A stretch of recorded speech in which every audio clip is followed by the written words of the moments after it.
She's just a girl and she's on fire. There you go, Quack. No ragrets quag chad quag chad quag chad quag chad quag chad.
Okay, how we doing, everybody?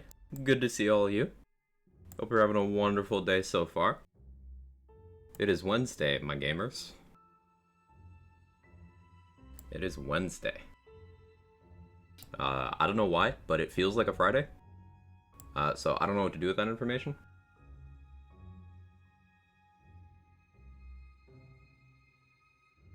My camera have the proper frames right now. I don't know, maybe my eyes are just weird right now for being outside. Anyway, I hope you're all doing great. Let's greet everyone first. We got Bright and Early, Paradox. We got Jester, Foster, Pico, thank you so much again for the 4 months. I appreciate it. We got Roddy, Tenor Madness, Stuffed Beaver, Pointy Toes, Ember, Reckless Monster, David, Twisted Grin, Fleece, Fatal, Owl, Mackers,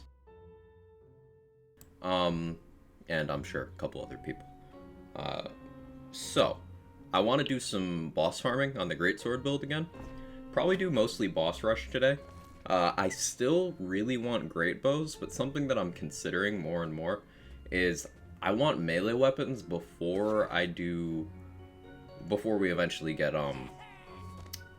week 4 Theodore. We've got time on that, and even once week 4 is out, I don't have to do it right away on all my characters.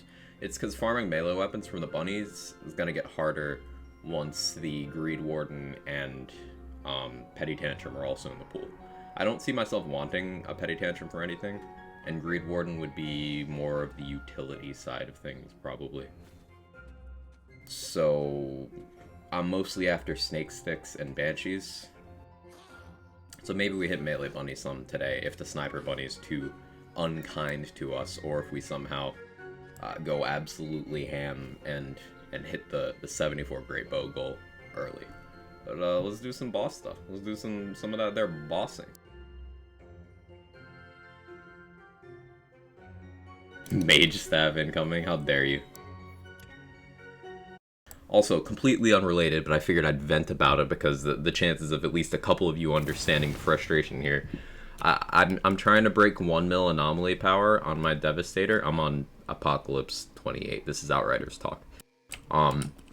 And I would have to use a suboptimal skill tree to do it, because with my optimal skill tree, I have 993k. It's so close. Now, of course, I break that 1 mil threshold with buffs, but I want to break 1 mil unbuffed, and I can't without speccing poorly, and I don't want to do that. I don't want to do that. As Bo Burnham would say. No, I'm venting over. I need to make inventory space, so could give up that primordial mage staff. I'm sure I'll get another one. Yeah, we got that ascended one. Forgot about that.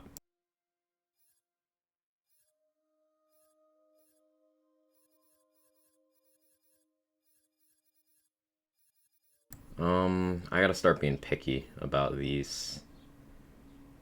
I can get rid of this volatile one. Yeah. Poison spell shot, get rid of that too. It's Frenzied Wrath with double cooldown. What's Clawbringer power? I could probably find a use for that, actually. That can stay. That can go. Okay. Hey Rabbit, how you doing? Why 74 greatbows specifically? Because you can have 4 weapons equipped and 70 backpack slots. So 74 would be a full character of greatbows. Swear to God, if you get 999k, yeah.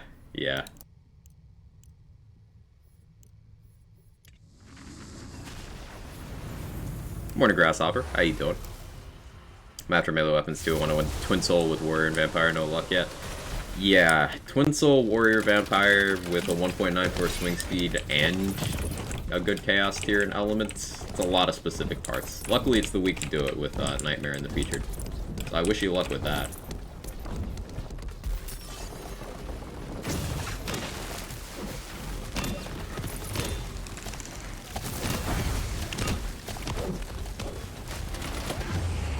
Ouch.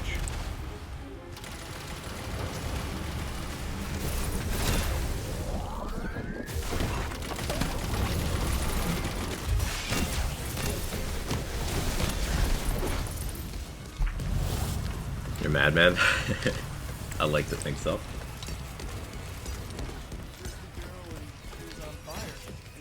Hey, Wolf Booty. Let's get a thermal bomb spell. I believe you can make it happen, Quag. What if I told you I'm using it on this very build for that very purpose? That's actually exactly why I have inflammation, because it's a thermal bomb spell and triggers my Stabomancer capstone. It's perfect. I can go over this build for you if you want some thermal bomb melee type gameplay. But thank you so much for the 6 months with a 3 streak, Wolf Booty. I appreciate it, and I appreciate you. Done everything within my power to not consume Outriders content because my game backlog is too huge. All I ever do is play Wonderlands. Like, Wonderlands came out halfway through a Mass Effect 2 playthrough that's still unfinished. I feel you, Foster. My backlog is getting larger all the time. There's so many games I gotta deal with. Hey, Stump, thank you for the 14 months. Crit connoisseur. Easy run. One day a Quag was born. His power grew and so did his following. He became known far and wide as the most toxic Gigchad Degan in all the land. His knowledge flew in the face of the many and his aim was potato. His devotees called him Quather or Big Juicy. I love the meticulous pronunciation of text-to-speech on the word devotees. And then how it said Gigchad Degan. That was great. Thank you for the 14 months, Stump. I appreciate it. Thank you. Steam Summer sales does not help my backlog. Yeah. I added a couple things because of that. Yep. Not Heraconium. New account. You have vast knowledge on Dreadwind builds, right? What's the best word for one? I'm using a bad egg at the moment, using Spore Zerker if that helps any. Okay, so my Dreadwind build, pre-Chaos 50, was also a Spore Zerker, so that's cool. Same page there. I was using a bad egg, but with the change to the bad egg, the removal of its extra melee mult, I think that Body Rune is likely more practical. Now, bad egg does still give the dark magic bonus element on depletion, and it gives them always on movement speed. Since my Dreadwind setup runs in Amnesia, that 20% movement speed does translate into more damage, but I still think Body Rune is likely the play. Although Bad Egg would win for bossing.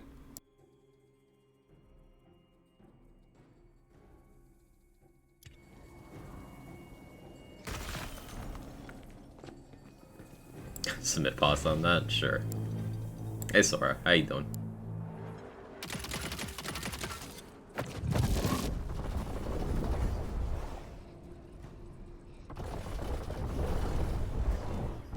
Wow, holy. Okay.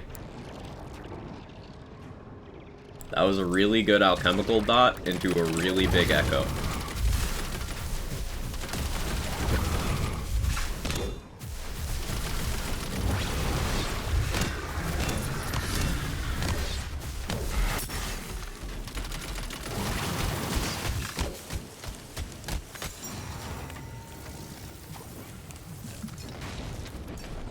Trying to make a new one? Ah.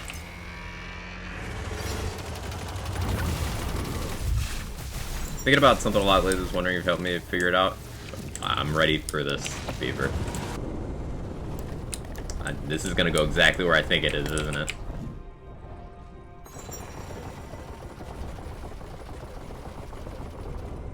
Executioner's Blade. Why are you so good?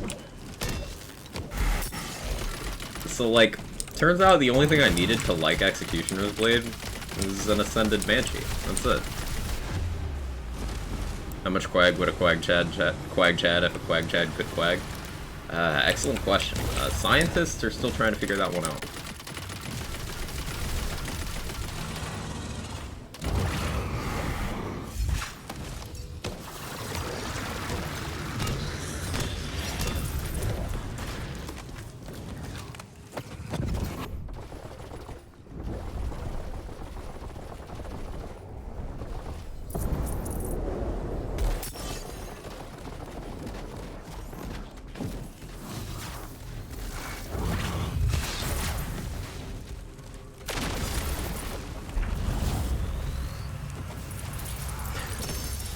Just started playing, I got a question. I found a build online, wanted to go for it. I was wondering if the order I pick classes in matters. No, it doesn't. The only thing that the order of your classes affects in terms of your skill tree is which one you can change. So, for example, this character is base class Stabomancer. So no matter what I do in this character, I always have to be a Stabomancer. I could change my second class, so that's what your main deciding factor is. If you're making a character to go towards a build you found online, just make sure that the base class is something you are more comfortable with, because it's the one you can't change. Otherwise, the functionality is the same. Also, I hope you're enjoying the game.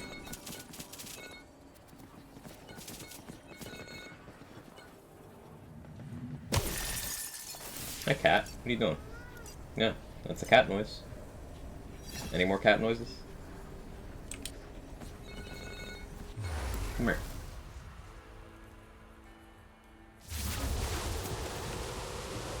Cat.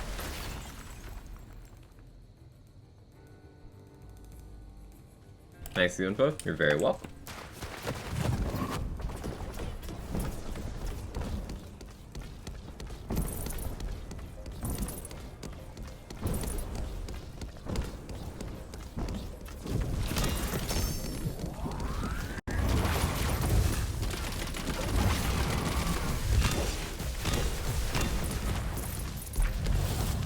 Had a blast so far? Glad to hear.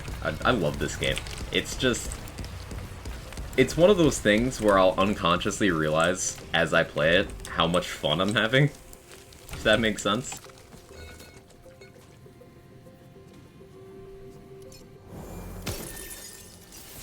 I love build crafting and showcasing weird interactions, and this game lets me do a lot of each. It's my happy place. How many times do you think you actually played through the campaign? 5? 5 times so far? Yeah.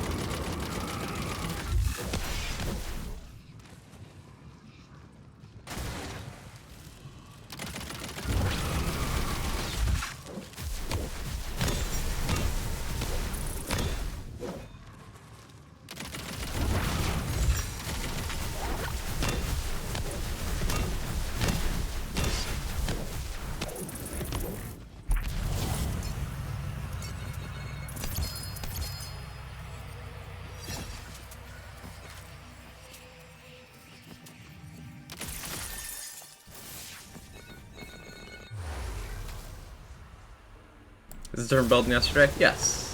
This is my other melee build that I have at C50. This one kills enemies with crossbolts, same as the other one, but it then ignites enemies' inflammation and hits them with a big piece of metal.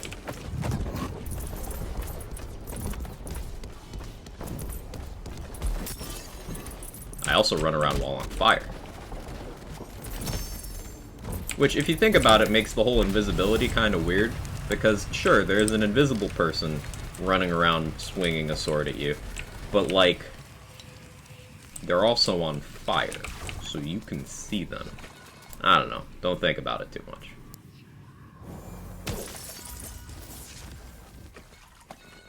Sadly, missed a lot once the 24-hour stream. I haven't set a day for it yet. It'll be either late this month or at some point next month. I've not decided.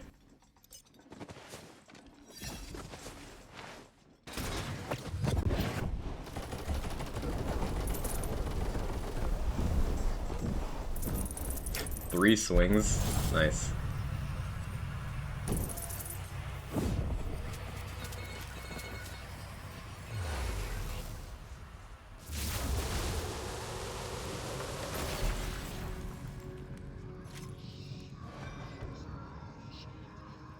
I was gonna say this one tried, but it really didn't.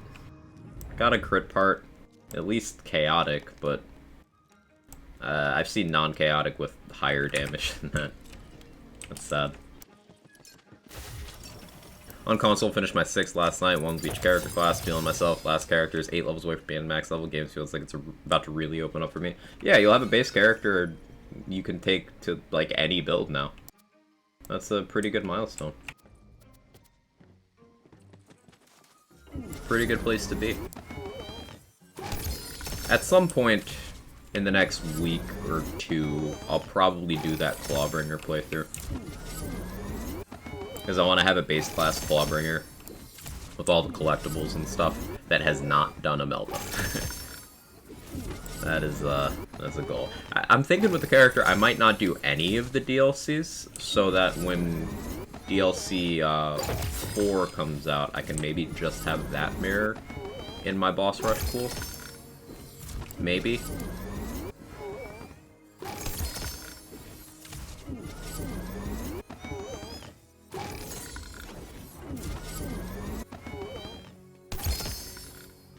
What we got?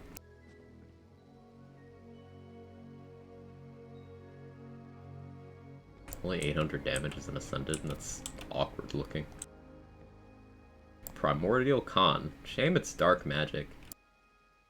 I guess maybe I can find a use. Greatbow. First one of the day. I will accept that. Okay, let me increment the counter. It's been a minute since I've explained this build, so I can go over it. Hey Amber, how you doing? Gears looking out for? Ascended use greatbow? Just any greatbows. We're going for a full set of 74. If you look right above my head, that's what that text is. We're going for a set of 74 greatbows, so we can get them all on one character and shoot them all at once and see what we come out with. See how many Ascendeds, how many Primordials. I've gotten one Ascended unused greatbow, and it'll be cool to see if that one stays Ascended. Because the chances of that are so astronomically low, it'd just be an interesting thing to see. If you could create your own class out of Wonderlands, what would your action skill and skills look like? As I said yesterday, you should do a 24 stream this month to make the most of ads. Yeah, I'm gonna try to make that work. You know, scheduling and stuff. I don't know. I don't know what I would do for like a custom class. I don't really have an answer to that. So yeah, Stabbo down to Executioner's Blade. The big thing to keep in mind with heavy investment Stabbo builds is you are going to use less valuable skill points. If the deeper in the tree you're going, the more likely you are to have to waste points. So for example, the first tier is fine. It's really good actually. You have haste and potent poison, so you can just dump 8 points here, and then exploit their weakness, you can dump 3 there, and that gets you all the way down to this tier. But then it starts getting weird. Shadow Step, sure, that makes sense, fine. Nimble Fingers also makes sense because that gives me fire rate. But that leaves me in a position where I do still need to spend 1 more point. So I take follow-up. I am shooting a gun, so this does occasionally beef up one of my swings. But only one, so very low value. But that still beats out the value of Swift Death, which is one of the weakest skills in the entire game, and the value of Arsenal, which is a very redundant type of boost. And then I get to this tier. Contagion's amazing, so we take that. Elusive is amazing, so we take that. So that gets us to Alchemical Agent. You take Alchemical Agent, and it's amazing. But then, if you want Executioner's Blade, you need to spend 4 more points. And of the skills remaining, This would be awkward and often not doing anything. This would be minimal, this would be minimal, this would be minimal. So the least minimal of the remaining options is 1,000 cuts, which in a vacuum is also not a good skill. It's just better than the other ones. So we take 4 points there to get down to Executioner's Blade. And this is the good shit, because this takes the crit stats and element of your melee weapon when it triggers.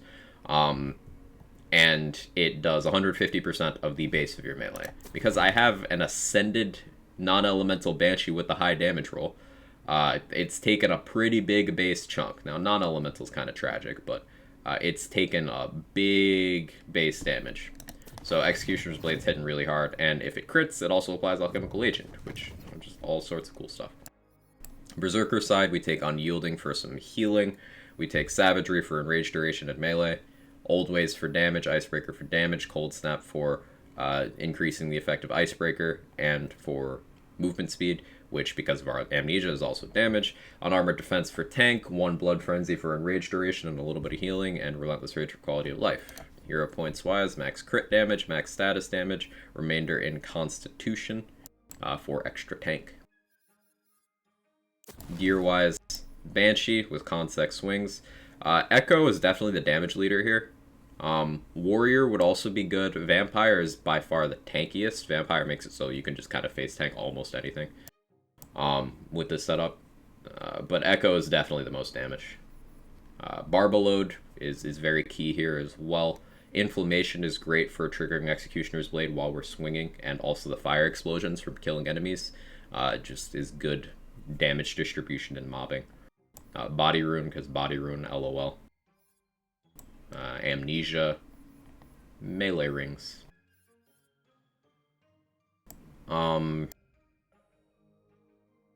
This Body Rune, I want the Vibing enchant for the vampire version of the build, but I think for this version, Spellcast Melee is still the play.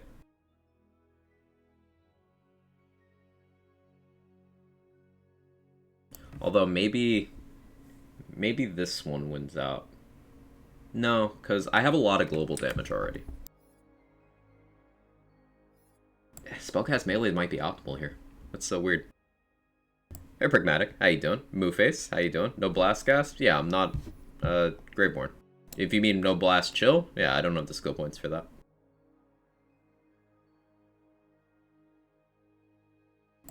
Doing quite well, excited for the hotfix. Yeah, me too, me too. Speaking of hotfix, have any hopes? AR and melee balancing, as always. Fingers crossed for those. Also, if you do the Claw playthrough next week, you could finally do Claw Grave build as well. Not like just see how you, the buildmaster, makes it work. Yeah, I'm gonna have to figure out some concepts for that, please. It's on the list. It's on the list. Mace Wardu OP. Mace Wardu is really good, Twisted Grin. It's really good. Hey, Cheeky, good to see you. How you doing? Small question about Molten Mirror. Absolutely, Dorks. Hit me. What's your question? Wouldn't chance of being an Ascended Greatbow from an Ascended Greatbow be... that looks right. This is 0.99% of 0.99%. Yeah.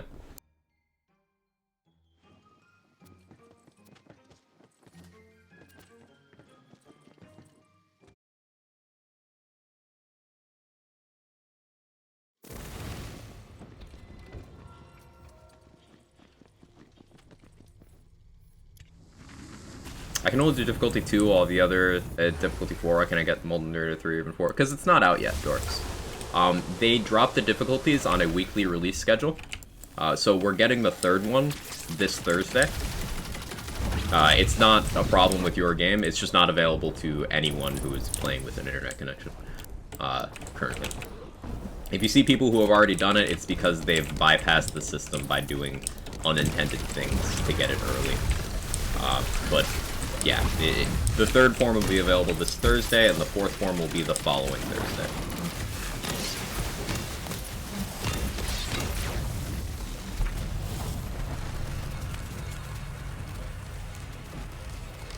And once you complete the fourth form, that's when the associated loot is added into your world drop pool. You eat breakfast? I'm starving. Do it, Thermal. Most important meal of the day that I also did not eat, but I had extra coffee this morning. So your first DLC is getting 3 and 4, and not the others. Was Molten Mirror the third DLC. Molten Mirror is the third DLC. So we had Coiled Captors and Glutton's Gamble, and those both followed the same format of releasing all the forms over the course of 4 weeks. Molten Mirrors is the same thing. It's just we are not 4 weeks out. The DLC's only been out for just under 3 weeks now. We're getting the third week tomorrow. So this is just the first one that you're coming into as it's being released. That's all. On a pure melee build, you're actually just swinging your melee. Would getting Alchemical Agent be better than 5/5 Iron Spell? Depends. Depends. Alchemical Agent for any melee build is just really good. Because it's a lot of damage. It's just a lot of damage. And you get a bunch of other helpful stuff for melee on the way there. Such as Haste, the other swing speed skill.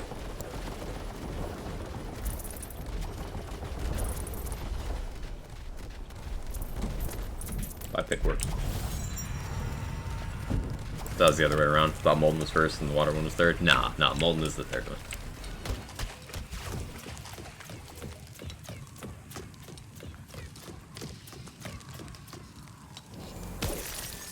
Hope the Stab-O-Matic doesn't get nerfed. The interactions has certain things too. Yeah. Stab-O-Matic needs to be deleted. It's dumb. No. Stab-O-Matic itself in a vacuum is less problematic than the Face Puncher was. Like, they somehow managed to make a more balanced version of the Face Puncher. Yes, they did do that. It's a thing. The primary thing making the Stab-O-Matic ridiculous right now is the Spellblade. Seriously, it's Spellblade's fault. You use the gun without Spellblade, and it can be powerful, but it still requires some degree of investment. Spellblade is what makes it easy mode.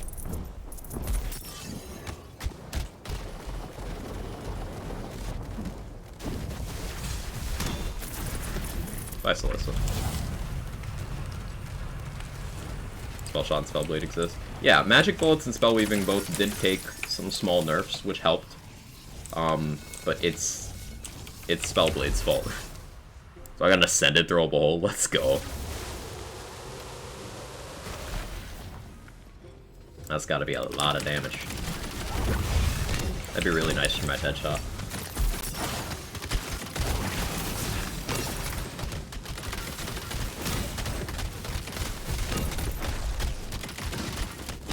Cause like I use the Stab-O-Matic. Going back to the other topic. Sorry, I'm thinking in a circular manner right now.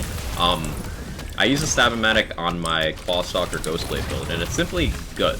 It's not like ridiculous or anything. It's simply good, and that's a build with a lot of pure melee investment. But that build doesn't use a Spellblade. It also does not use a Paradigm. It also does not use Spellshot. It is actually doing melee.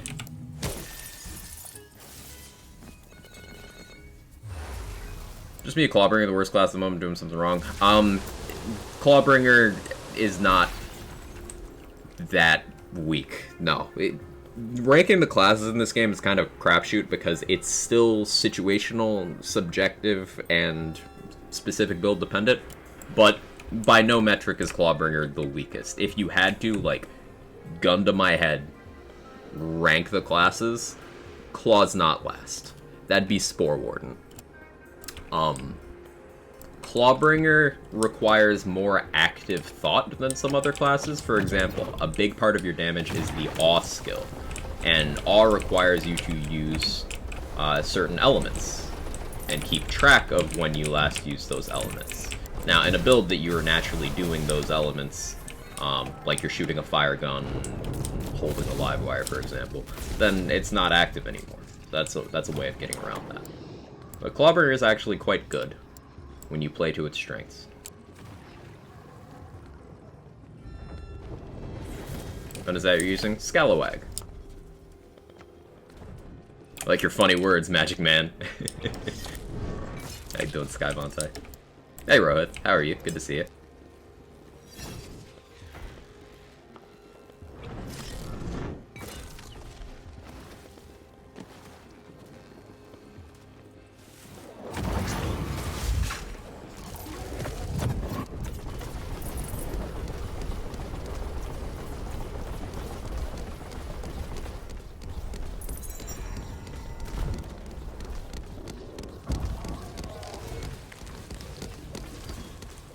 just doesn't seem as good to me because I'm just doing it wrong.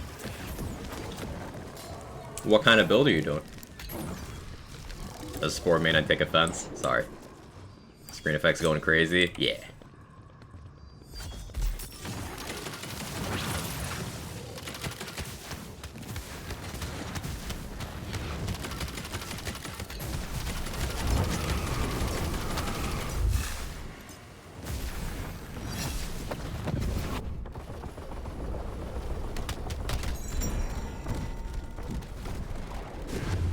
Oh, I was slow there.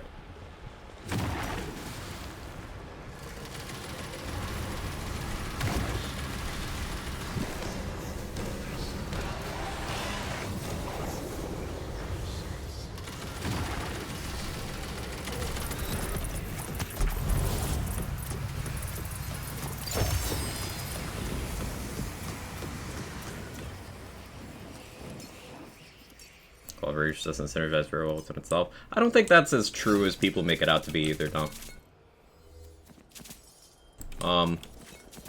There's a bit of a hiccup in the middle of the tree, but they've buffed a lot of Clawbringer to kind of reallocate the power that would have been there elsewhere. Tried doing melee judgment build. I guess I just don't know the mechanics of the game yet.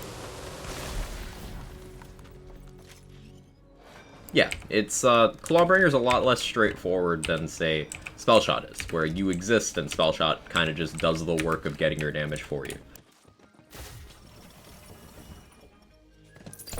Hey, Higgy Brit, how you doing? Spore Warden took a few nerfs because on-release was too strong, now I get to the point of someone big in the community calling it the worst. I mean, Spore Warden was never the best or anything, Don. Once again, it's... no matter how many people put best in a YouTube title doesn't make it the truth. Spore Warden skill tree simply has never been good. It has really good stuff in tier 5 and 6, but that's it. The action skills are on the underwhelming side, the class feat is on the underwhelming side, and then tiers 1 through 4 have stuff that is largely either redundant, situational, or low value.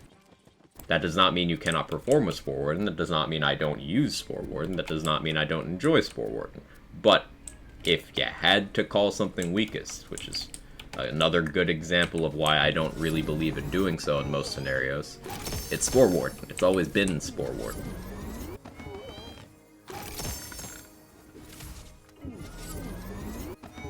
Like Barrage for action skill start stuff. You like the action skill with one of the worst cooldowns for action skill start stuff? Barrage has a 30-second cooldown, believe it or not. Now sure, you can use the Warden chant if you can roll that, to mitigate that. Yeah, Kevin, I'm explaining that bit. To mitigate that, but you're giving up an entire enchant slot for a class that is already lower on damage than others. So you're giving up a damage enchant to make your action skill not have a terrible cooldown. Yeah, Barrage is a 30-second cooldown, please. 30. Per charge. It's ridiculous. If you're talking about a spammable action skill for action skill start stuff, Storm Dragon's Judgment is better than Barrage in every way.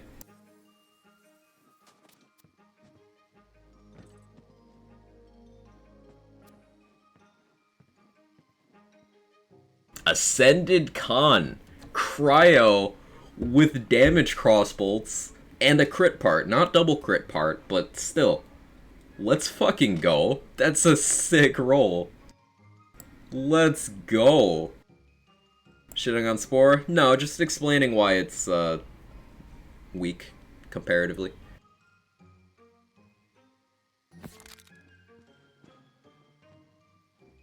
So, for anyone who might have missed that, the Calcon went from joke tier actual garbage weapon to extremely good bossing tool if you meet the requirements.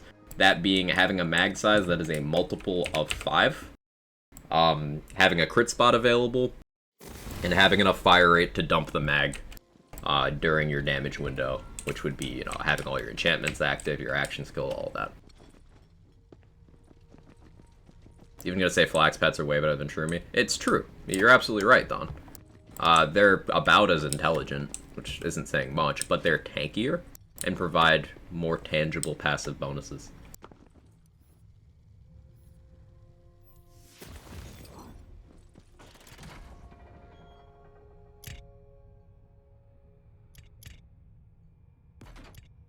don't need that primordial anymore.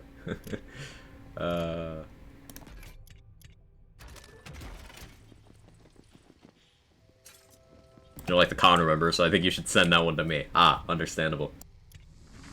Changed my secondary class to Claw on my sword just so I had Storm Dragon Judgment.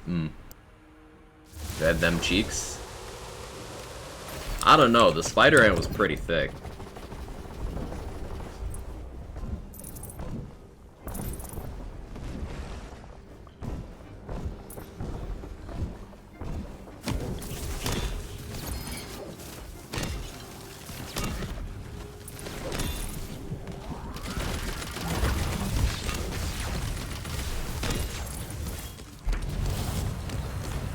I think the Protagonizer Amulet would be good on Dreadwind. No, it wouldn't do anything at all at Dreadwind. Reason for that being, Dreadwind goes off of melee crit stuff, not ability crit stuff. It gets ability damage in addition to its melee stuff, but it is still primarily melee, so Protagonizer would not affect Dreadwind.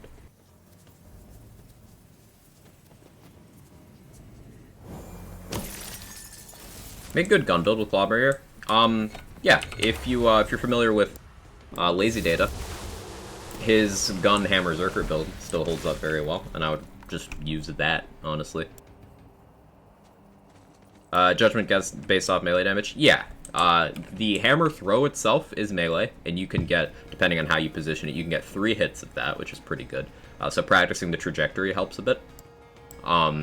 If you leave it out lingering on the ground, that version is ability damage instead of melee. But the throw is melee, it's area damage, I believe, it's lightning, and then it gets your general buffs.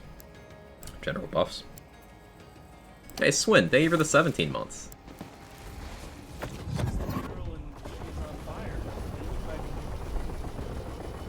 Qua Swinlanam Quag Kek Qua Quag Hug Swinlanam.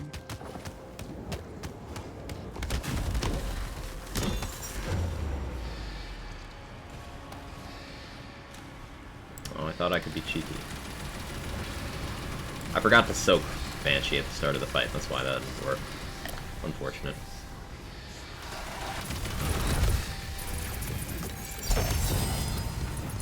Thank you so much, Swin. I appreciate it, and I appreciate you. You try something different with my Spore, then? Would you recommend?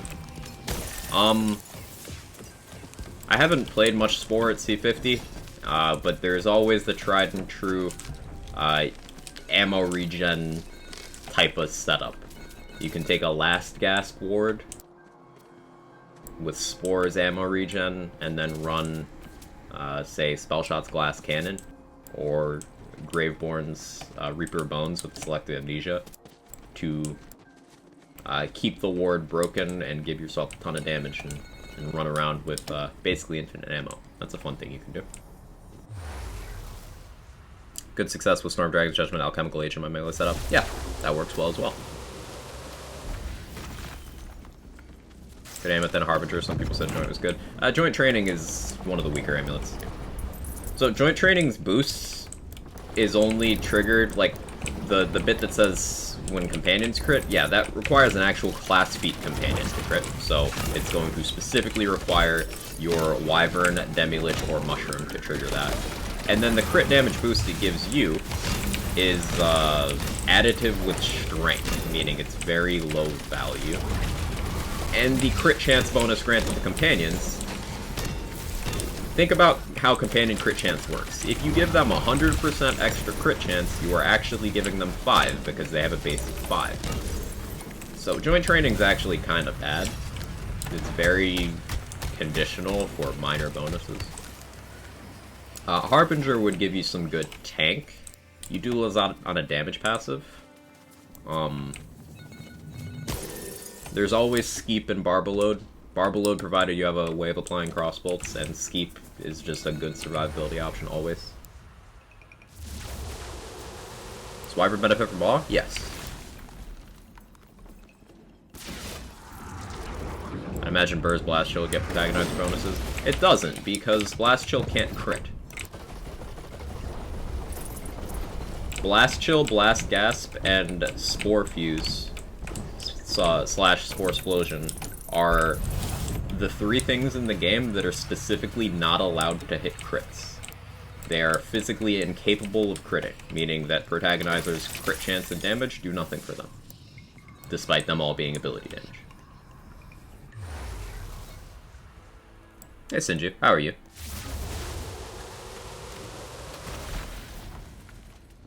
The wands changing melee to spell damage still work with Judgment. Oh, so the spell blade doesn't actually do what it says it does. It makes your spell damage apply in the conditional damage category as an extra multiplier on your melee. So it doesn't convert anything, it just gives you more. It is still melee, it's just getting an extra stat boost in there. But to answer your question, yes, that still works. And that would still be one of the better ways of squeezing damage into Storm Dragon's Judgment.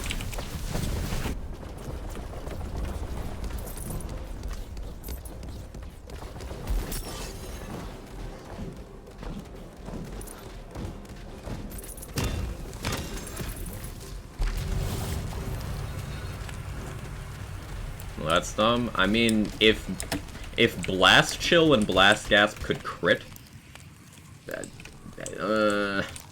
it's better that they don't. It's definitely better for the health of the game that they don't.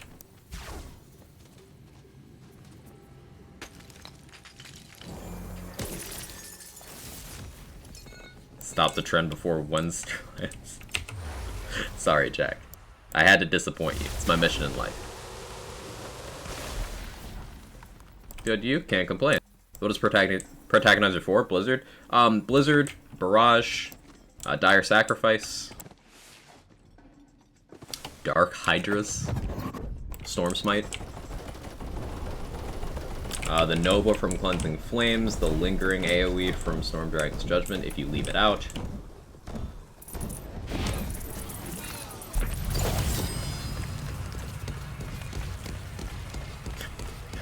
Fleece says, Ascended Banshee this run, maybe, and of course it's a Primordial Mage Staff. Who would have thought? I never get those.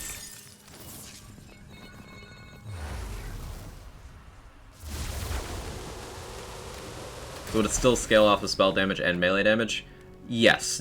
The direct scaling off melee damage is still there. It's still primarily melee damage. The spell damage scaling is, like, indirect. The reason why I keep stressing that is because it matters a bit, since it's not actually being applied as spell damage. Do I have a spell blade? Okay, yeah. It's not actually being applied as spell damage, it's being applied as conditional damage. And there's other things in that conditional damage category, such as if you're using a Cursed Wit ward, the damage bonus from that goes in the conditional category.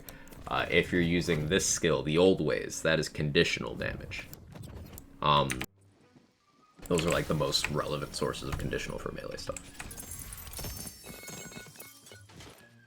But basically, if you're not using anything that goes into that category, exclamation point damage shows you the damage formula,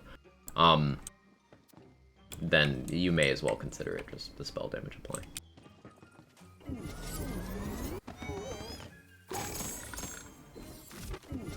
Trying to learn more about the game? Yeah, there's a lot to learn. Best elements used in the melee weapon for Dreadwind build? No best. It is still situational. Elements are going to depend on what you're fighting. Hey, Legged Table. How you doing? Hope you're well today.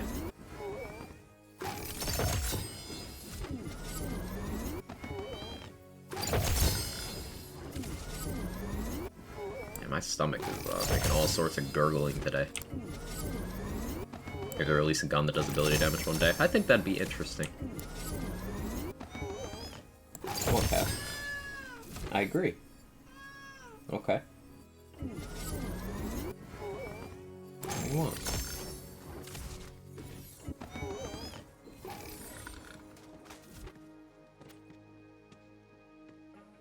Greatbow. Let's go.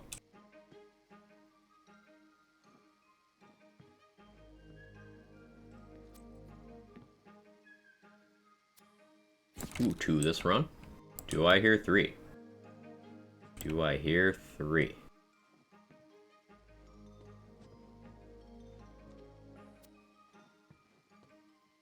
No, it's just a sawmill.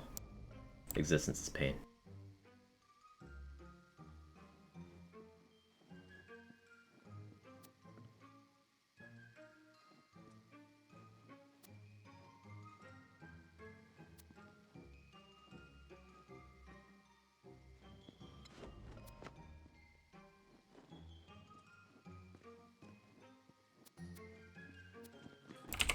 2 more.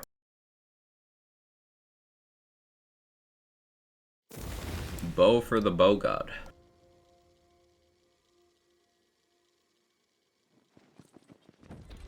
A lightning one and a dark magic one. Use the dark magic one against the coils. Would you recommend? Yeah.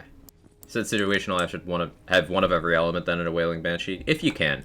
And it doesn't necessarily need to be a Banshee for a Dreadwind build. You can get away with even a purple Greatsword, because they can roll the same damage stats.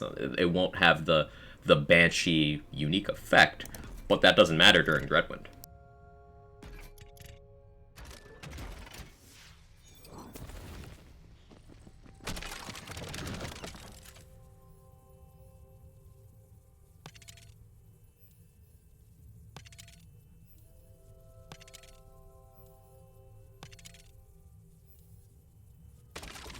Running a build that runs 2 laser hands, do a lot of damage. Would be better to run a Buffmeister and a laser hand or 2 laser hands. I think you're just fine with 2 laser hands, dorks. Remember, Buffmeister doesn't kill things on its own. If you have 2 laser hands, you can shoot 2 different enemies. If you just chain yourself to the Buffmeister anytime you want to do damage, not only do you not learn how this game functions, but you are also limiting yourself. I think you're doing it correctly by not using a Buffmeister. Buffmeister will do nothing but limit you creatively. And in this instance, with doing damage with a spell, would you rather use the spell that does an amount of damage or the spell that only boosts other things? I think you're doing it right already. Do well, thanks for asking. Just trying to go fast. Going fast is cool. Just got an Ascended Liquid Cooling, ×1. Oof. Oof. I don't use laser hands except for Banshee because I haven't found them 2 charges yet. You can get away with 1 charge once. Like, 1 charge ones are still good. It's just my personal preference is having 2 because it allows you to stagger them and get a lot of activations without having to pay much attention.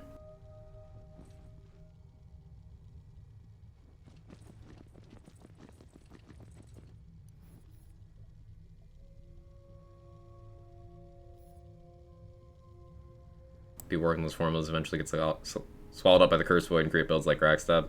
And no, Sen, you're not going to make Rackstab because taking someone else's build like that would be uncool.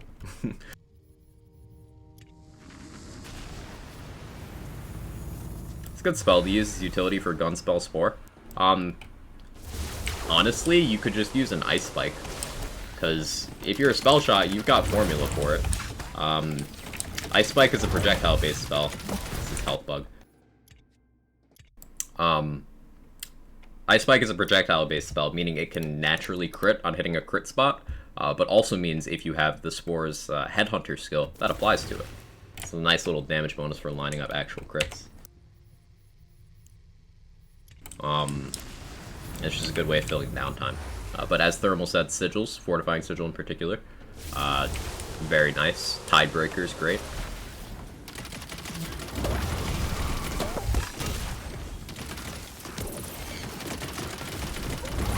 You could use Laser Hand for the same reason I mentioned Ice Spike.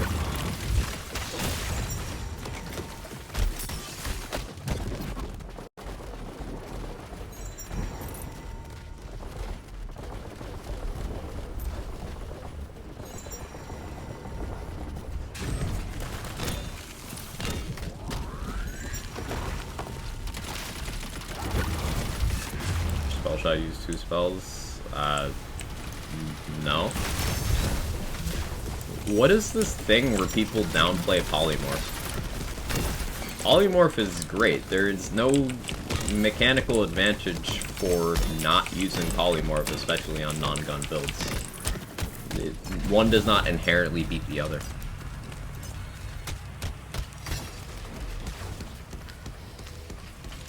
Polymorph's one of the best action skills in the game. It's just people get so fixated on you can only do things one way. Hey Karen, how you doing? Spell using your Dreadwind build, Fortifying Sigil. Cause the heal. It's hard to stay alive during Dreadwind. The heal helps a lot.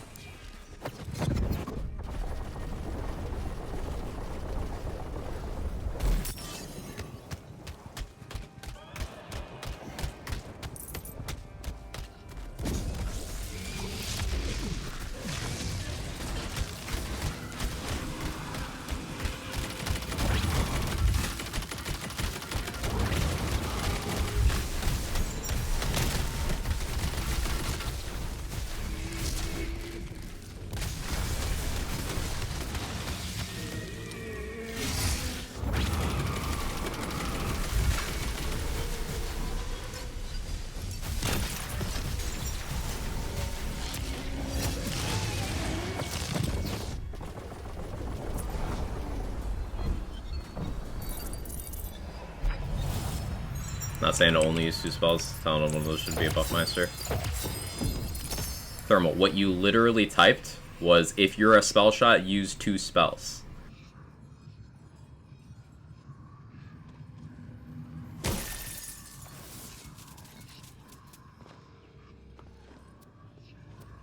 That is a generalization that I push back against.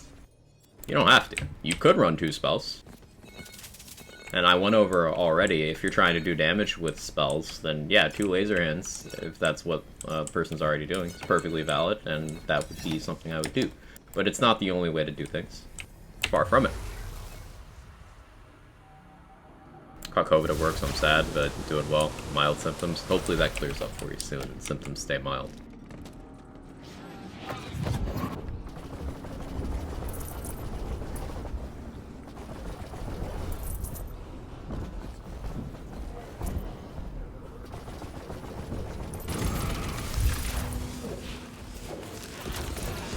Glitch with Nightmare is annoying. What glitch?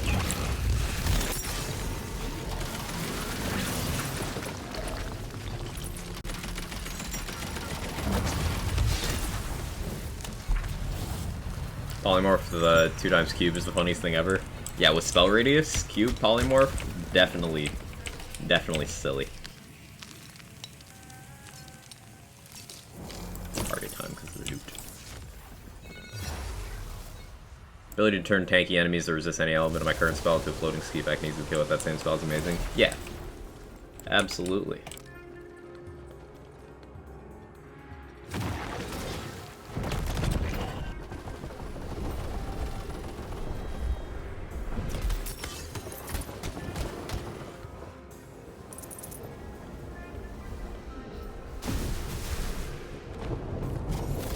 Also, what would be a good legendary class mod for my dual laser hands? Is thinking the 50% less chance, 50% more damage. Trying the... Okay, so you're thinking Smart Armor or Plate Mail? I would go with neither of those. Smart Armor is just not good for dealing damage. Let's just put it that way. It's just not good. Plate Mail is not going to increase your damage in any meaningful way, and Dark Magic healing from spells is bugged so as to be, like, basically non-functional. I would recommend, if you can get one, a Calamity would be pretty good. No downside to it, it's just hit enemies and get fire damage. A Selective Amnesia would be your peak damage option, because it would give you damage for taking damage. So, Calamity or Selective Amnesia. Also, Amalgam's good, because it's just going to be raw stats. Amalgam's whole thing is you get an extra 2 stats of the armor instead of an active effect.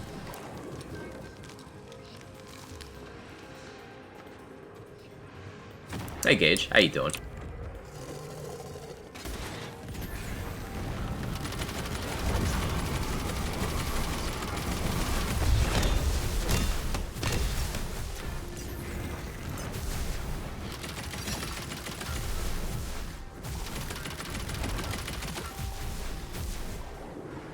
I need to be a little more aggressive for that phase.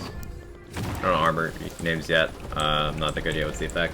So Calamity gives you 10% more fire damage for each new enemy you hit. Up to a maximum of 100% fire damage. It's not a unique multiplier, so it's not, like, that good, but it's something. Another Ascended Mage staff. Okay, game. Selective Amnesia is the one that lights you on fire for 3 seconds after you take damage. And Amalgam is just the one that has more stats. So, like, this is Amalgam. See how it's got 5 stats instead of 3? Then you've got Selective Amnesia. That's this one. Do I have a Calamity? I don't have a Calamity. Smart Armor's still bad if you're using From the Shadows and an Ancient Hilt mod. If so, why? It's fine while you're in From the Shadows. The damage bonus will be extremely minor. Like, still less of a boost than what other damage-increasing armors, some other damage-increasing armors can give you. But outside of From the Shadows, it just neuters you. Stacks reset does work like spell weaving, where if you keep the stacks up, it doesn't fade. Each stack has an individual timer. So you hit an enemy, it lasts for, I think it's 10-second duration. You hit another enemy, then that stack has a 10-second duration. They're all individual stacks.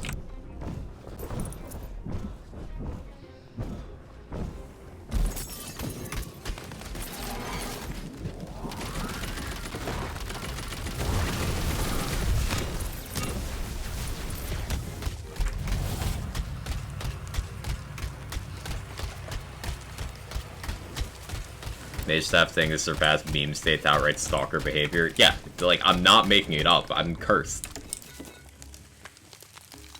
Nightdale? I'm calling it Nightdale now. Bee's Knees, you can't stop me.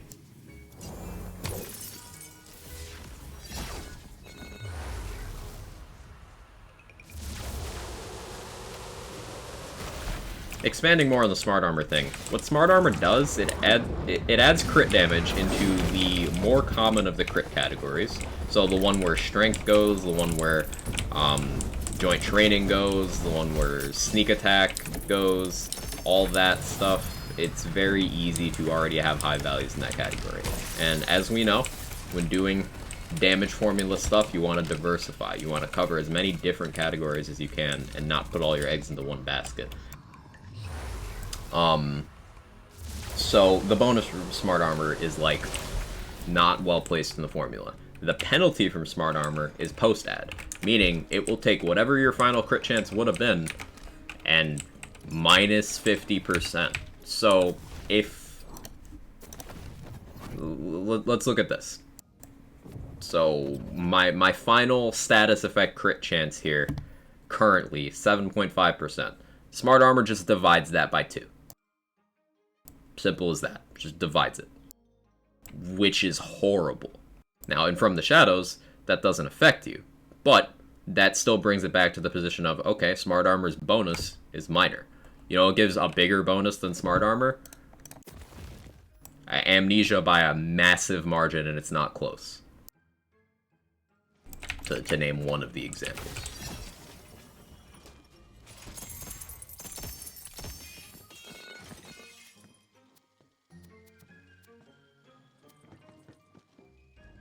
Also, how does the fissures work for the mage staff? Because I thought about trying to make a build for it. Because AoE fissure spell go burr. The fissures count as spells instead of melee, so they'll scale off your spell damage and they'll trigger effects that happen on dealing spell damage. So that can be interesting. They don't have very good base damage though, full disclosure. They're not very strong, dorks. Rejected Gub returned to mage staff. Everyone's got their own curse like that. I believe K6 is plagued with blazing volleys.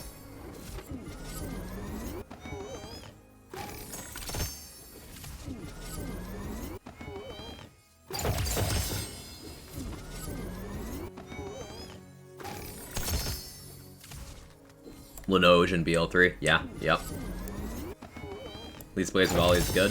That's fair. Blazing Volley is better than Mage Staff. Linoge, though, yikes.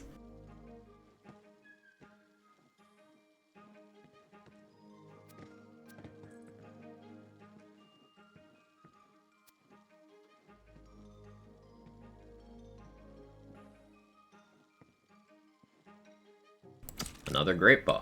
Take it.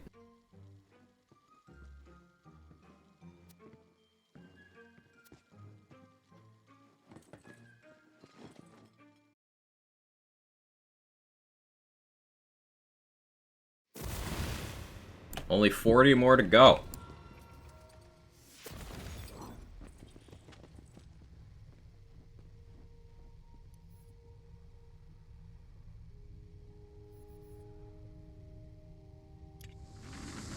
Play with the good guns, don't see the issue. If you are choosing to be toxic and make weird jabs at people instead of acknowledging that seeing one item endlessly is annoying, then I think you need to reassess your perspective, son.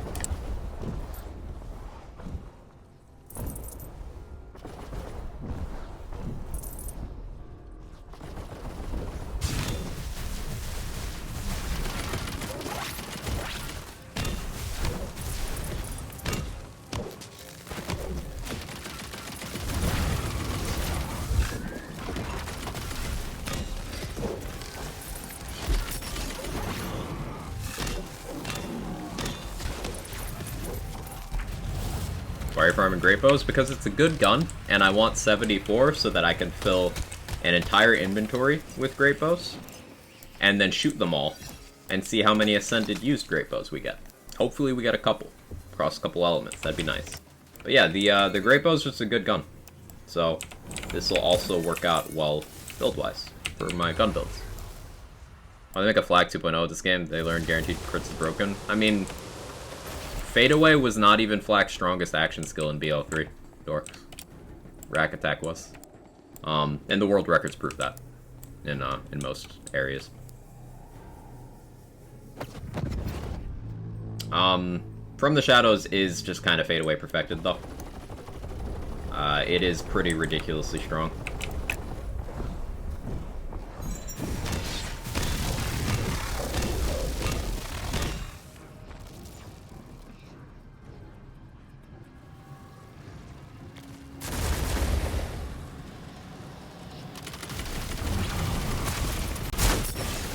Sorry if I missed this, was the goal of an inventory full of Great Bows. So, I'm gonna shoot them all. When you shoot an Antique Great Bow, it re-rolls into a used Antique Great Bow, which has 10% of the originals, or 10% of a Great Bow's damage, I should say. But it's calculated as a new item. The only things that are retained are the element. That's it. It's the only thing that carries over. So, if I was a different level, it would re-roll to my level, for example. But it can also recalculate chaos tier, so you can turn a random non-chaotic Great Bow into an Ascended if you're lucky enough.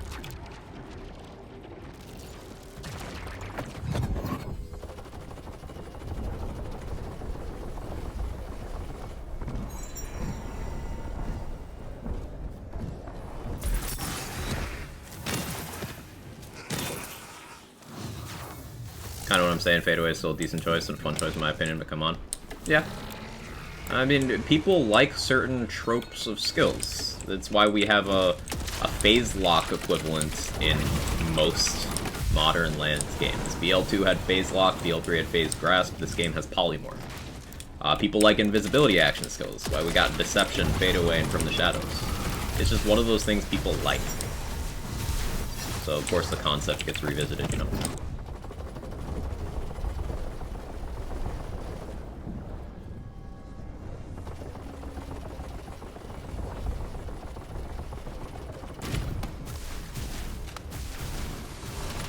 Nullify makes this rough.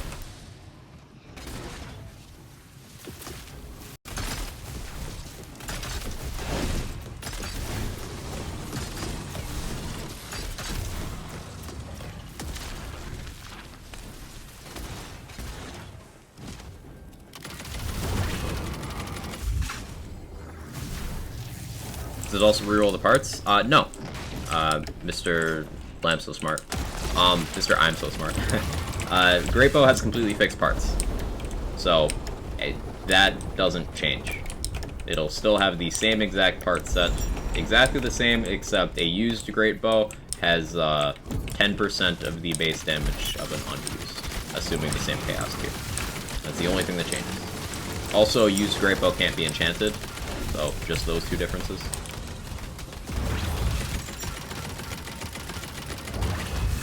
Oh yeah, that face finish.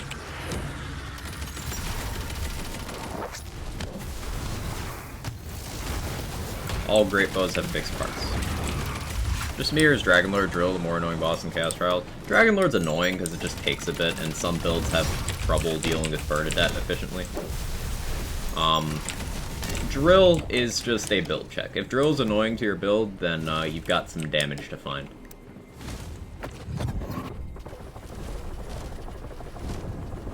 Drill is one of those bosses I'm usually happy to see because it's mechanically very simple. It's just do damage. That's it.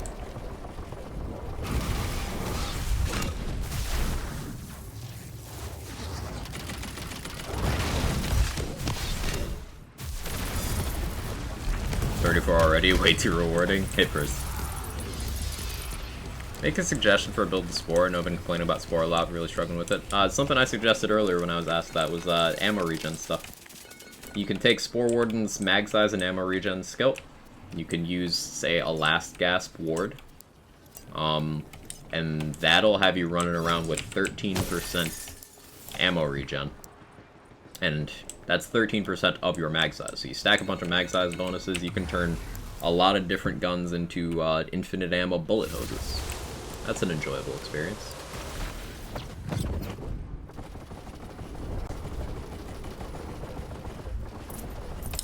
Or there's the Spore build that I haven't played in a minute, but my main gun build is a Stabo Spore from the shadows, play the angles. Very reliable.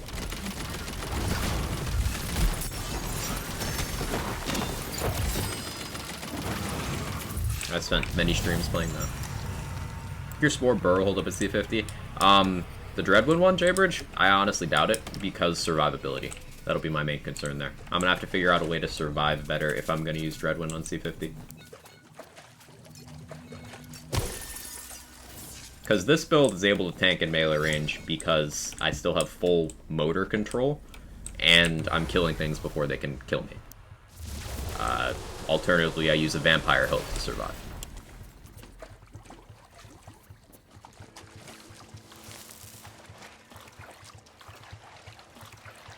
Maybe Featured really made me Master Drill, he doesn't bother me anymore. I have a kit to switch my melee build to from the Shadow Sword Explosion setup, and I melt him in a few minutes. Yeah, that's exactly why I voted for Drill for the Featured run, so that more people would get to that point. I'm glad that happened for you, Snow.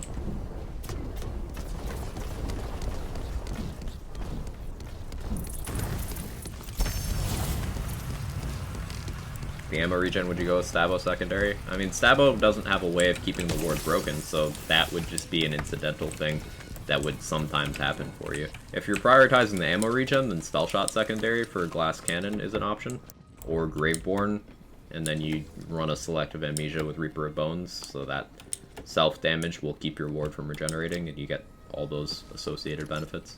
So you could go either Grave secondary or Spell secondary for prioritizing the ammo regen, but if you're just doing gun stuff, then yeah, Stabo from the shadows.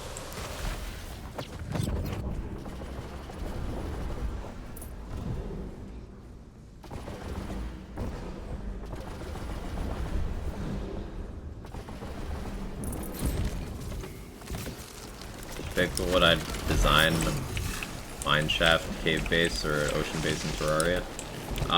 Do an ocean base. That sounds fun. That sounds aesthetic.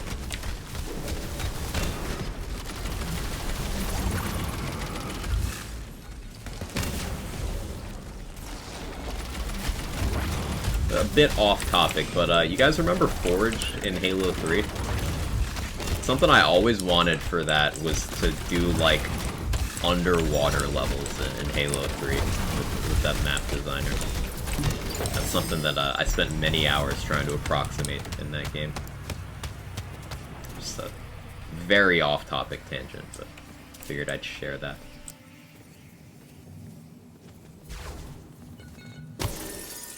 Duck Hunt was so much fun. Yeah, Budrocker. Yeah.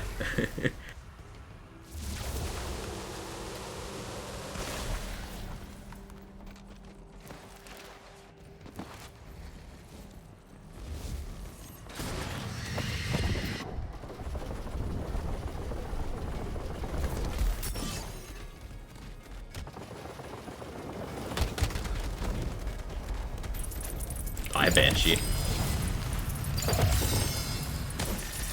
Man, that was a little rude. That was a little toxic. Hey, Hellrider, how you doing? Primordial Auto Magic. Fire? Middle of the road mag size? I guess I'll take that.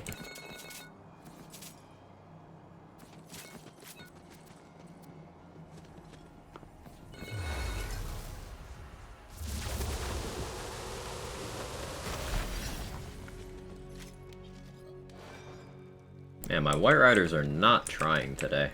It's kinda tragic. Keep an eye on that vendor, chat. Tomorrow, it's not gonna be a White Rider anymore. So, definitely grind that out if you really want upgrades for that gun. I haven't seen an Ascended one in the machine yet. And I don't know if that's a good thing or not, because I know when I do see an Ascended, it's gonna be like high mag, no crit parts ×1. Does the 40% melee to Rapscallion apply to Dreadwind? Yes. That is why it is the optimal weapon to hold while Dreadwinding.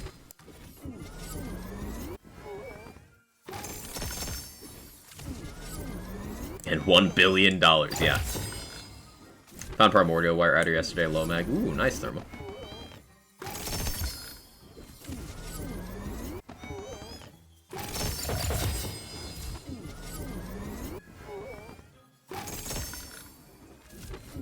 I don't have fantastic luck with White Riders outside of when they drop from Wastard for some reason.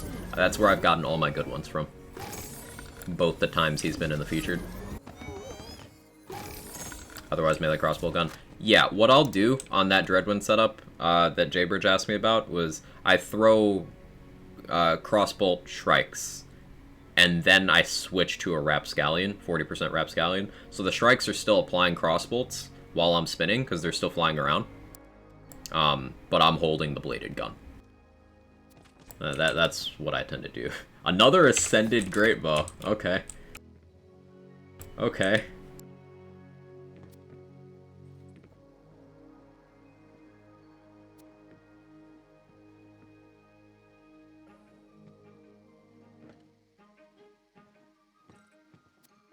So we have an Ascended one in Lightning and an Ascended in Dark Magic now. Let's see if either of those carry over. Shoot it? No, I'm waiting.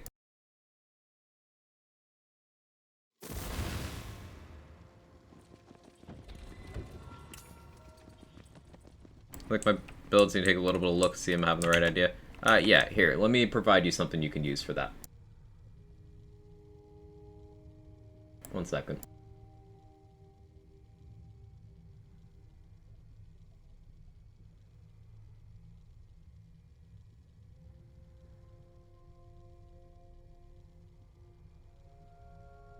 Here, just use that, and then fill that out and paste that back in the chat, and I can give it a look.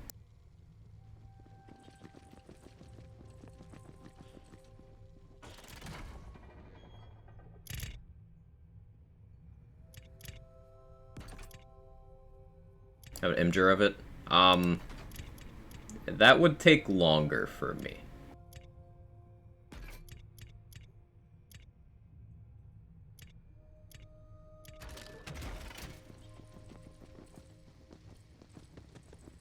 Yeah, not quite dead. How you doing? Hope you're well. Streamer's missing something. A Calcon counter. Did you miss it, Priz? We got...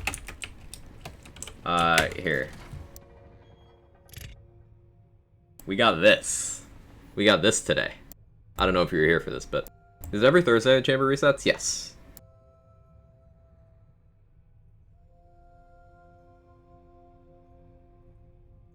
It's gonna be Ascended to Ascended because it's Dark Magic. Why are you like this, Jaybridge? Wishing pain upon me.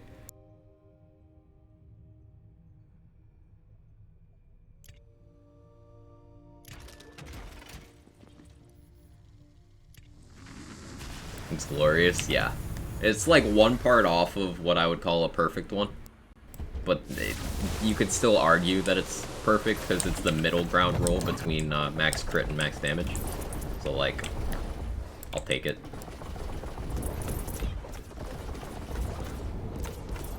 Did you hear something? I believe there's a Kevin near you. There is a Kevin near me.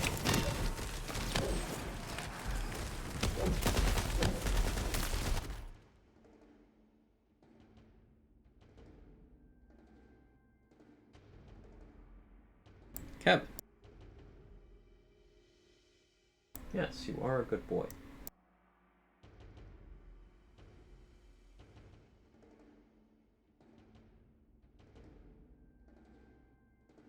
Hey Dex, how you doing? Hey, not quite dead. Thank you for gifting 2 subs. I appreciate it. Very generous of you. If you got gifted a sub by Not Quite Dead, and you don't mind breaking your lurk, feel free to toss them some love. Kevin, you're biting me. It's cute.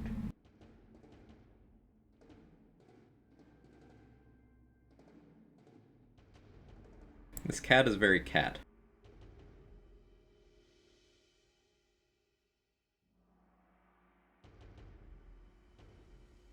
Can't wait to see what Fyodor round 3 looks like. It's gonna be fun. Yeah. Kevin, I need my arm back.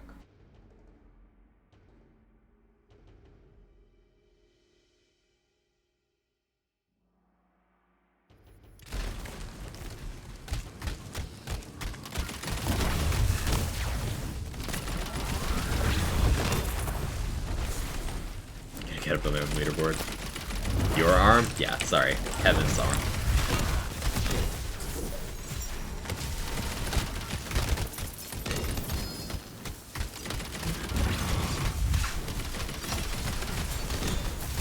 I like how I wasn't paying attention to Pigwort and I just had a dot going over here that phased him. Lost all arm privileges. Clearly Sybil. How you doing? Feudor level 3 is gonna be dodgeball. Crack. Yeah, it's gonna be nuts. I'm here for it. Okay. Let's see. So you're using Storm Dragon's Judgment in this build. I'd really recommend grabbing Oath of Thunder.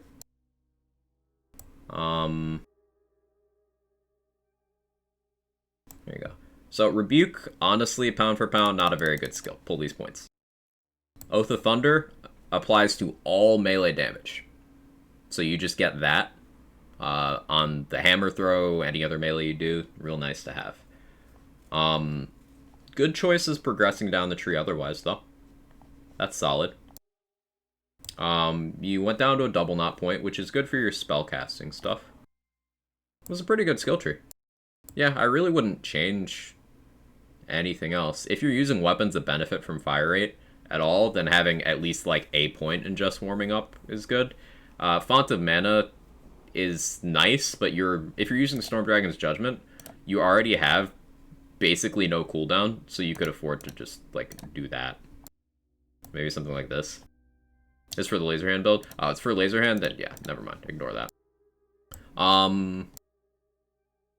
You could maybe then instead move Friend to Flame points into Rebuke. I know I just said it's not a good skill, but depending on what you're using armor-wise, I'd go for either Double Knot or Awe on your armor. If you're going for Awe on armor, then I'd move the Awe points to Double Knot. If you're going for Double Knot on armor, then this is fine. Cooldown over spell crit. Laser hand can natural crit. So, yes.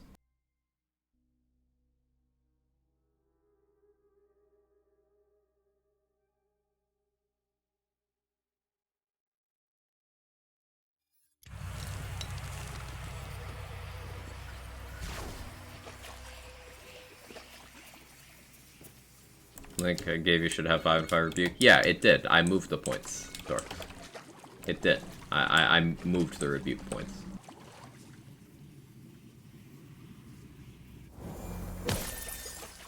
Their build doc for the game yet? No. We're still getting weekly changes to the game, and some of those changes are very big in scope.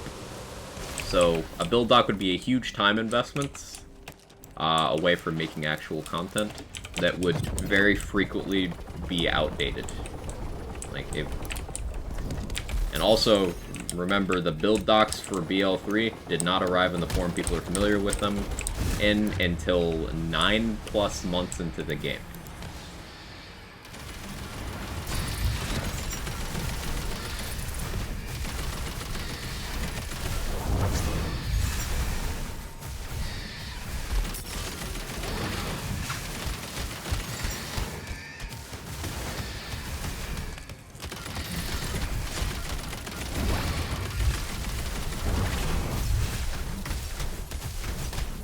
Still getting game-wide changes that, you know, enable or disable entire builds. Just wouldn't be wise to do build doc stuff yet. Find build docs for BL3 exclamation point builds.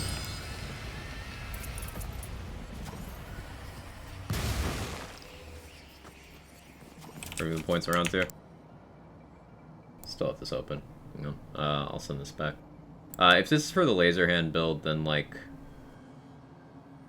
the Oath of Thunder points aren't huge. But if this is the double laser hand one, then honestly it doesn't make too much of a difference.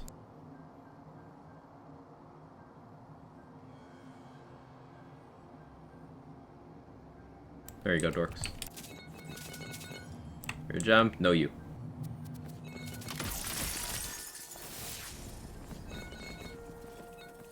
But yeah, those BL3 build docs were a labor of love of a lot of people. I haven't checked in a while because it hasn't really needed any attention, but I maintain the flak one. I've also contributed to the Zane, Amara, and Moe's ones, and I suppose technically I maintain the Moe's one too, but like, we pretend that I don't so that I don't have to do anything for it.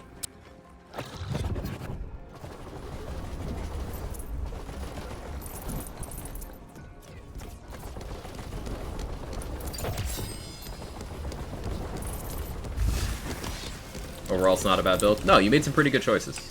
You made some pretty good skill tree choices. You're on the right track, Thor. Say the Moe's one isn't maintained? Yeah. It'll be fine. Higher Bear's got this.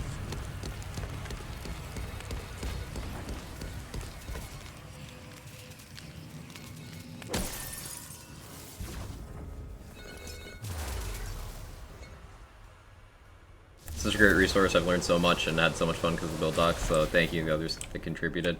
Hey, on behalf of all of us, glad you're getting use out of it. It's a lot of work from a lot of people over several years, but build docs did a lot of good.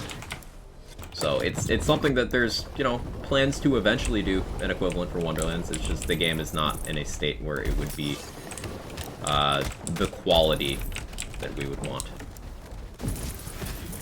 Because, like, for example, with this last patch, Contagion was changed mechanically. So any Contagion builds, and I promise you there would have been... That was an Ascended Moon Orb I just picked up, by the way. Any Contagion builds that would have been in the dock, and there definitely would have been, because it's a very powerful, popular archetype of build, those would have had to undergo a complete audit. And that would have been a lot of time and effort.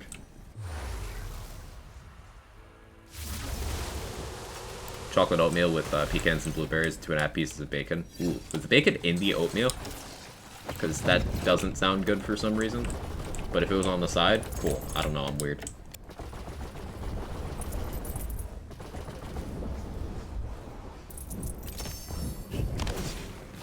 Fall Capstone is somewhere viable. I feel like it's maybe good when you're Spore 70's Barrage. So Spore Warden is one of the worst classes to feed into Storm Smite. It doesn't give you anything that buffs Storm Smite except for ability damage, which is a stat you can easily get elsewhere. Also, Barrage is not actually spammable. The Barrage enchantment is spammable, but to take that, you also give up a damage enchant slot. And you know what Storm Smite doesn't have? Damage. I suppose Spore Warden also does provide Wrath of Nature, but it's just Wrath of Nature and ability damage. Storm Dragon's Judgment is more spammable than Barrage.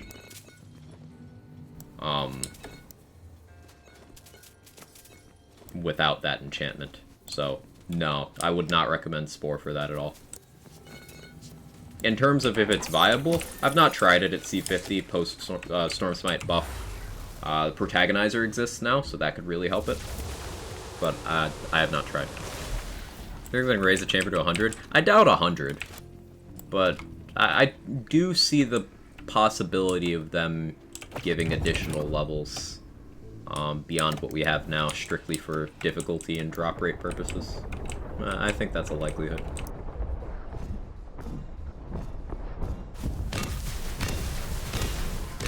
Does this kill me?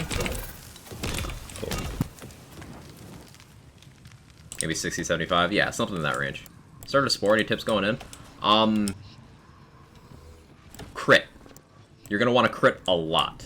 With the deep Spore Warden tree talents, Headhunter rewards you a lot for hitting natural crit spots. And this applies to more than just guns. Any spells that have like a physical projectile, like an Ice Spike for example, or a Laser Hand, those can also benefit from that. So you're going to want to hit those heads, or whatever crit spot is relevant on an enemy, as much as possible. And that also is what will allow your guns to trigger Play the Angles, which is a really good mobbing skill. So, focus on hitting those crits on a Spore. It's a good skill to get into. Good habit to get into, I should say. Words, mouth, brain. Only boss I can't beat in the game. It's because you gotta obey the mechanics. There's a couple bosses in this game that will not let you pass go without a fight if you do not obey the mechanics. Now, I don't have to obey the mechanics on this build, because I can just brute force it with DPS. But if you don't have the damage for that, you have to obey. Protagonizer, Blank Slate? Not Blank Slate, because Blank Slate is going to be worse than getting class power, especially now that we have Ascended class power on the table. Class power, skill rolls, passive rolls. But definitely protagonizer, yeah. Claw with what then? Graveborn? I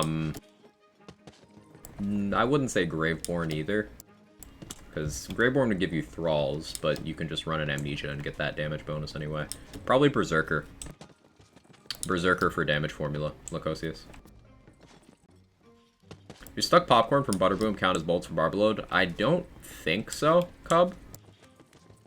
It doesn't say bolts with the gun as the crossbow model. There's a few guns that have crossbow barrels that don't Barbalode. The greatbow being one of them.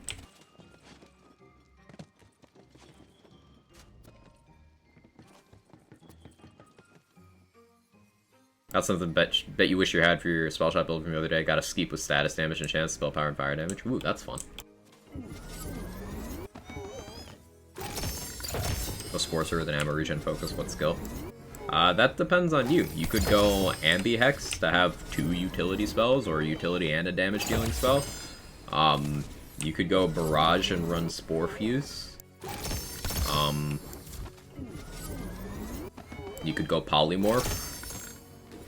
I would do any of those 3. I wouldn't recommend Blizzard, but... We're in Rainy Hills. Hope you're doing well.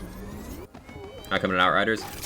I've got my, my Devastator. I'm still on Apocalypse 28, but I'm up to 993k anomaly power. Unbuffed. Which I feel pretty good about. I've been leading more into some melee stuff in my build now. And that's been very nice. Another great bow, let's go.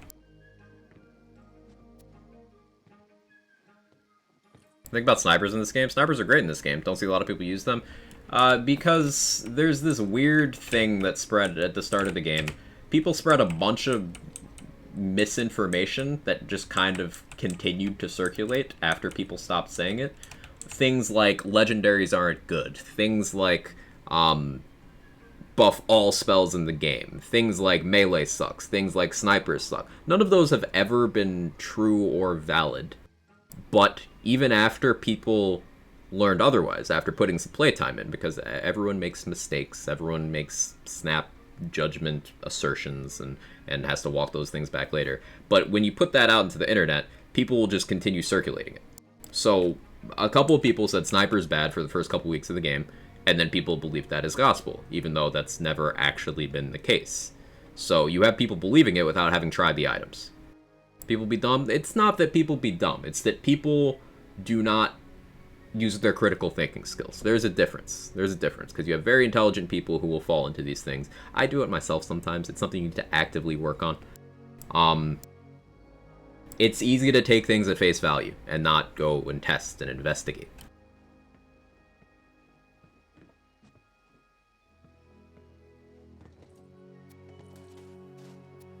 How you doing, Stone Swan? Build you running? I'm doing, Grav Leap, Boulder Dash, Endless Mass with, Marshall set. AP, if that wasn't obvious.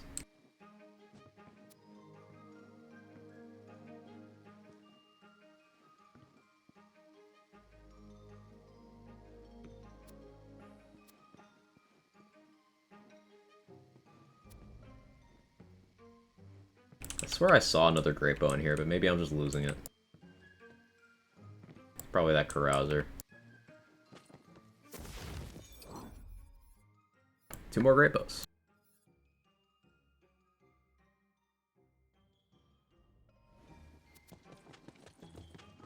Must have done 1 billion with 1 bumper clip, Boulder Dash, damage cap, everything. It's insane. I don't think that using off-host co-op glitches is a reasonable showcase of damage mechanics. I play solo and I don't use exploits, so that information is useless to me. But I'm glad other people are having fun. Also, why is Sword Explosion so good? Big number.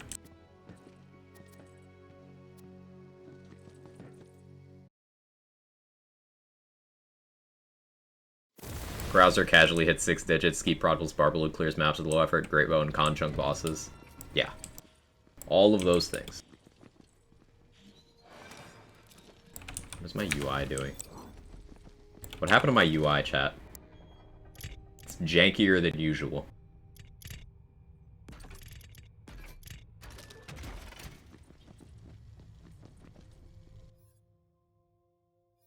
I'm gonna save quit. Scale off anything besides gun damage. Add elemental damage, area damage, global bonuses. If you're asking if it gets spell and melee and stuff, it doesn't. It's just simply strong gun. Why'd you break it? Because I break everything. I ruin everything.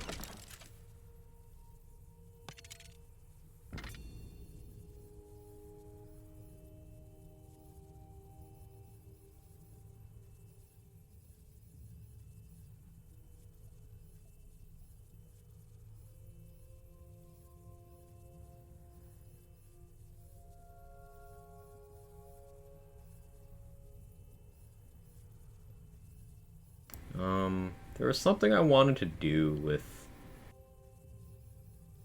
Oh, that's a sad Primordial Banshee. It's a Primordial Banshee with less damage than my Volatile Banshee. I forgot about that. Oof.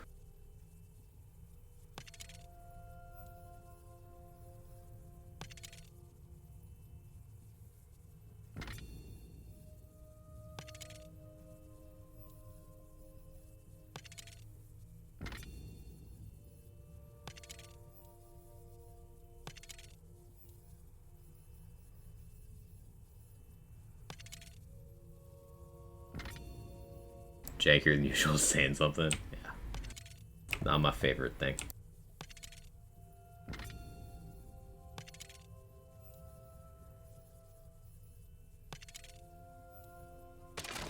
How you doing, Kirk? Good to see you. Using orbs rough until the collision fix. Yeah, good point, Shag. There's some hit detection issues with Frozen Orb right now that I'm sure are scaring some people off. It's time 2 version doesn't have that issue. It does, though. If you use Frozen Orb with Polymorph, for example, all of the spawned ones have the issue. They don't track things and they have hit detection issues. Now, you can counter this somewhat with Spell Radius. Spell Radius boosts actually work very well for Frozen Orb, but it's still a little jank right now. So I'm personally waiting until they address a bit of the jank before I really give it a shot. I have used it briefly, and it has some mobbing potential, but it's nothing fantastic. Hey, hello. How you doing? Good to see you.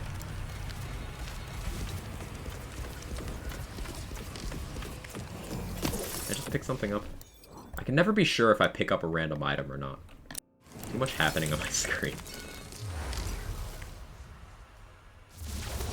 Imagine Dreadwind being able to benefit off melee with an effect like Banshee.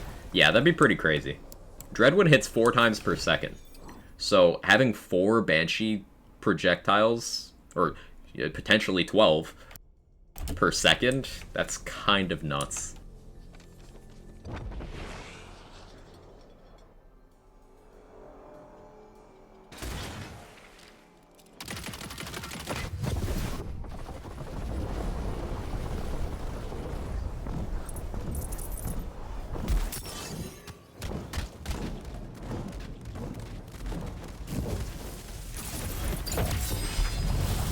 How's everyone here? Accidentally teleporting, apparently. But other than that, great.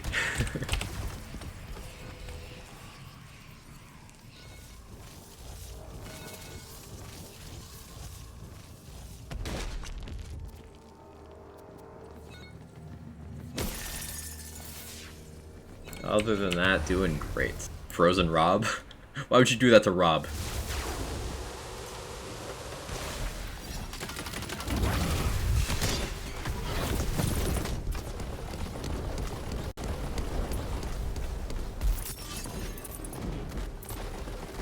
Comfy in bed?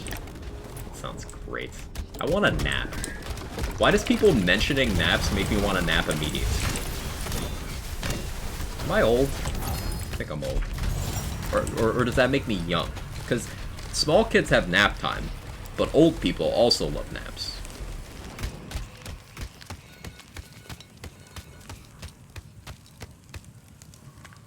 I'm undecided.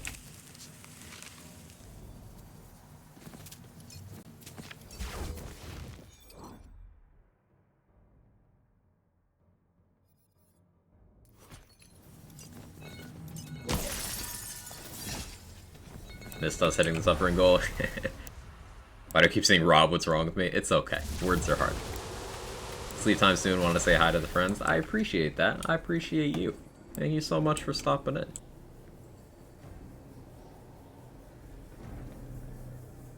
We middle-aged would like to apply for a nap time visa.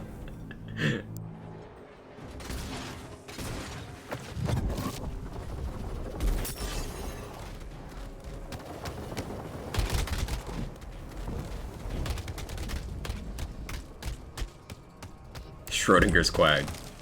Frozen Orb, Frozen Bro, Frozen Roberto. Are we just gonna call the spell Roberto now?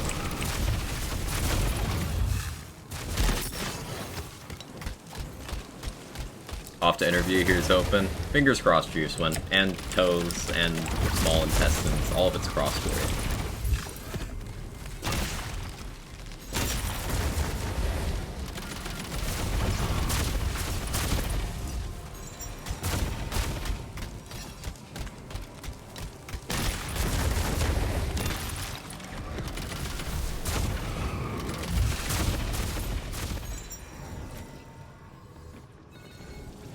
You can use it with Margaret. Margaret on your Barbara build, yes.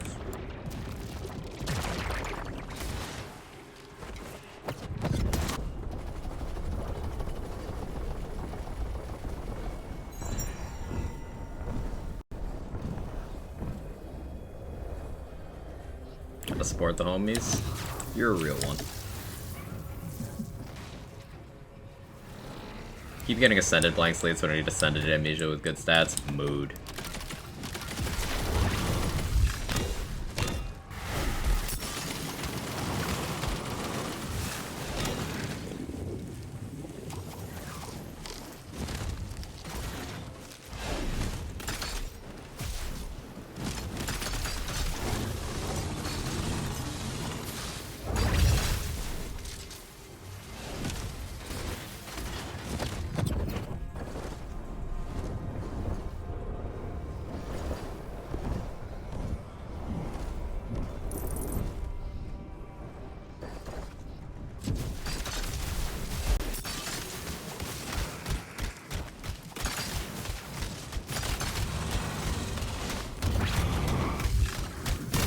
Yes, I'm using a Calcon right now for bossing on my melee build. Because this gun is sick.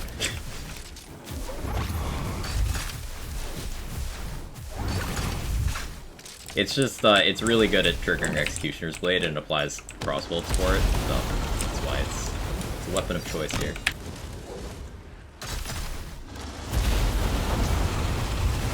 Should really switch to something more friendly for Dragon Lord, but...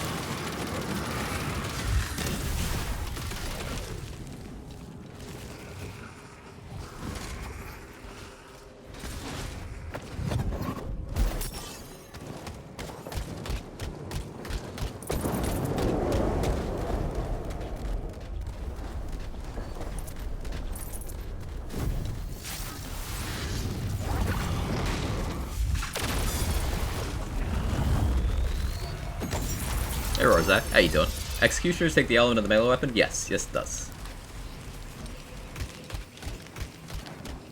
Found out that Alchemical Agent is going to be the concert I'm going to next week. I have no idea who that is, but I'm happy for you. I think. Think about the drops in this game. Could you elaborate? That could mean a lot of different things.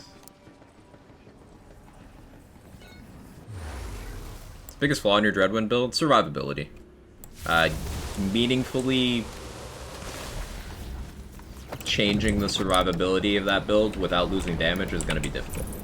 At C50, enemies hit very hard comparatively, compared to previous chaos levels. So, Dreadwind's problem has always been you take a lot of damage to deal out that damage, and it's a question of worth. Is that worth just swinging your melee weapon? It often isn't. So I gotta figure that out.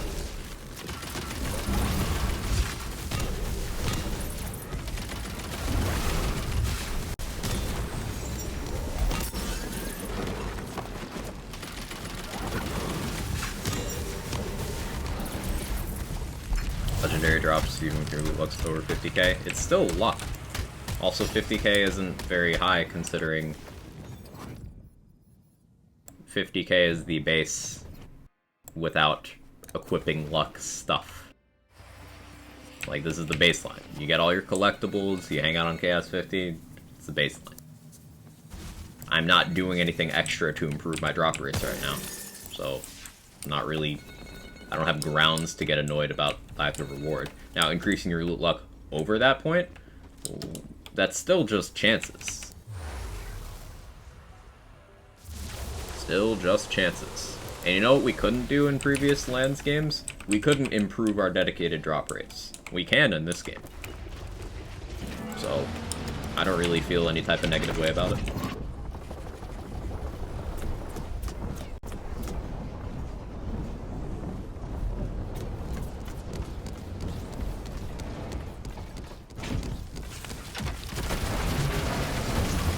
Now, I don't dedicated farm because I don't find that gameplay loop the slightest bit engaging.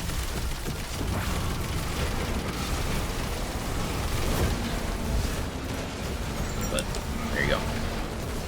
Usually hit 80k with my loot luck gear. Yeah, that sounds right. I'll equip loot luck gear if I'm spinning the wheel. I often don't bother with bunnies, even though I probably should. Primordial manual transmission. I'll pick up an ascended one if I ever get one. If I get an ascended manual transmission, I will try to make a build for it. Why do I sign up for these things? I don't know, but... When weapon says stuck crossbolts increase damage, that's like consec hits doesn't increase spell or melee damage, correct? Yeah. So, if it just says damage, Kirk, it's guns. If the unspecified one is guns, and then the other one is melee. Yeah, it's weird that it doesn't say guns, but it does just mean guns. Times 2 White Rider. Primordial. Middling mag size, no crit parts. I think this is the same parts as the one that I have, that I got at C35. So this is a pretty good one. Could be better, could be a lot worse. I'm not going to buy it because I already have that, but...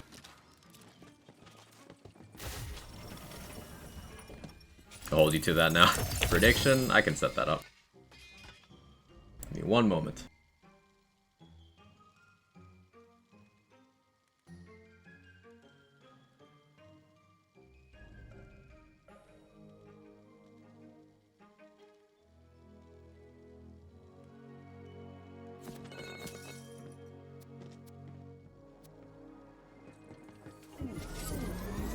It's on Ascended times 2, couldn't buy it. Oof.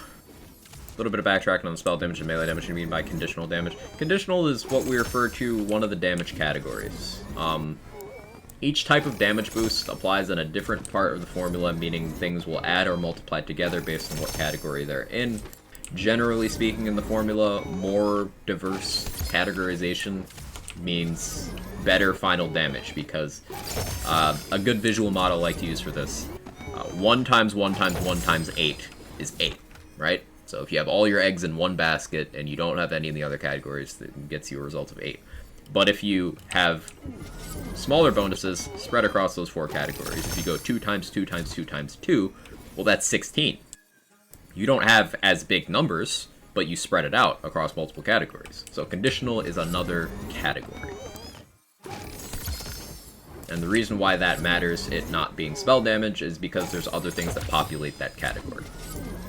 The math would work out differently if it was truly spell damage, because that boost would not be additive with other sources of conditional.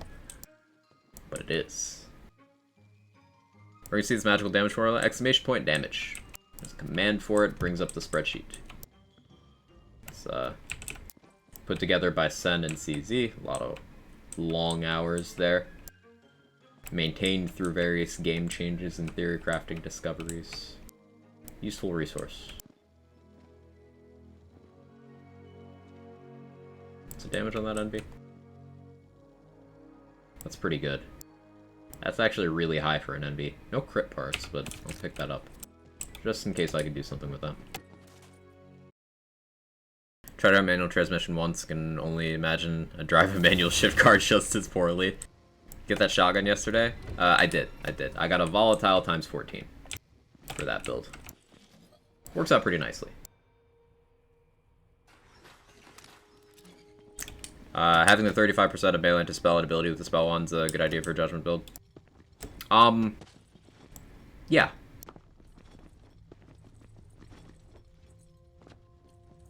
But the thing for that is remember that Clawbringer does not have any melee boosts in skill tree. Doesn't have any.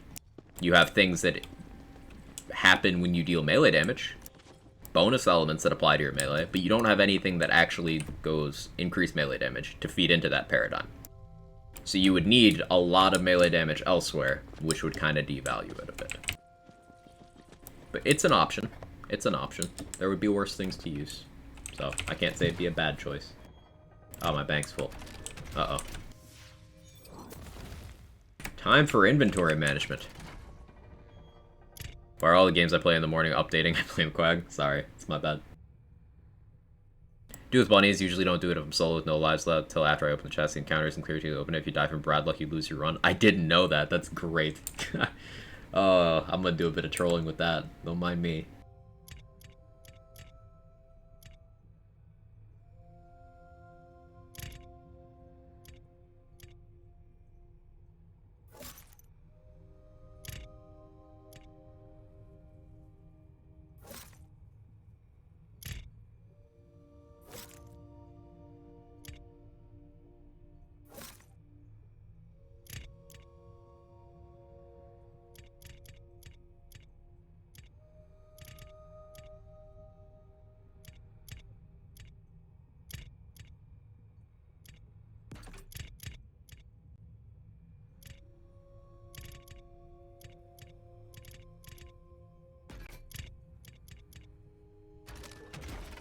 I'm still gonna have to clear that out again next run, but we're fine for now. What's that of the command? Yeah, go right ahead.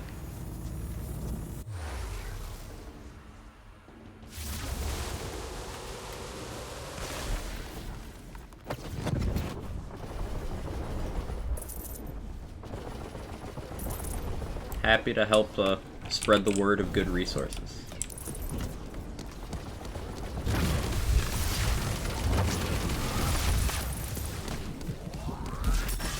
I also wonder how much of a bait are the 2 damage reduction skills of Clawbringer. So Storm Breath is really good because it does multiple meaningful things. It gives your Wyvern a really good special attack, and it does give you a large amount of damage reduction for a single skill point. 15% for 1 point is efficient. Like, that's good. And it also helps you get down the tree to impactful things like Awe and Indomitable. So Storm Breath is good. Rebuke is not. Rebuke is low value per point. The damage thing it does is extremely minor, and it's in a part of the skill tree where you simply have better options available to you for those skill points.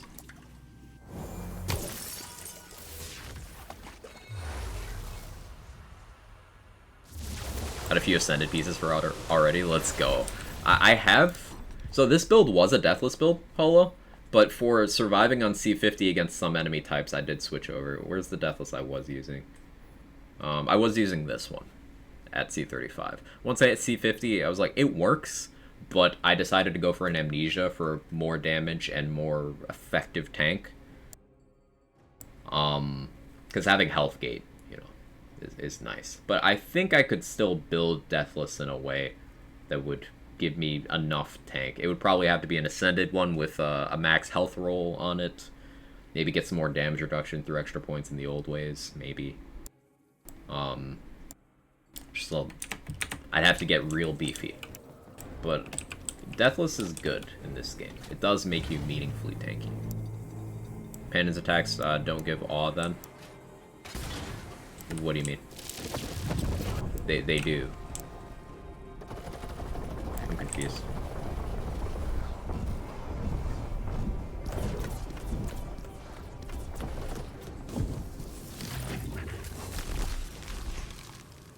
Hey, Perek, thank you so much for the 21 months. I appreciate it. Thank you. Love to be here with whole Quamily. Happy to have you. Thank you so much. Why game? I hit eventually. Maybe the real aim was the friends we made along the way.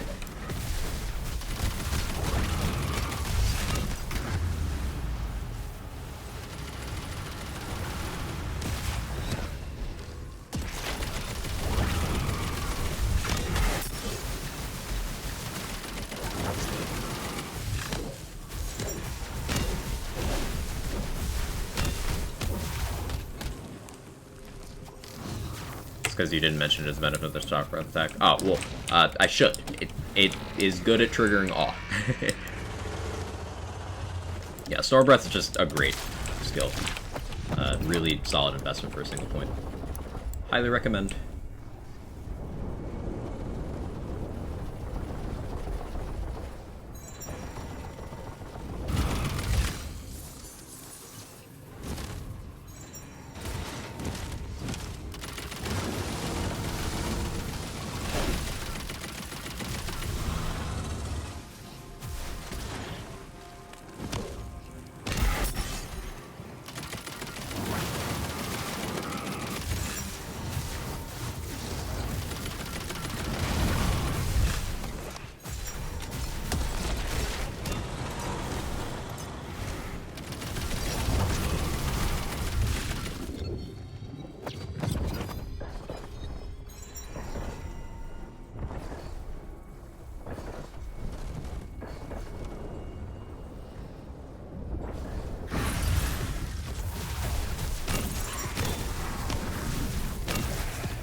I'll take that hit. What am I doing? I have an amnesia.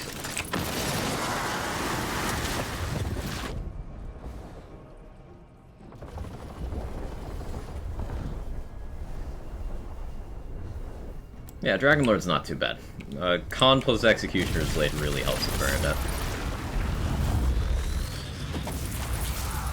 Brecci eaten? I did not eat Brecci.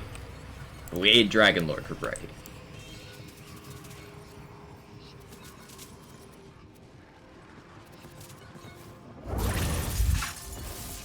Categories of damage formula, so it's better to have one type from each because multipliers are more stupid than additions. Yeah, exactly that.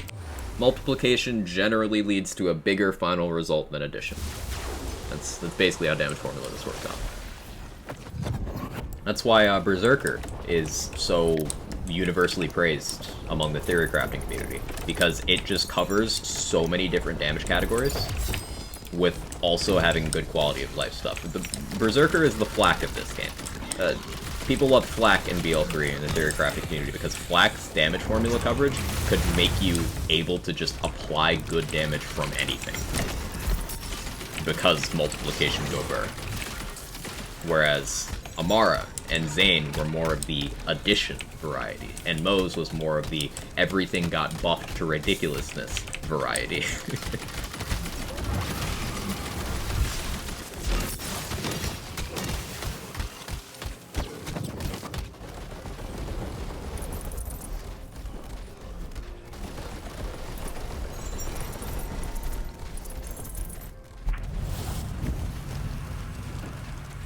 You're Brecci or else. I'm sorry.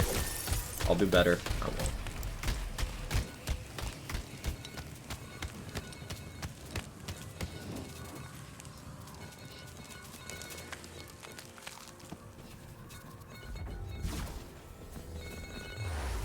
Recommended by the Season Pass? Depends on what kind of gameplay you're most interested in. So, included in the Season Pass are 4 Mirrors of Mystery, which are like bite-sized dungeons that have a boss at the end, and each of them, once you complete them, will add some rooms to your Chaos Chamber, which is the main selling point, aside from the gear included, in my opinion. Extra variety in the chamber is nice. I spend most of my gameplay time in the Chaos Chamber, so seeing more diverse stuff is always cool. But also extra gear. A lot of cosmetics. If you're a cosmetic hunter, you get 80 cosmetics per DLC, and that's quite nice. The 4th one will be a mirror and also include a 7th character class, so a lot of people are excited for that.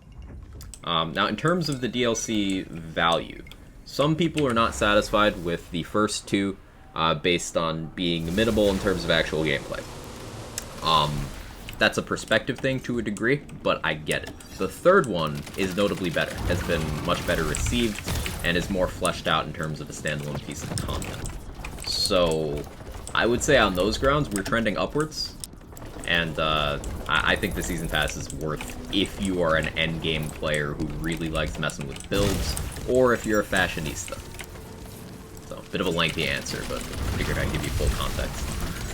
If you're a more story-oriented person, maybe wait for a sale.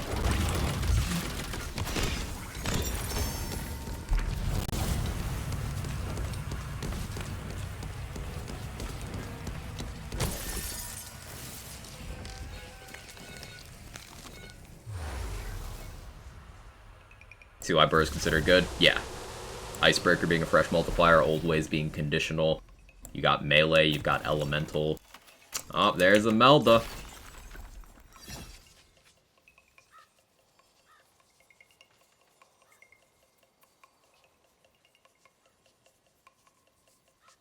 Character will be goddamn fabulous. Amen.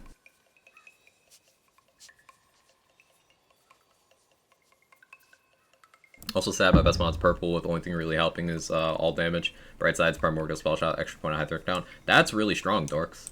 Getting a specific armor to help your build out is so difficult with how item part generation works in this game. You're still using something better than what most people have. Morning, Black Joe. How you doing? Happen to know if follow-up works with Storm Dragons? It doesn't. It does not. Melee swings only.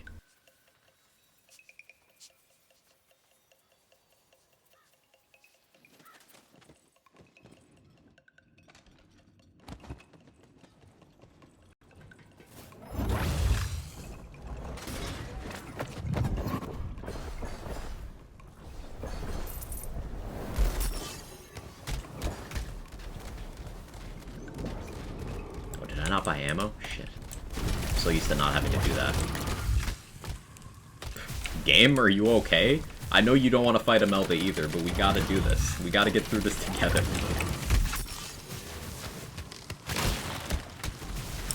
We can do it together. Oh, no, never mind. We can't do it together. All hope is lost. The power of friendship is nothing compared to the bullshit of Imelda.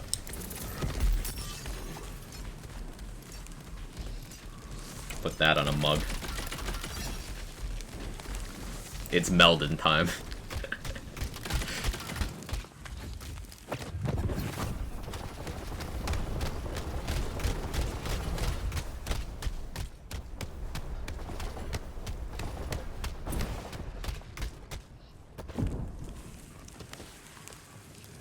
Wrath of Nature +3, please.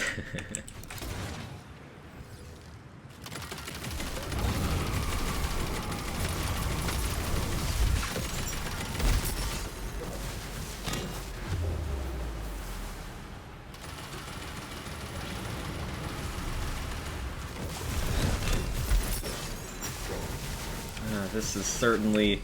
Imelda will certainly go down as one of the bosses.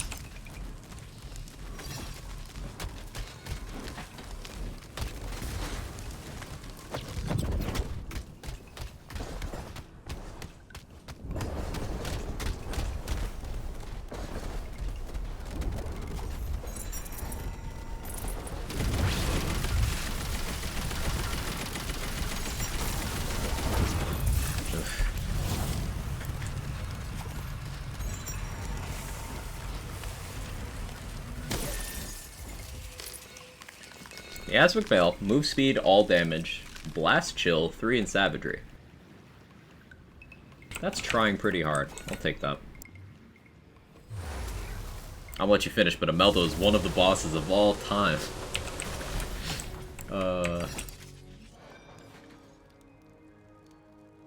Pretty bad parts on this. Also only chaotic.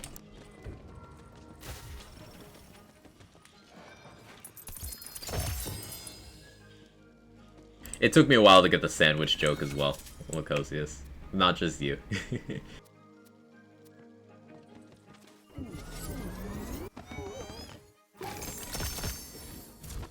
think she's the reason they added the Buffmeister. Maybe.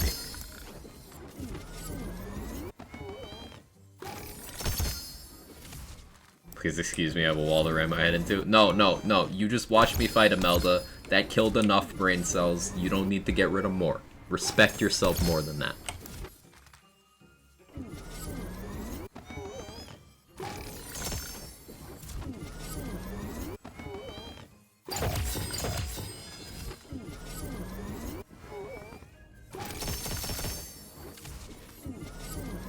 Melda caused all the suffering in the world. True. Hey Shiner, tried out the Ambihex build you're using the Barrel Maker spell the other day. It's a badass build and I appreciate you sharing it. I was curious, is there a way to pull points from other areas to spec Double Knot, or is getting Double Knot from gear the easiest way to utilize it while maintaining synergy? You could opt to go down to Double Knot in your skill tree, Shiner, but what you would lose there is the Graveborn Capstone, and the Graveborn Capstone is allowing you to get your max Dark Hydra count without having to kill enemies. It's also allowing you to stack up Ascension, which you're otherwise going to have difficulty doing, because stacking Ascension without the Graveborn Capstone is getting 10 kills in pretty rapid succession. There's not a lot of rooms where you'll even fight that many enemies that quickly, so it's kind of tough to stack that up. And Ascension is the second biggest source of spell damage in the entire game. So I really do recommend getting Grave Capstone. Also, technically speaking, like pound for pound, Blast Gasp is a stronger skill than Double Knot. On average, in an average to average scenario, Blast Gasp is stronger. So like, going down to Grave Capstone also gets you Blast Gasp. You could opt to go for Double Knot from skill tree. You would be losing things though, and it would result in less damage. If you were put in a position where you had to pick one or the other, like if you didn't have Double Knot armor at all, Blast Gasp is still doing more for you. So I wouldn't worry about it.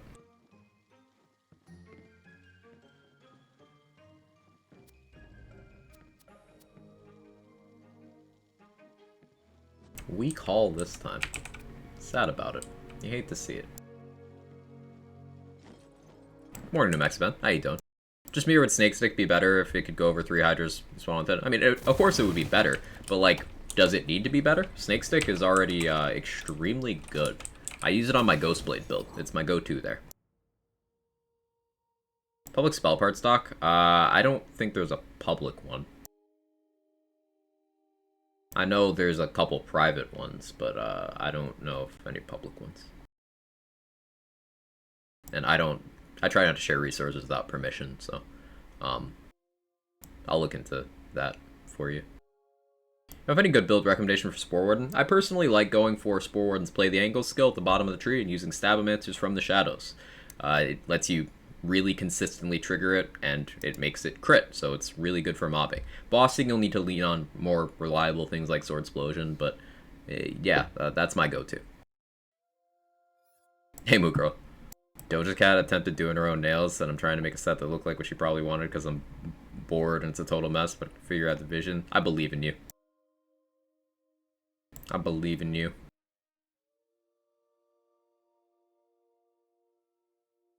Makes sense. Thank you. Appreciate the explanation breakdown. Always happy to do it. Use Snake Stick as well, Holo. Yeah, it's such a satisfying one. Here, let me switch to that build real quick. We'll do a quick run with the Snake Stick Ghostblade build, just because I like it. It makes me happy. I have a lot of saves. Sorry.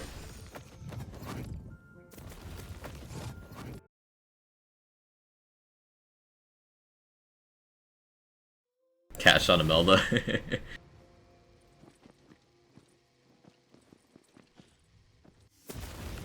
So, this is the one I use on this build.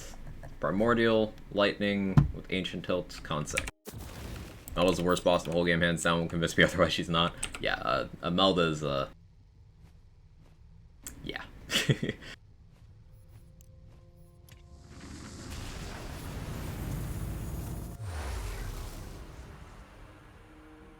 I want Trap Scallion, but not do another playthrough. There, bro, you got all them builds. I play a lot. Oh, why do I have From the Shadows on? That's not supposed to. Here, let's. We had to end that. I remember why I had From the Shadows on. The last thing I did in this character was Imelda. So I had to switch. Yeah, the cool thing about Snake Sticks is they also do melee damage, so they can trigger things like Alchemical Agent. And they're another way of doing melee damage from range. So they'll just kinda chunk things. And that's with me doing absolutely nothing to help. I can continue doing my thing. while they're doing their thing. That's optimal snake stick gameplay.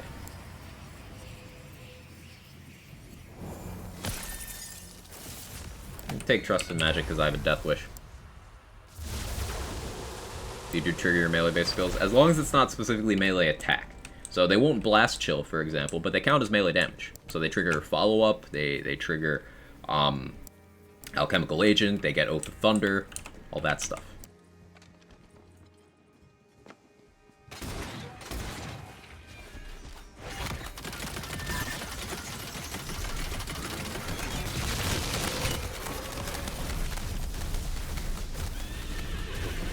Why does Blast Chill never work with anything? Because they specifically changed it to only be melee attacks. Because Blast Chill triggering from things like Dreadwind, for example, was wildly overperforming. To compensate, when they made this change, they did fix a bug that was causing Blast Chill to not benefit from class power. So it's stronger than it was for melee attacks. It's just now only for melee attacks. I should go up there and check those. Almost killed Nightmare with a single Ghost Blade. I usually do. I just didn't play well on that one. That was my bad.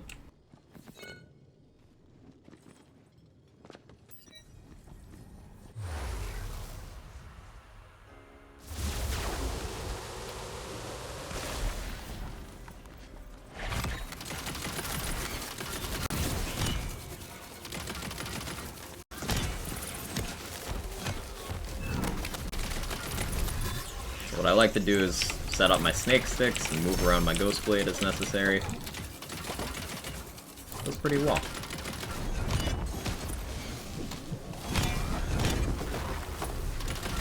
I've got my wyvern flying around debuffing enemies. And I just swing snake stick.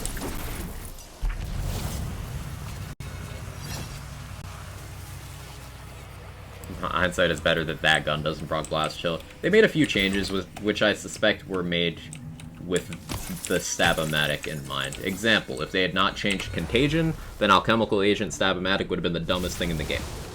If they had not changed Blast Chill, well, 14 Blast Chills per shot would have been kinda nutty. Things like that.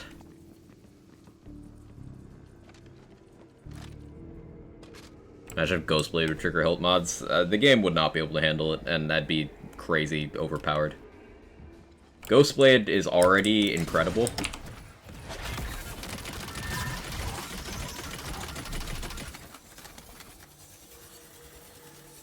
Come on, go back over there. Thank you.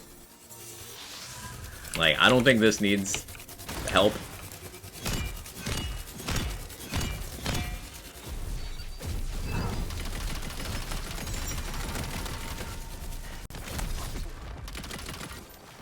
Note that I'm not using some ridiculousness that I could here.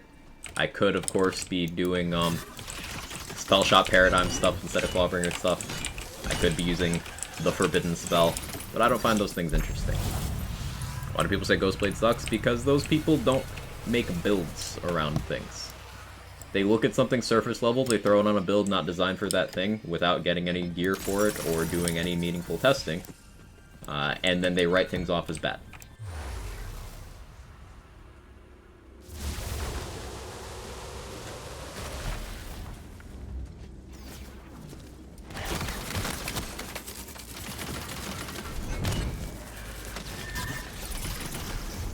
Ghostblade is the kind of thing that rewards heavy investment. And as you can see, it is worth the investment.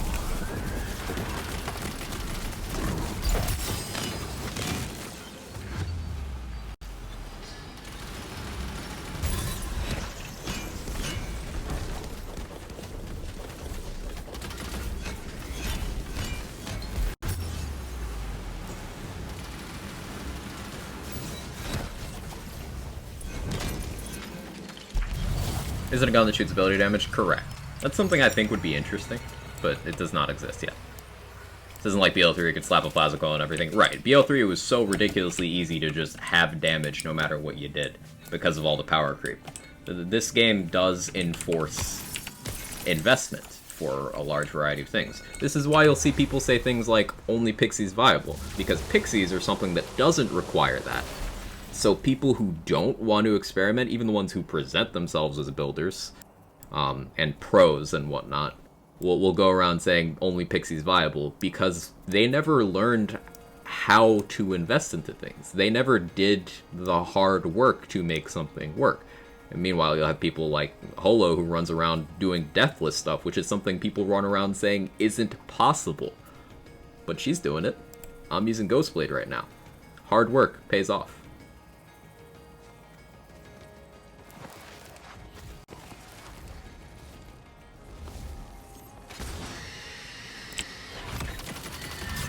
Now, hitboxes for Ghostblade on Banshee are a little unfortunate. I don't love that situation.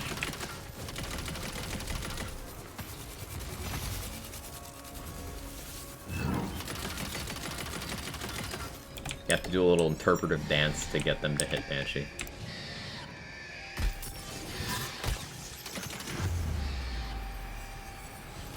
Also, some people don't have time to invest in it as well, so they want something that works fast.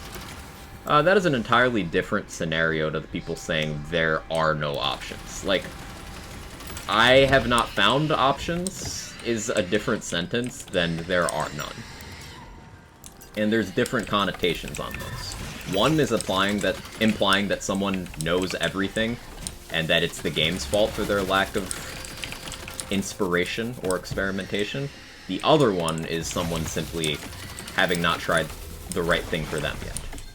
And acknowledging that it's possible that they don't have all the answers and that they simply overlooked something. Mentality matters a lot with these things. And fundamentally, it comes down to having a shit attitude.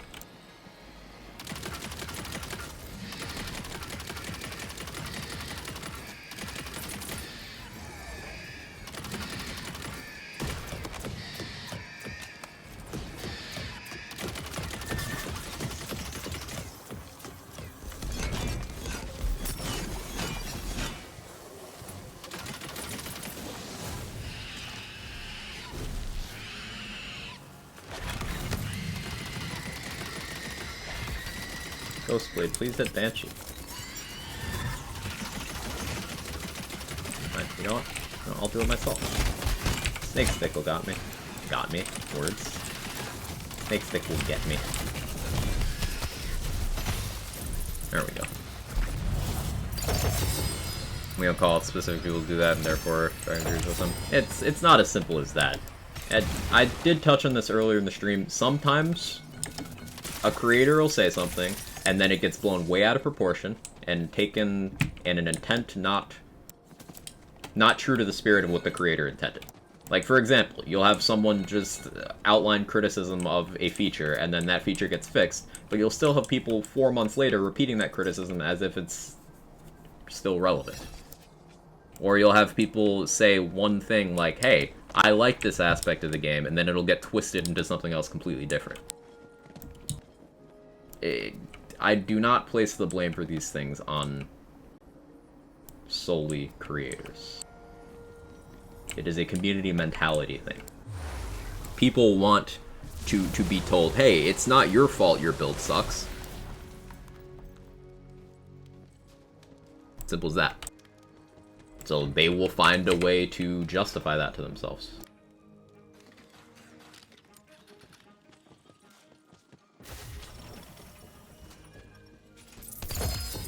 Still trying to roll Spore Explosion, all my guns for my Spore Spell. Honestly, Holo, I don't think that's worth your time. Like, it's gonna be so... Actually, that's a bad egg with Roy, I don't want that.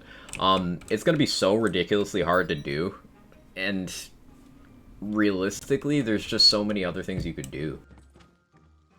And the awkward thing with doing builds around that enchant is that you often end up in a scenario where to maintain it, you need that ward enchant for a barrage charge back on reload, right?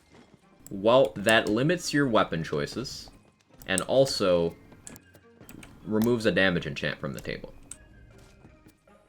So Spore Explosion, Spore Fuse is one of those enchants that is nice, and the damage peak is attractive, but it's rarely efficient. And considering how hard it is to get, I think that's enough of a reason to be like, eh. I have a question. Deal frost damage and boost ice damage. If you have the class mod that changes companion element damage to say fire, they still gain the frost bonus damage. It will only work if you have bonus fire damage. They will only gain elemental bonuses to the element that they are. So if you change your mushroom from it dealing poison damage to it dealing fire damage, it no longer gets your poison bonuses, because it's not doing that anymore.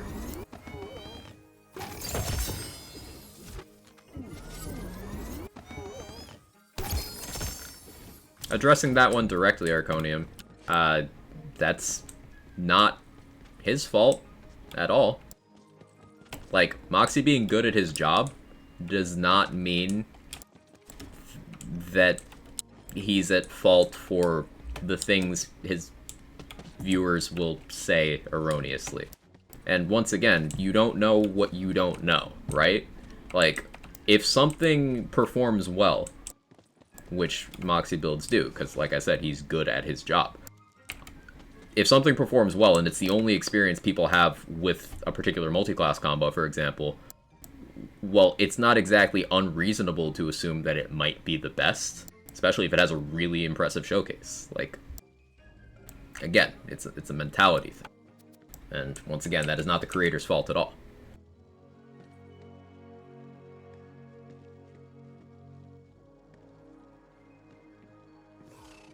You don't know what you don't know. So sure, there could be a lesser known build that's, like, better, which is not even a straight line of a metric.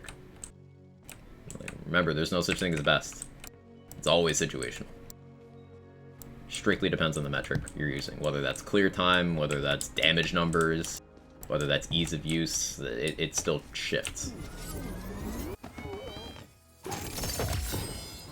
If I didn't already have the shield enchant and some hot Ludites, I wouldn't be chasing so hard. Oh, you actually get Ludites? Nice flex. Nice flex. My builds are best for me. There you go. That's a good mentality to have. For Hammer Berserker, which capstone do I use? You don't necessarily need to use a capstone, Lizri. Because you could go down to Awe and Indomitable and just hang out there. Storm Smite doesn't do that much damage. So like if you're doing a gun build, it doesn't really do anything for you. You could just go down to Awe and Indomitable and then hang out in tier 5 of a Berserker tree and grab as many points in Iron Squall as you can, which is good fire rate. You don't necessarily need to take a capstone. Capstones are one thing I like about the skill tree design of this game, among many, many other things, is that there's perfectly good use cases for just taking tier 5 of both your trees. And that's one of the reasons I think any further skill points would be damaging to the game, because that would no longer be a choice you would have to make. Need a better class mod, only have an Amnesia. Amnesia's great. I'm using an Amnesia on my my Frost Shiver right now, which I'm going to switch back to. Amnesia is one of the biggest damage increasing armors in the game.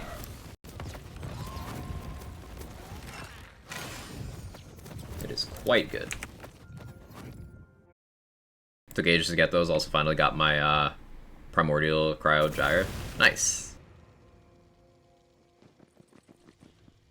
Yeah, going for anything specific, like element, chaos tier, part configuration wise, is very tough.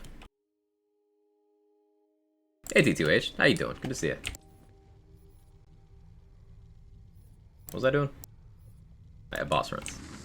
Do I run on armor defense? I do. On armor defense makes you proportionally tankier. Like, you take half of your wards and triple it, and that becomes health, which makes you quite beefy. And it's especially nice for close quarters builds like this.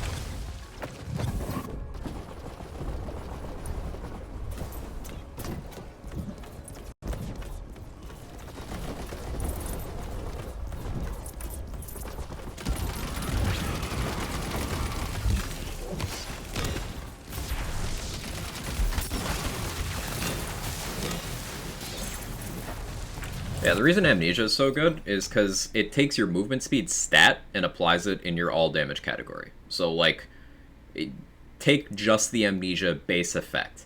It gives you 20% movement speed when it's on. So that's already 20% global damage, which is as good as the biggest all damage enchantment that doesn't require you to be at low health. But I have 39.5% movement speed on that. So just the armor alone, without looking at any of my other gear, is giving me almost 60% in the all damage category when it's on. And then add in the actual all damage passive that's there. So almost 90% in the all damage stat just from this one piece. But then it takes my other movement speed bonuses. So you've got Myth rank, 25% movement speed. So that's 115% all damage just from my armor. And then you've got 2 in Cold Snap while enraged. That is 12%. So 127%. And then you've got Haste when that's on from spellcasting. That's another 24%.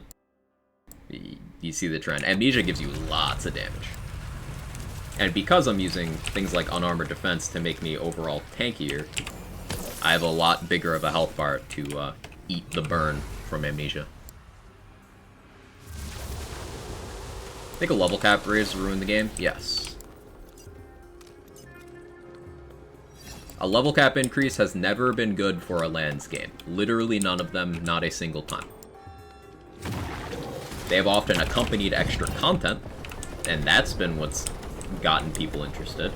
But level cap increases are not good for these games. They devalue choice making. They enforce refarm in a way that isn't elective. You can choose Chaos tiers, you can't choose your level. And they often lead to power creep. You gonna block a cheese? Rabbit, why are you the way that you are? Hate the fact that it takes an hour to get to my spells in the bank. Yeah, bank UI fixes would be welcome. Whee. I wanted to see how far that would launch me. I was not disappointed.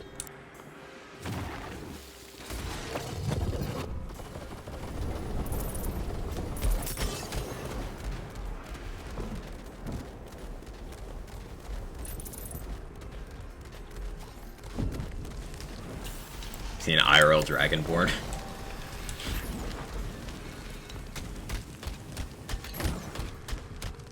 Another question. When the game says bonus dark magic damage, does it mean if I deal frost damage, it also deals dark magic damage? Yes. When it says bonus, it tends to mean an additional source of damage layered on top of the one you did. So, like, Body Rune says bonus fire damage, that is an extra fire damage number you'll have on top of what else you got going on.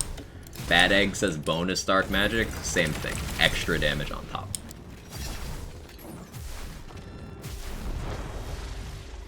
Is Awe even worth speccing into? Yes, Awe is one of the most beneficial damage skills in the entire game. It is utterly fantastic. It's the biggest crit chance boost in the game, and it is the only source of shrine crit damage other than shrines. So Awe doesn't go in the crit damage category with like your strength and stuff. It goes in another section that multiplies more favorably.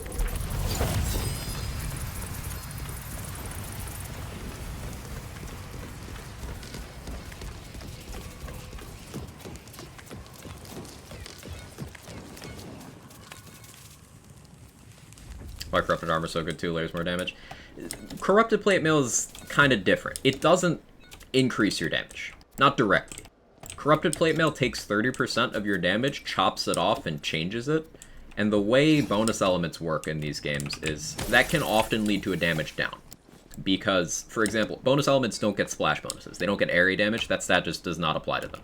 So if you're using, say, a Sword Explosion with a Corrupted Plate Mail, 30% of your damage will be changed to Dark Magic, which, 1, does not have any favorable elemental matchups, and 2, being a bonus element, doesn't get area damage bonuses. So in that specific instance, it can be a damage down. But, what Corrupted Plate Mail does well is it gives you an extra instance of on-hit effects, which means, let's say you shoot a black powder gun, you know, the ones that ricochet on crits? Let's say you shoot that at an enemy. You have an extra chance to hit each of those crits and ricochets because a corrupted plate mail makes the hits happen again. So this does mean things like the head cannon that gives an explosion on crit. You get 2 if you crit with a plate mail on. Other on-crit effects, such as the ammo restoration of the Pookie's Chew Toy, you get an extra chance for that. Things of that nature are great with plate mail. You get an extra chance for Blast Chill if you're meleeing with a plate mail on. Although that Blast Chill and all these other effects, they will scale off of that smaller chunk.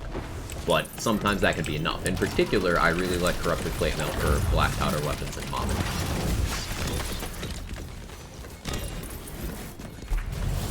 Also counts for Spores Lotion, yeah? Yes.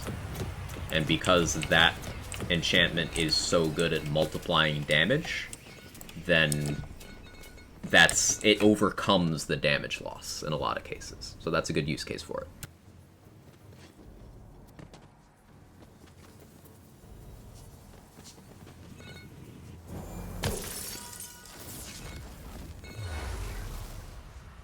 If you're going Spell Shot Clobber, you can also get points in Awe on the comm if you prioritize Spell Shot, and you can still get Awe, go full Spell Shot tree if you want. Yeah, getting Awe from armor is a very, very valid strat.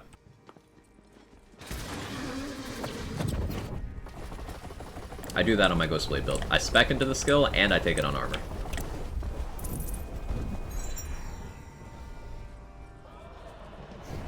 Are unward break enchants worth taking over others? Situationally, maybe, Jenga. What's interesting about the ward break spell crit chance one is that it's post-ad. Or it's not post-ad, it's mult with everything else, I think. It's a different thing. It's mult with everything else. So it's effectively guaranteed spell crit chance, unlike any spell if you have other spell crit chance bonuses. That can be really attractive for some spells that have very low crit chance. Example, Calamities tend to have very low crit chance. So you could do some sort of build around that. Maybe even throw in a Lich's Augur, which promotes you breaking your ward. There's some value there. Why is Force Explosion strong? Because it's a double dipping mechanic. It is an instance of damage based off of the damage of something else. And what makes that good is because you'll have bonuses that'll apply to the second thing that already applied to the first thing. That means that damage is scaling exponentially. So, like, here, Blast Chill is another example of that. So, let's say I bonk an enemy for 100 damage. Blast Chill is going to take, at one point, 25% of that and apply it as another hit. So on paper, you get a melee hit for 100, and you get a cryo ability hit for 25. But let's say the melee hit was cryo. Well, that means the cryo bonus that applied to that applies again to Blast Chill. So that is a much bigger increase than it applying side by side. Like two things happening at once? No, it's a thing based off another thing. But there's other bonuses that apply to that again, such as the old ways, such as Thousand Cuts and Selective Amnesia and all that.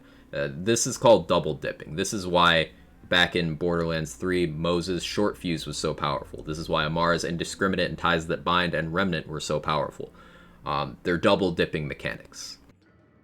And you can apply a lot of math to them.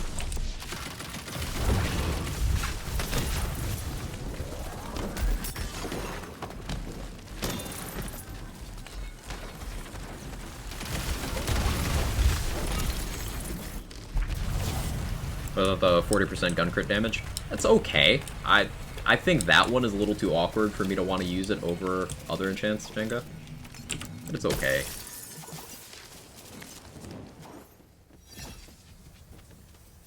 Something says bonus X damage to another instance can also trigger stuff the same in BL3. Yes and no. That's complicated.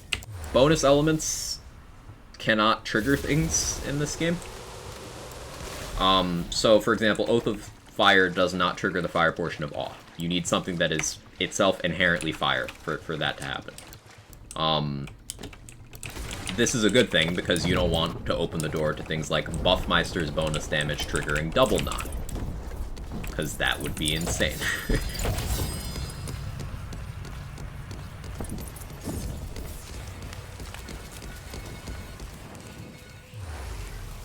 Is Ascension one of those skills like spell weaving or separate timer again? Separate timer for stacks. Dorks.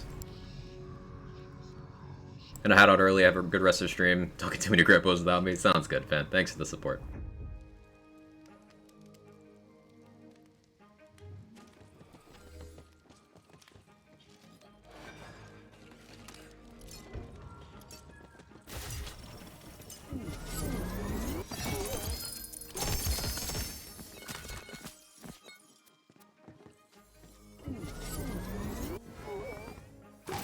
As long as you use smaller mags, you can abuse the barrage thing. Yeah, you can. Knowledge of the game's insane. Hey, thanks. I spend a lot of time on it. I got into content creation for Lands games because I'm just a super fan, really enjoyed digging into theory and stuff, and it's just collective knowledge amassed by me and other people over way too many hours. I can't take complete credit for knowing all this stuff. It is the work of a large community of people. I'm a contributor, but a lot of it is just information I picked up from like-minded people. You have, what, like 2 months game time? Let's see, what are my in-game hours? Currently, the Epic Launcher says I have 46 days, 10 hours, 34 minutes, 41 seconds. That is just on retail. That doesn't include my pre-launch time with the game. And what does that math out to? I'm opening calculator.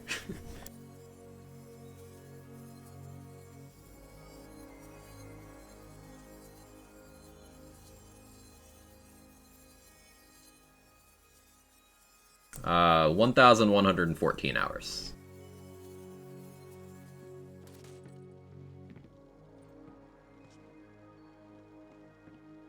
Greatbow. Tog.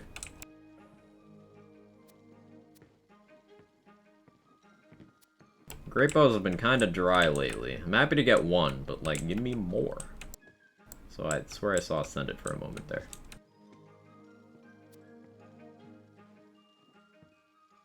Wishful thinking, maybe.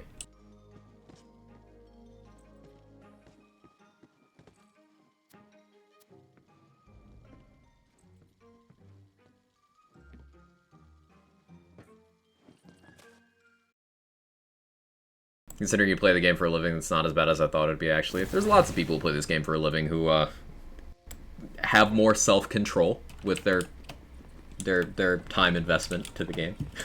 I don't. I spend a lot of time testing things, and often when I prep a build for stream, usually I'll spend a bunch of time field testing it before I bring it on stream, usually. So that's where a lot of the time comes from. And often, if I'm deciding if I want one piece of gear over another, I'll do like several hours of Chaos Chamber just to really cement my decision.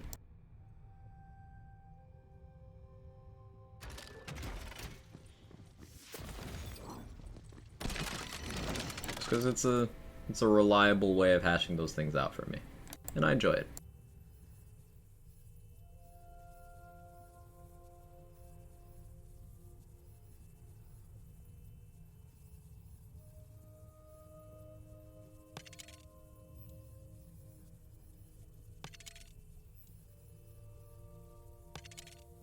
Hey, we got the consec on that finally. Which is a great game with lots of playstyles, can't really blame you. Yeah, there's so much to do. And I only have 3 builds at C50 right now. I have not put in the time for like my other 9, 10 builds. Because I've just been enjoying the 3. And you know if Corrupted Plate Mill increases the chances of proccing 7th Thread? It should, Manic. 7th Thread's already pretty consistent, but yeah, it should, based on those instances being able to crit independently. More chances. 18 days? That's still a lot.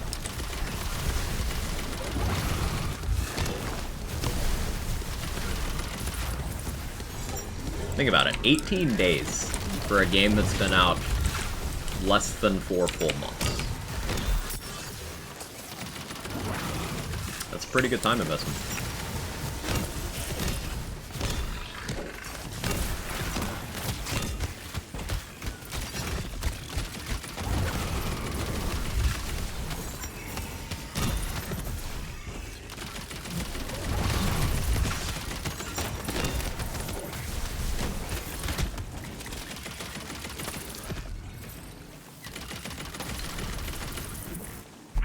Pigworth's so awkward sometimes.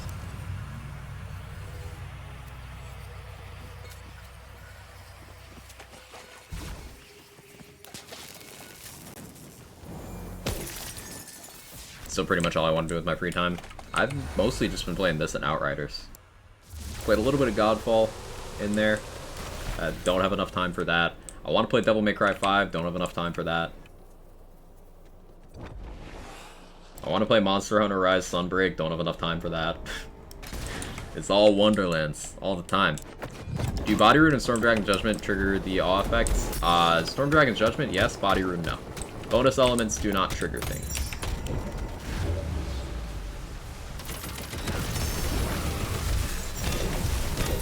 You need something that is inherently fire or lightning to trigger off. Slow Solissa kill. Good job, mate.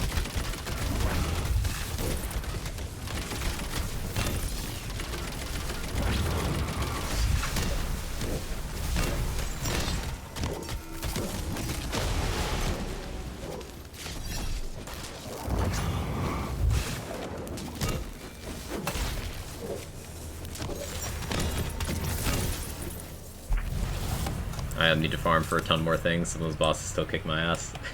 It's, bossing is tough in this game, especially if you compare it to Borderlands games.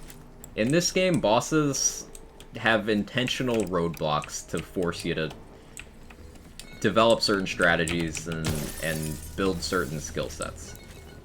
Example, Solissa, the boss we just fought, not particularly tanky, but she gives off the perception of being tanky because A, she's evasive, and 2, she's got a ward bar, but lightning resistance. So you have an entire phase of the fight where you don't have a favorable element, which creates a lot of tank for her. So you need to do more DPS and think about your elements more with that boss.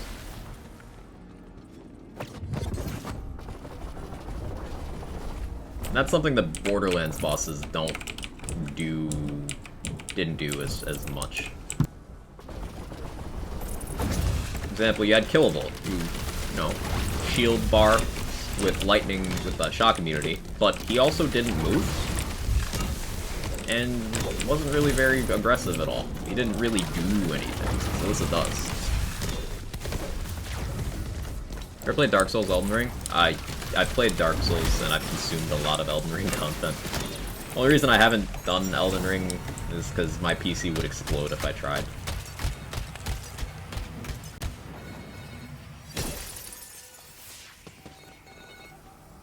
Yeah, Drill's another example, Dorks. Good shout.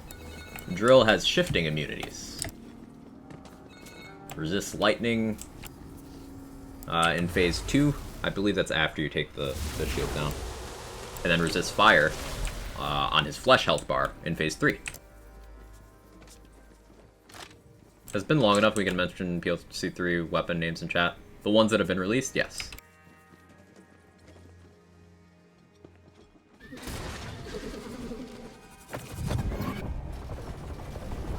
I should really let Nightmare hit me there to trigger my amnesia, but I don't make good decisions.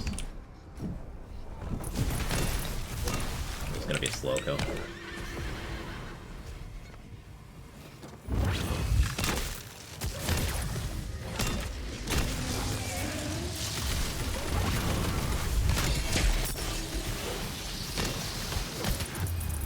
Oh, same frame.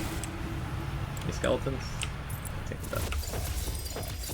Wastard's another one a lot of people have issues with. Yeah, Wastard's an easy boss, but he has mechanics that force you to learn them. Like, once you pick them up, it's like riding a bike. You never forget, and you can just apply that.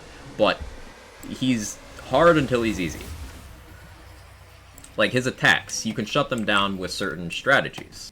Like, let's say that loot pile over there is Wastard. Let's say he's doing his skull attack. All you have to do to dodge it is this.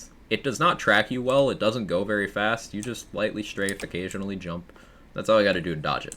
When he does his Nova attack, either you outrange it by running the hell away, or you block it with line of sight. It cannot penetrate cover.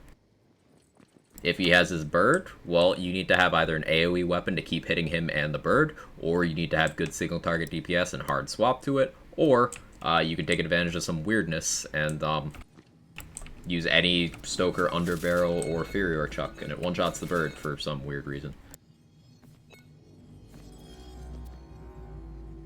Another good thing against Wastard is you can use Sigil spells. If you don't want to, or if you're not confident in your strafing ability, you just plop down a Sigil. It blocks the skulls,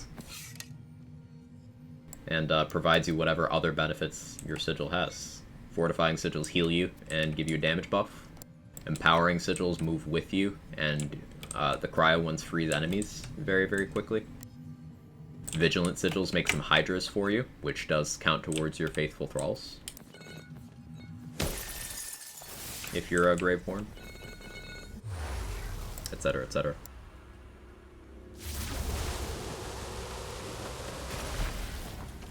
Turn a portion of total burst window into window damage and applying a status effect via Echo Crit and Alchemical Agent. Yeah, I really like Echo for this because you can trigger Barbaload with Echo, and that just makes a really, really powerful ricochet. I didn't think I'd like Echo much for this build, but I really do.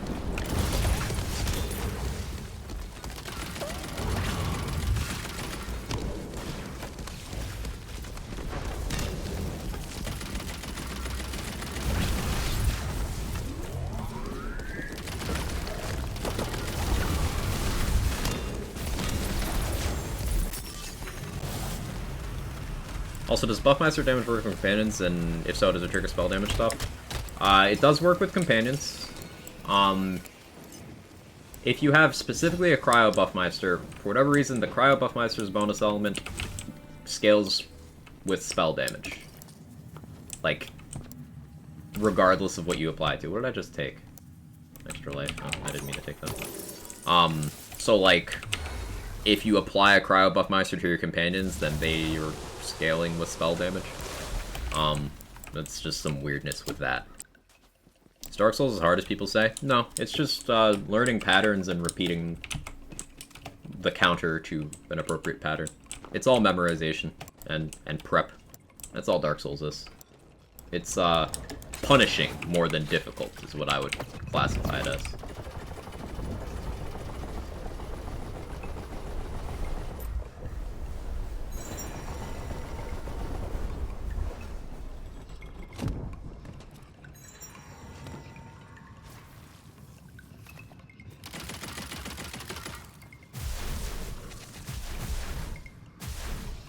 With Paladin Mike and Mushroom Mike. Why didn't they rename the Mushroom Healer to something already in the game? Because Mike is a mushroom joke.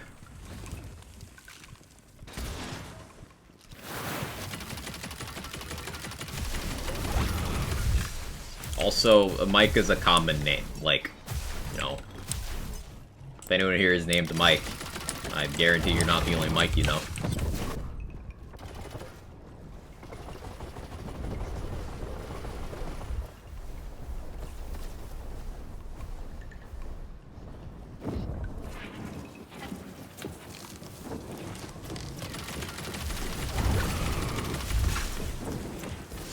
Is Mike a mushroom joke? Mycology is the study of mushrooms.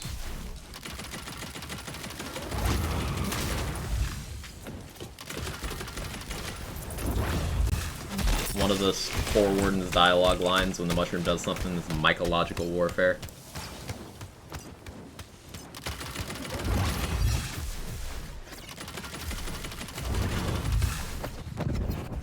Magic mushrooms and Magic Mike. Yup. What that mushroom do, Magic Mike?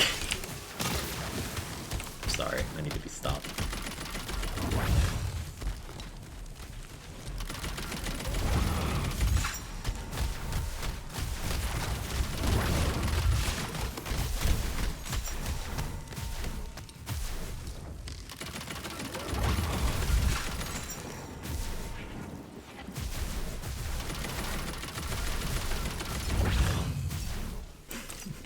Okay, I'm done. Imelda, can you stop? Please? Alright, I wanted to beat this boss fight. Imelda said no, chat. I don't know what to tell you guys. She said no. Okay. Can you... Are you done?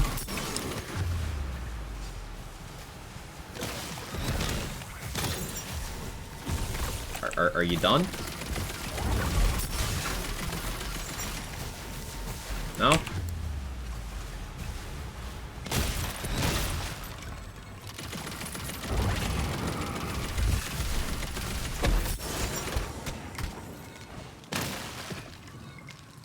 If you stop talking about Magic Mike and its mushrooms, never. Why is it always Form 4? Ugh.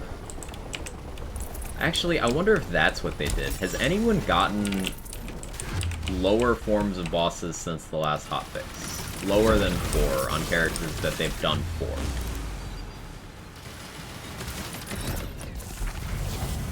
He's clearly up.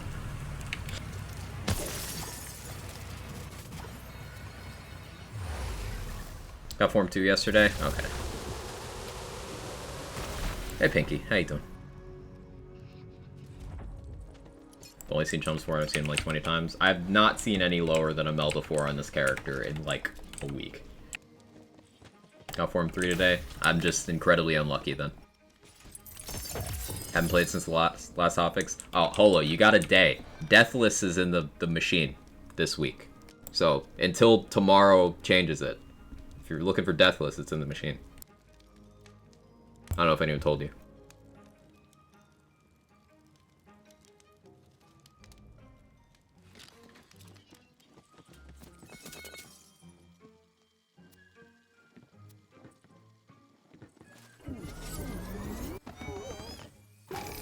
To the person who got the Ascended White Rider a few moments ago, you get yours from the vending machine.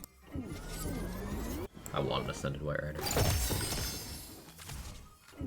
Assuming people recording less than 4 have completed 4 in the character. Yeah, that's an important bit of information. Like, I'm wondering if it... Because you used to be able to just get any of the 4. Been addicted to Apex, finally hit Battle Pass 100 and bought it. Hey, let's go. I've only played Apex for a collective total of like 7 minutes. But, I'm proud of you anyway.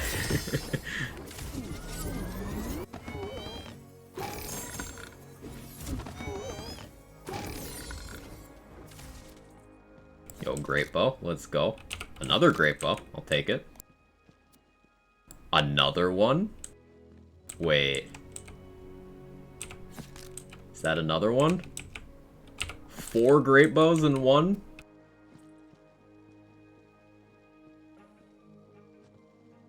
You love to see it. 5? I need to make inventory space. I don't have a backpack slot.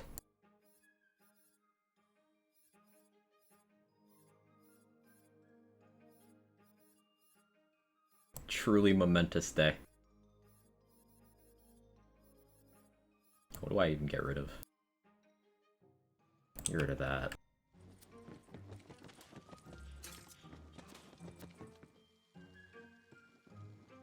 Five greatbows in one run. That's profit. That was only, like, what, 5,000 crystals? Something like that? 5 greatbows and 5,000 crystals. Wow.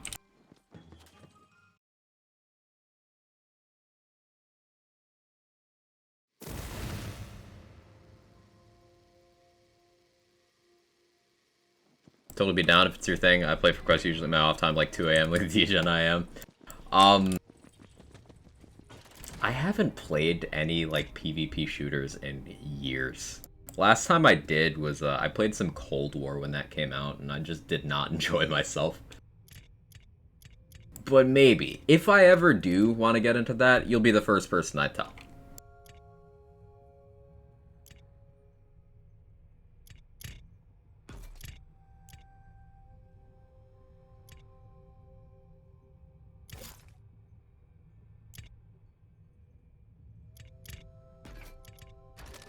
Crystals go in, greatbows come out. Can't explain that. It's like magnets. How the fuck do they even work?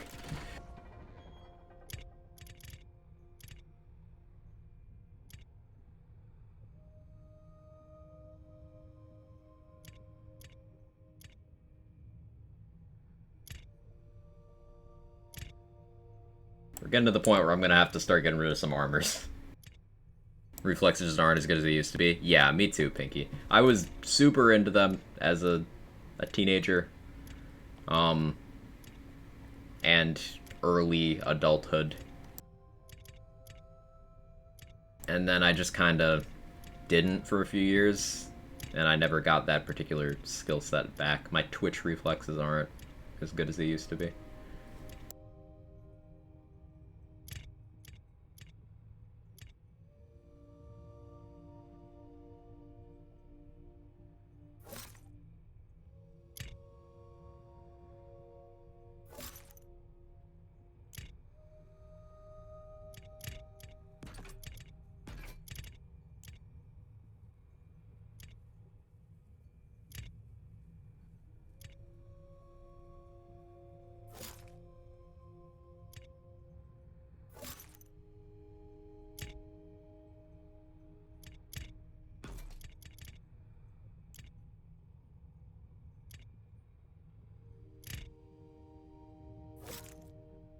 This is a broad question. Best 3 melee weapons to look out for?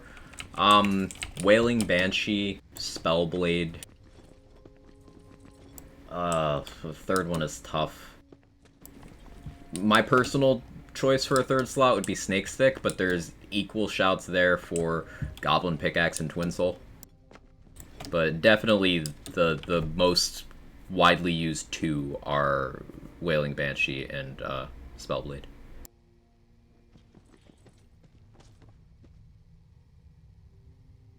Same reason the average age for FAS esports is, what, 23 or 24? Google says 26. That's probably because the established players have just not stopped playing, so they're dragging up the average. Newer players are definitely younger. I know there's esports players, like, professionally as young as, like, 15. It's crazy. We won 2 lobbies today, usually don't fill, so we go to matches 2v3 the whole lobby. Oh, what a flex. A whole actual gamer, unlike me.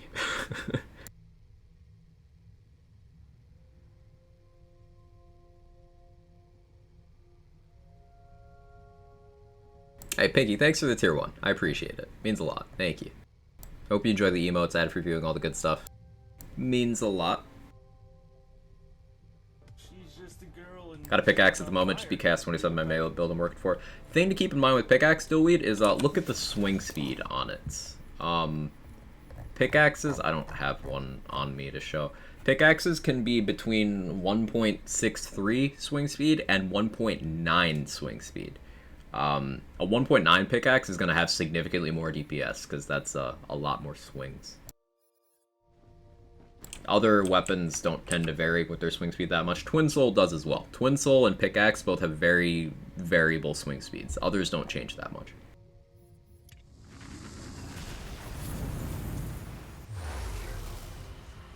Still haven't gotten used to the time 6 inflammation spell count yet. Yeah, me either, Dex. Really fast, got 1.6. So that's one of the slower pickaxes, just to let you know how crazy that weapon can get. It goes real fast.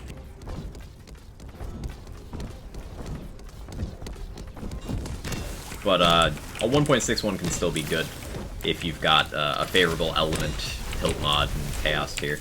So there's no such thing as a bad pickaxe. There's just crazy ones and good ones.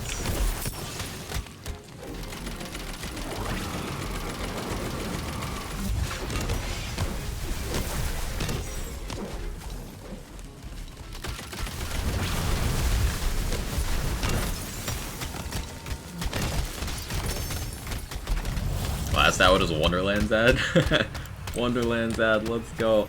Yeah, apologies for the ads, everyone. I'm taking advantage of, Twitch has got a thing this month where you get a better ad revenue split if you run a certain amount.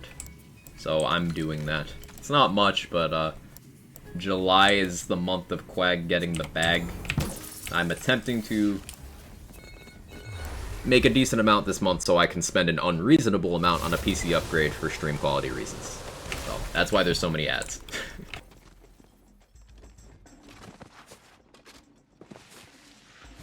Any weapons get 2.0 speed? The fastest is Twin Soul at 1.94.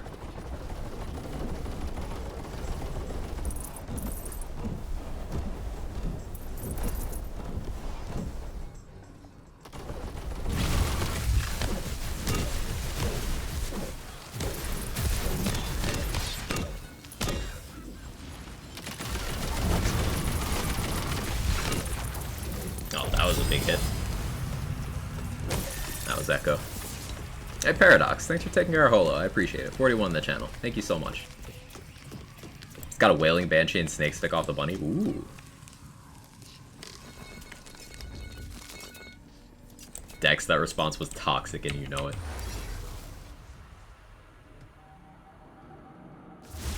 Struggle doing big damage to this boss on my dead shot.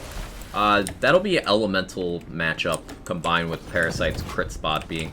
Where even is the crit spot before the bone health bar phase? Like, does it have one? I'm not even sure. I just brute force. You can use the ads to your advantage. You can make sure you kill an ad to get your body rune going if you're using one of those, and that'll help your damage output.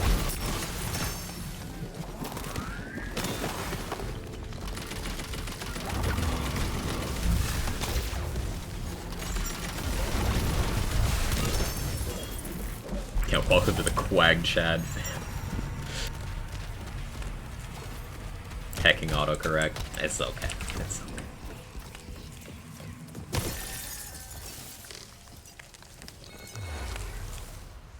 Don't suppose there's a goal we can help you hit?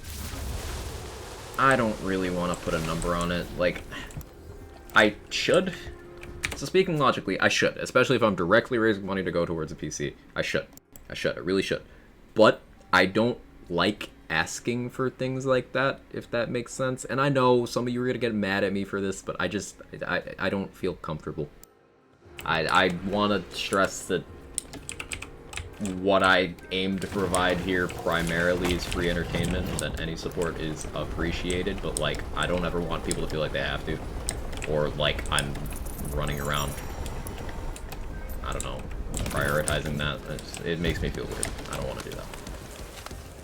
Just know that that's where the money's going from this month.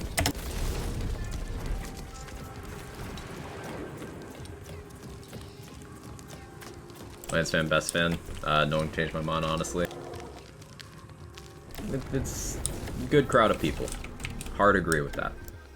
Hey, Pico, thanks for the 5 gifted. I appreciate that. Thank you so much. If you got gifted a sub by Pico, and don't mind breaking your lurk, please toss some love their way.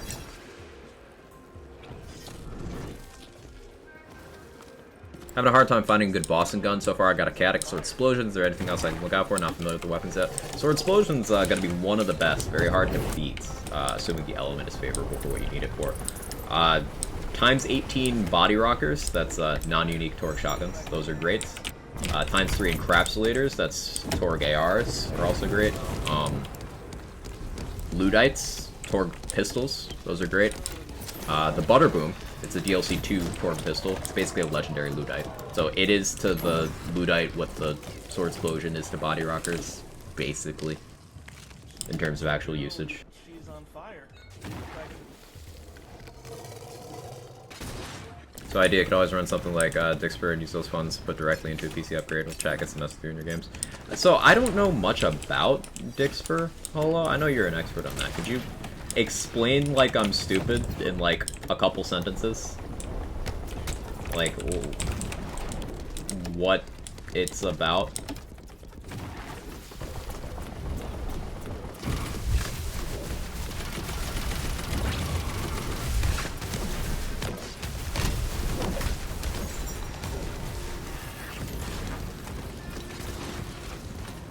Hey Ladman, thank you for the 245 bits. I appreciate it. Cheers all. Can't speak clearly. I need coffee whenever I trip over my words. It's probably not the solution, but I do it anyway. Thank you so much. Cheers to you as well. And it's my pleasure. I love what I do, and thank you for supporting me in that.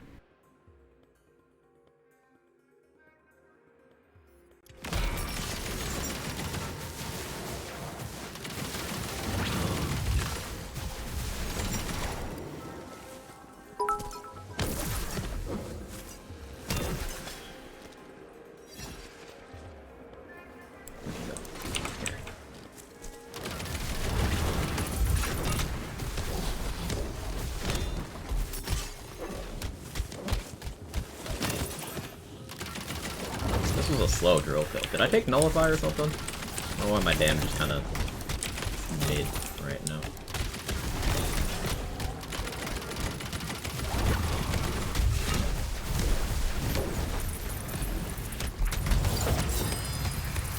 to function without coffee after I wake up. Yeah. Over the years, I became a morning person by forcing myself to do so much in the morning, but I'm still dependent on coffee most of the time. It's less that I'm a morning person, it's more that I no longer function in the evening.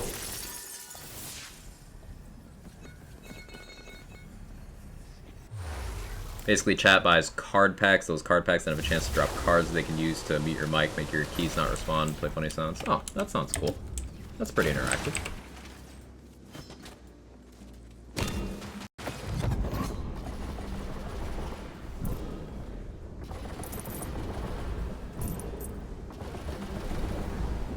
That getting older sucks. Yeah. I can pinpoint exactly when I started noticing this stuff. I hit 24, and I was like, wait, what is happening? Why is my body doing this? 24 is when everything started going off the rails. And I'm 27 now, so it's just been like, yep, cool. I'm not even actually old, and this is already life. Granted, I sit behind a desk all day, so that's not doing wonders for me, but...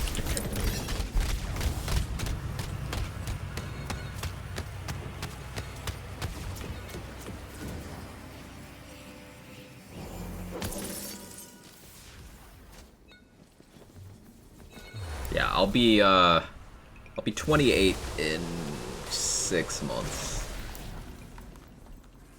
Time's interesting.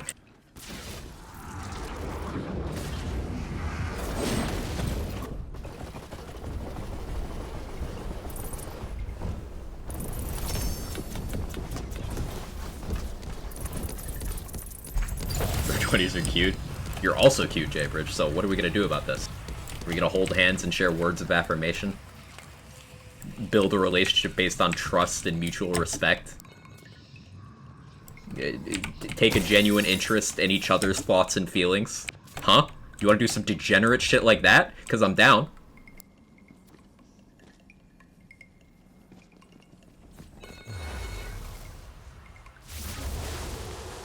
I mean, hi.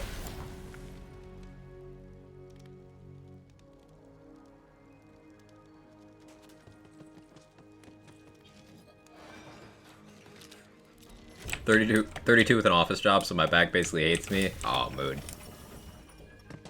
I also used to be very athletic, and I'm not nowadays. Ooh, ascended time skip. I'll take that. So like, I sit in a chair all day, and I used to have an ass. I don't anymore, so it just hurts. I need to start working out again. I'm too skinny.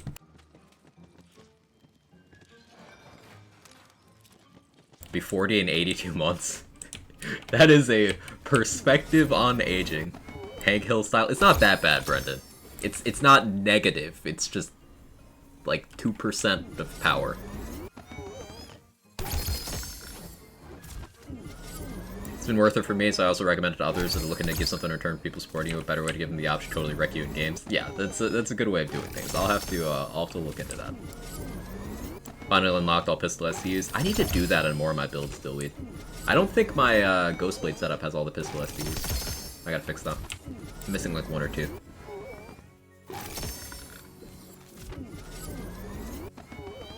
$35 in 2 months, 24 in 5 months. Another thing I like about this community we have here is we've got people of all ages. Makes me happy to see, you know, diverse group of people bonding over nerdy shit.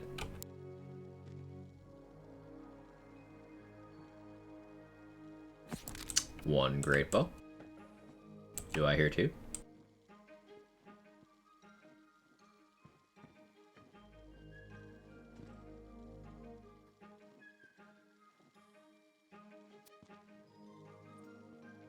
No, I guess I don't hear 2. Oh well.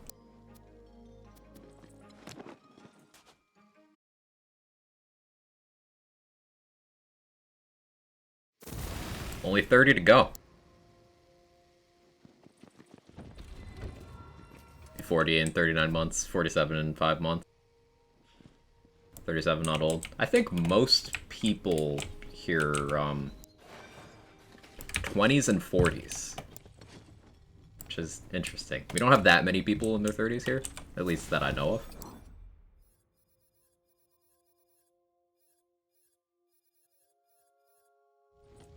Be X years old and Y months.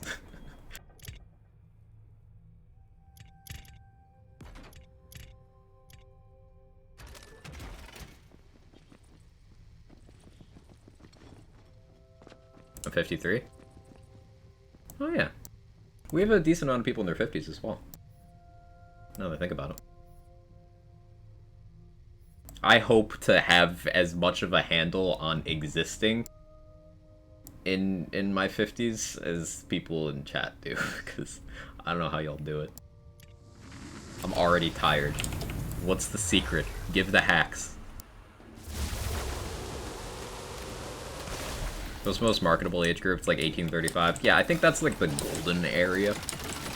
I want to say most Twitch viewership is 20s to 30s, but that was as of a few years ago, and I know the landscape of Twitch shifted a lot with the pandemic, so I don't know if that's true anymore.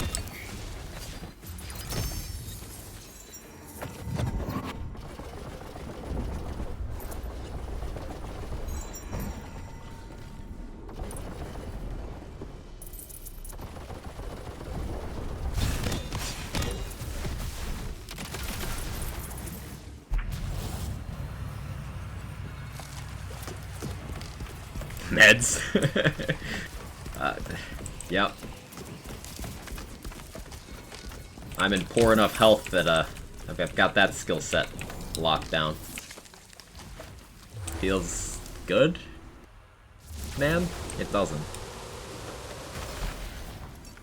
Joined the Twitch community at 31 during the pandemic. I feel like a lot of people did that as well, Stump. That's my guess. Hey, Uncle Noble. How you doing? Check out my Frost companion build kind of slapped together. Sure. Managed to get 2 Ascended White Riders in the vending machine. Haven't had enough for either. Yeah, the first and only time I've seen an Ascended Legendary weapon in a vendor, it was a Rain of Arrows last week when that was in the vendor. And it was 90 mil, and I had 80. So that's why I went and got a ton of money for this character, and I haven't seen an Ascended gun in the vendor since.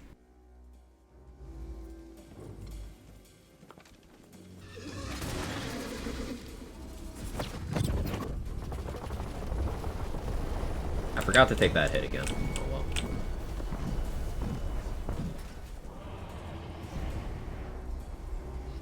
Joined Twitch as soon as I started working from home during the pandemic. Now it's on my 3rd monitor all day. Yeah. I didn't start using Twitch very actively until the L3 content cycle. And then, you know, the pandemic hit during BL3, so that's what I started sticking to it. So Arrow is good? Yeah, it's very good. Hogs ammo, but it's very good. I'll look at that later in the run, dorks. I did just open it. Started on Twitch in 2019 for the hunt, so it would have been 31. I made my Twitch account in 2015, I want to say, but I only used it very infrequently. It's like I would watch one streamer while I was studying, because I consumed their YouTube content as a teenager, so like I would just kind of do that.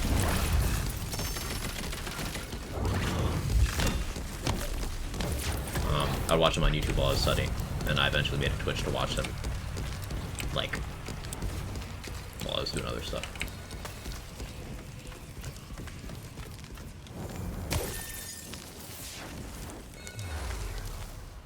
These make me quit every time I die. I can't find enemies near me, so much time wasted.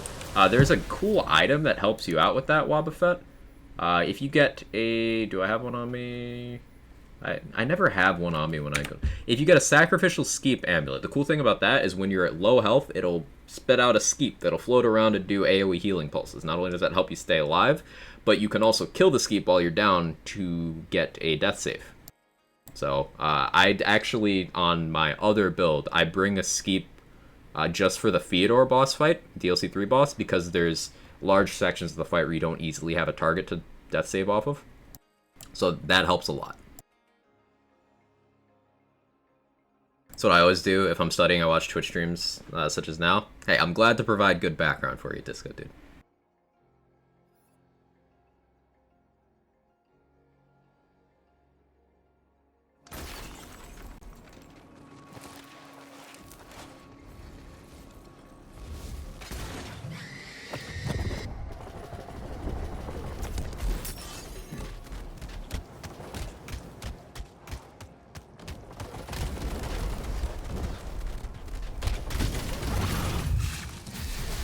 I love that strat for Banshee. I could have been a little more aggressive and swung a second time, but I love that strat. I like listening while I play Wonderlands. I'm usually listening to someone else while I'm playing Wonderlands as well. Depending on time of day, it'll be different people. It's usually Lazy, sometimes D2H, sometimes Moxie. There's other people I would want to watch, but we happen to stream the same hours, so it's awkward.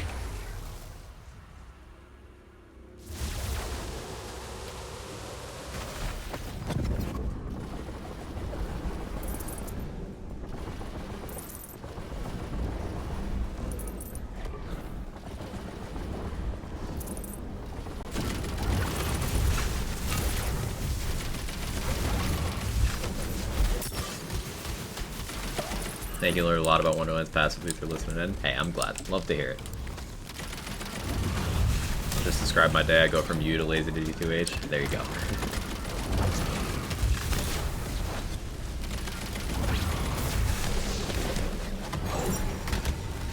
Pretty good lineup to have. When I had a less good sleep schedule, I would go to Cheese as well every day. Nowadays, I only catch like the start and the end of Cheese's stream because he streams overnight, but I would watch Cheese every day. Lazy during the daytime, Cheese in the evening, and I'd nap somewhere in between.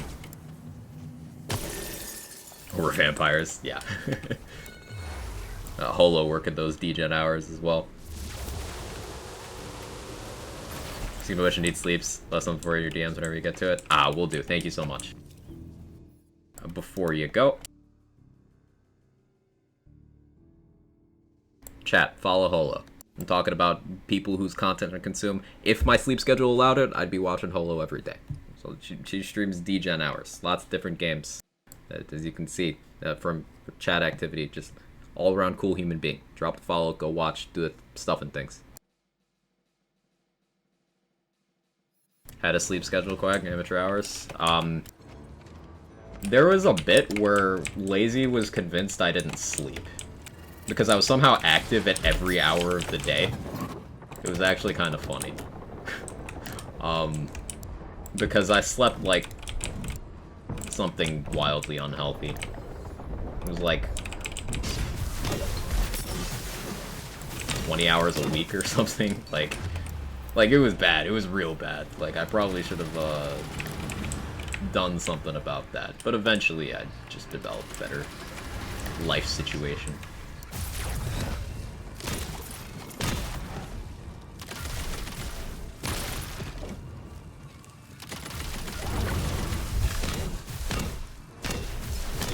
Any build and use Pandemicium efficiently? So, post the Contagion change, I don't think Pandemicium, especially on high chaos tiers, really has a shout anymore, because the base damage is very low. What it was good at before is triggering Contagion chains, because it can apply a lot of dots, but there's no longer a way of getting it to do a meaningful amount of damage. The base is just low.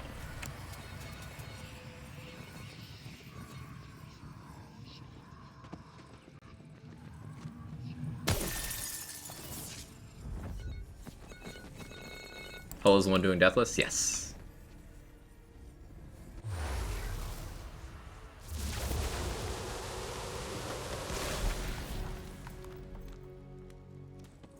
Or in school, you end up sleeping like 4 to 5 hours a day at most. That's a little low, but enough to keep you functional. Sounds like me, sleep from like 5 AM to somewhere between 11 and 13. What is my sleep schedule now? I usually sleep from about 12:30 to 8, so 7.5 every day. Pretty healthy.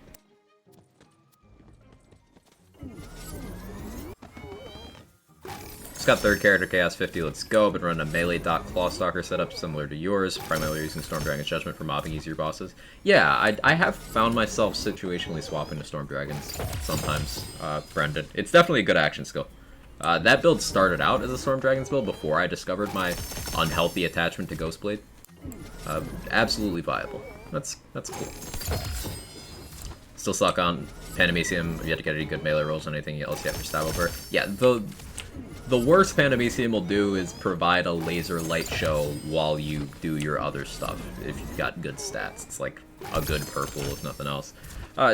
Something notable about Panemisium, which is really scraping the bottom of the barrel for praise for it, but I suppose I should mention, it's sourced from Parasite. So it's one of the easier armors if you were to dedicated farm and armor. You could go to Parasite. It's not ideal, but it's something you could do.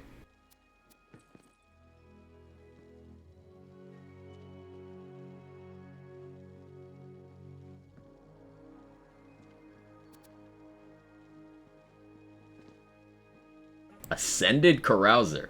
Ooh. Ooh. Look at that. Is that the high roll? No, that's the mid roll.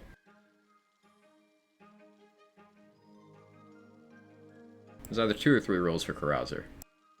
Right?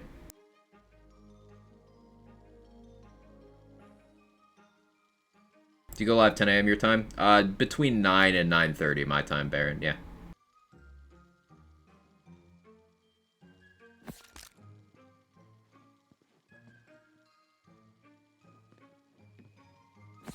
That's a greatbow.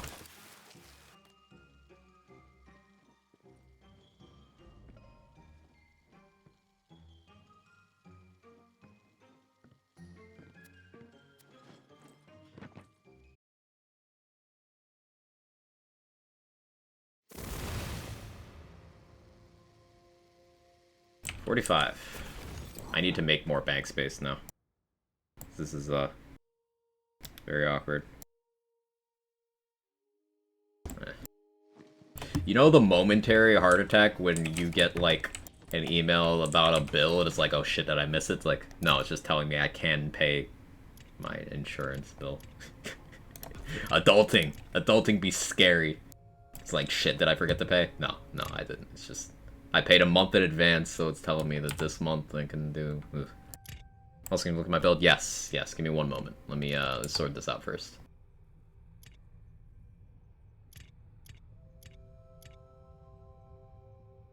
Ask me all the time.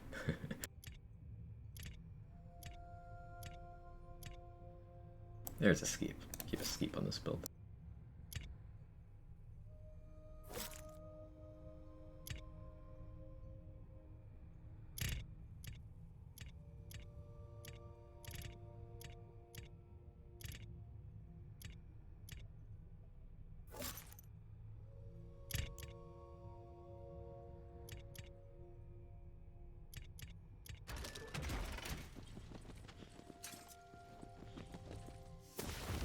Here's an ML telling you who'd be happy to take your money. It do be like that. Okay, let's see. Bereaver, companion stuff. Dire Sacrifice wouldn't do much for companions, whereas, for example, Reaper of Bones does boost your companions. They do get the bonus element, so maybe go that way. Skipping Dark Hydras is not going to be the play. Dark Hydras, not only are they companions themselves, but they feed into Faithful Thralls, so I would definitely change that up and take that. Especially because you do have Grave Capstone. That's going to trigger your Dark Hydras to spawn without requiring kills.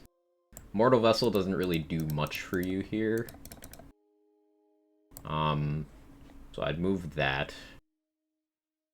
Dark Pact isn't great, but it's a way of boosting things. Is there a way to see if I've collected all the lucky dice that happen to go in each map? Yeah, you can go to Journal, Quest Log, and you go over to World Buffs tab, that's the middle one. And you can look at your lucky dice total. Like the snake stick, thanks. Hey, I'm glad you're enjoying it, Dillweed. Primordial times 2 White Rider can't afford? Yikes. Seriously, just reminded me I have a bill I should pay today, so thank you. Yeah, my pleasure. My pleasure. I played the game for almost a week. Hop into a boss run. The thought, if I get a meld, I'm not doing boss run anymore. Get a meld as my first boss. Ugh. Let me go back to looking at this build. Harvest. I think Harvest is fully bug fixed now, so that's good. What kind of companions you running, dorks, here? What are you trying to do damage with companion-wise? Like, what are you applying these buffs to?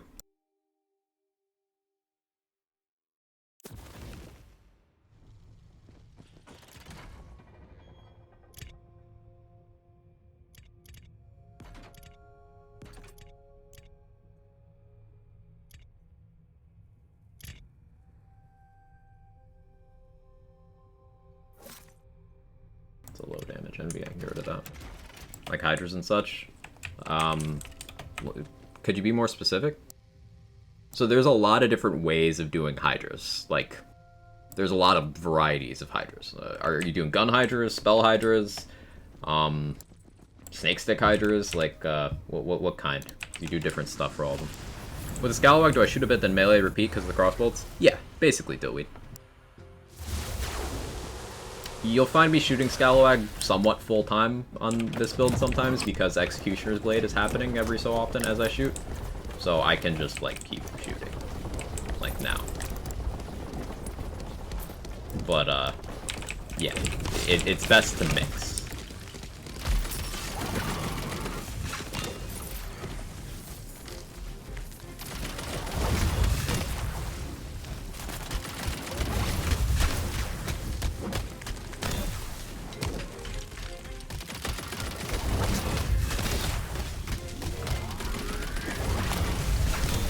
Best companion builds Claw Graves that the build you're talking about. Again, best isn't really how these games work. And companion build is not descriptive of what you're actually doing. For example, like spell build doesn't tell anyone what you're doing.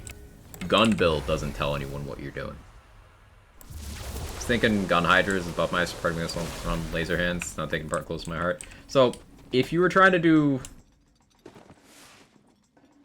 laser hand and hydras at the same time, you'd want to do hydras that primarily scale off of spell, which would be throwing gun hydras.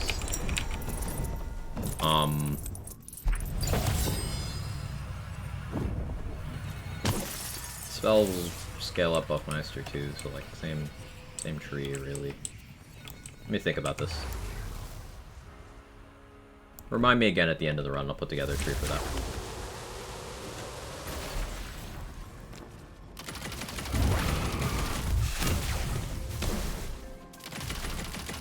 I gotta do a little honking.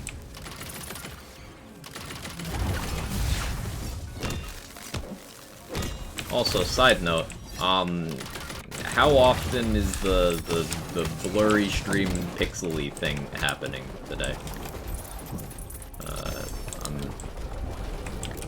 randomly adjusting settings and stuff to compensate for things in a way that's likely to fry my PC, but because I'm planning on replacing it soon, I'm willing to be a little more aggressive about quality settings.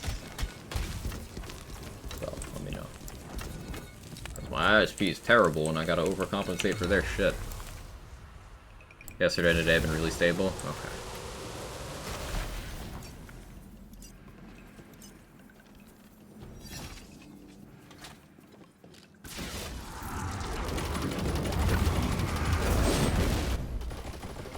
Basically, I'm stressing my hardware more for better quality, knowing I don't need it to last as long.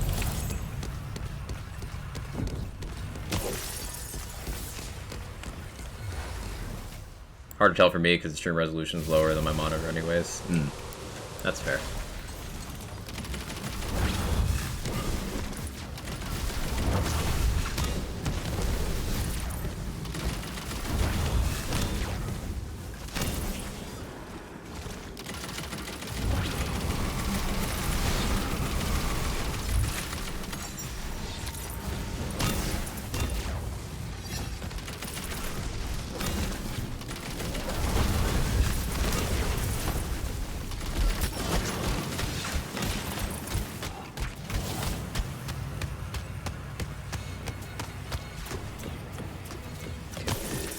unless never notice it much unless I can see your webcam delay, since I watch stream half like podcasts.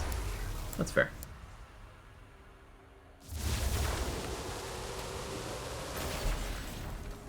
What killed the boss? My sword hitting it in the face.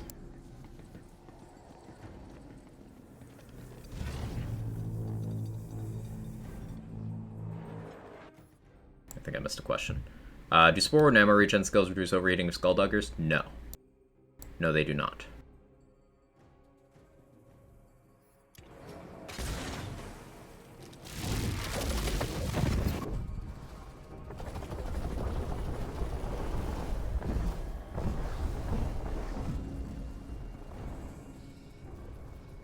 Really? Damn.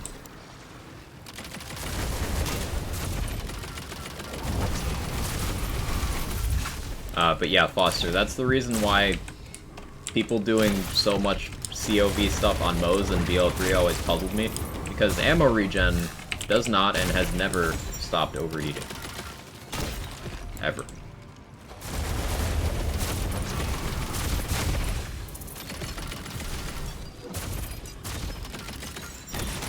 So, if anything, Moze, the character with no reload speed bonuses whatsoever, was the least synergistic with COV, but people still did it.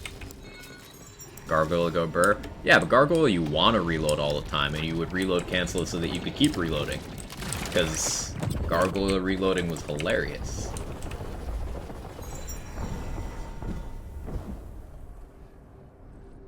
Oh, liquid cooling slows the heating process. Yeah, liquid cooling, but that's not directed. That's not directly related to ammo regen. The reason why ammo regen is good on the liquid cooling is because it does have that innate thing, where the only constraint on the liquid cooling is how much ammo you have as long as you're hitting crits. So yes, ammo regen, liquid cooling, good shout. Ammo regen on other ones, why?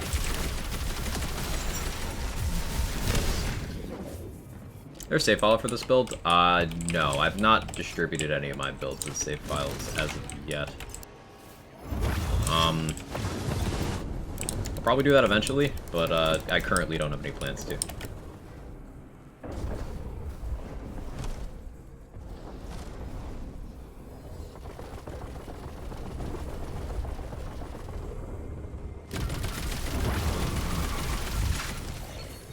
Damn, Executioner's Blade's going hard right now. That was sick.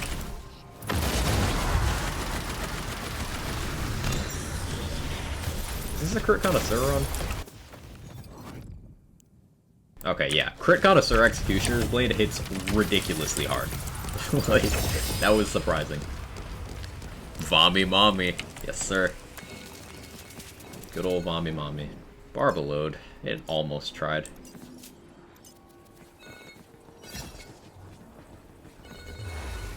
I think the only reason I ever use COV on Moze is for Tizzy and Mine Supercom. Tizzy's a great example of what I'm talking about. A lot of people were like, oh, use ammo regen with a Tizzy, it's so good. A, Tizzy was one of the lowest DPS bullet hose weapons because effectively you had no uptime on its good effect, and it was also a buggy mess, and just not good in general. Tizzy sucked. Very overrated. And in terms of the ammo regen, like, okay, sure, it lets you keep reloading the gun, but you're still gonna have to reload it all the time. Tizzy was fun. I preferred the many, many, many other bullet hose options, personally. It's a pretty good deathless, honestly. 3 magic bullets, all damage. Shame it's not cast here, though. Flipper is my go-to, though. See, Flipper, there you go. Flipper put in the work.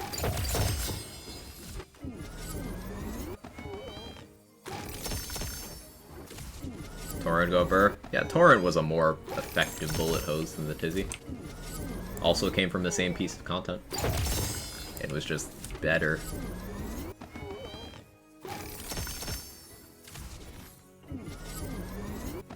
Vommy Mama and Mother of the Year, we can get some thick lens mod on your Cursed BO3 build for Suffering stream. Maybe.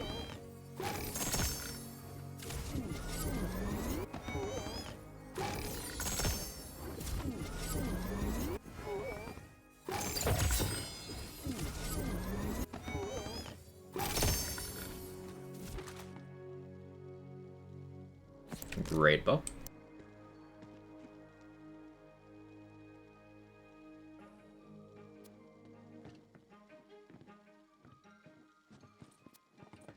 Only one? You're slacking, game. Come on.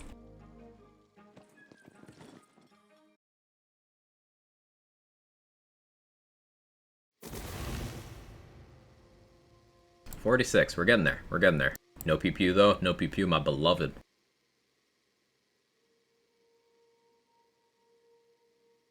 Let me run to the bathroom real quick, chat. I will BRB. Give me a couple minutes. I'm gonna also top off my coffee while I do that. Not in the bathroom before any of you gets weird.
Okay, I'm back.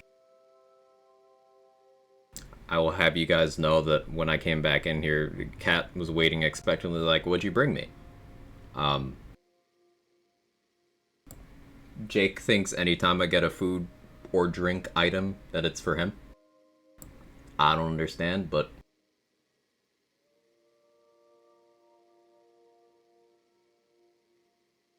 Had a Rain of Arrows in my bank, slapped it on. OMG, right? It's good? Yeah, Rain of Arrows is sick. What'd you bring him? Listen. Cat is part dog, true.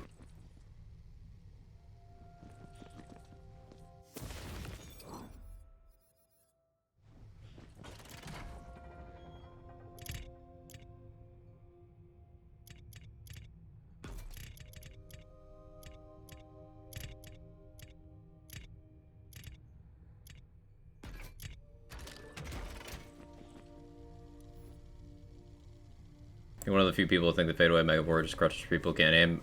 Yeah, that's just not how it works. There are things that mechanically you cannot make crit without fadeaway. Such as the face puncher. And there are things that can crit but don't crit without Megavore.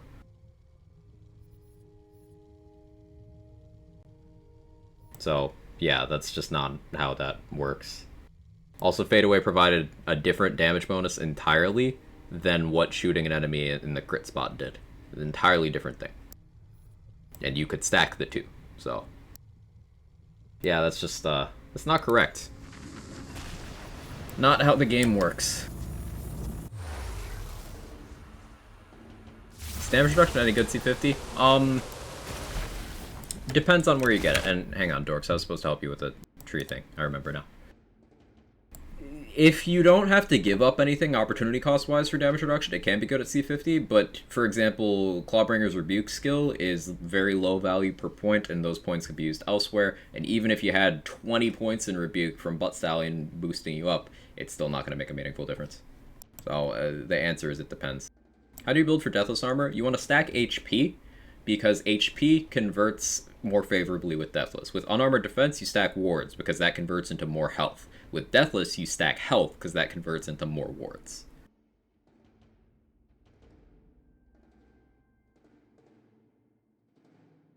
Okay, so for this, this Burr Tree, I really always recommend Relentless Rage, honestly. It's just a huge quality of life. I'd go Reaper of Bones over Dire Sack here. Unyielding's a good choice here. You really want the Old Ways. The Old Ways is good damage and tank. So, you max that.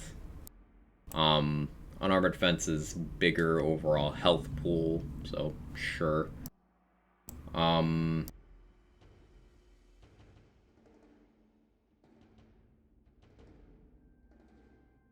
Ascension is a huge amount of spell damage and HP, so you take that. Now, I don't know how exactly the Reaper Bones bug works, but Dread Covenant is good, assuming Reaper doesn't bug, so yeah, take that. You do something like this for Burr Reaver companion stuff. Maybe do that. Yeah, something like this.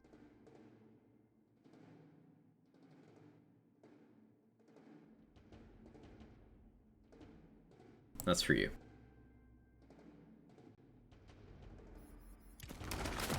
Wasn't too far off. There were a couple core things that would have given you some trouble. Like not having the Old Ways, not having Dark Hydras, that would have set you back a ways. And that's just the kind of stuff that you pick up with time. We mentioned a couple times earlier in the stream how Berserker is just so universally loved among theory crafters. It's because it just has some core things that apply to like any build. The Old Ways is one of those. It's just one of those things you always take because it's just that good.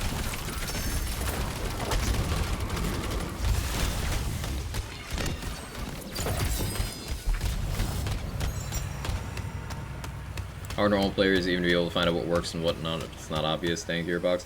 Well, that's the thing. The intent is that you spend a lot of time experimenting. And it's not necessarily the intended approach for people with no knowledge of how the game they're playing works to be able to efficiently clear the highest of over 150 difficulty levels. Because think about it. You have Chaos 50 right now, which is 51 difficulties, and it's the top, because you have Chaos 0 and then 1 through 50. So out of 51 difficulties, that's the highest. But you also have your in-game difficulty menu option of relaxed, balanced, or intense. So that's 153 different difficulty levels. And then you have whether or not you use curses in there, but we'll just leave it 153 difficulty levels. I don't think it's necessarily intended that you get to clearing the top one without practicing and learning some things along the way. Also, item cards and stuff have only so much space. You can't really describe everything in complete detail. Now, there are some things that I would like to see changed because the wording is misleading. For example, Spellblade flat out lies to you. And how it says it works is not how it works. But a lot of the descriptions are like technically correct type things.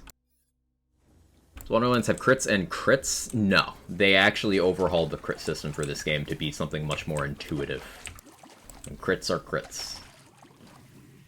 So that's nice.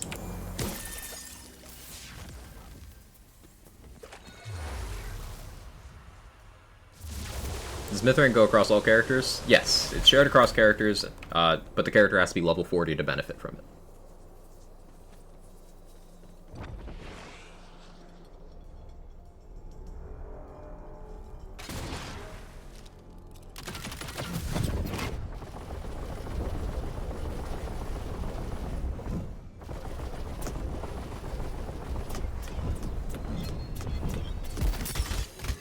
Good Solstico. Use the flavor text and legendaries actually do something. It appears to be legendary items all have a unique effect explained nowhere in game. That's part of the fun. Wobbuffet. The idea is when you find an item that has a red text, that tells you that the item is unique. It does something outside of the norm for that associated weapon type. It has some sort of thing that it does, but it doesn't tell you what. That's to encourage you to actually go use the thing. And some red text items have multiple effects. Sometimes the effect is just what parts it can roll. Red text means unique. That's it. And they make it flavorful by usually the red text will just be a reference to something.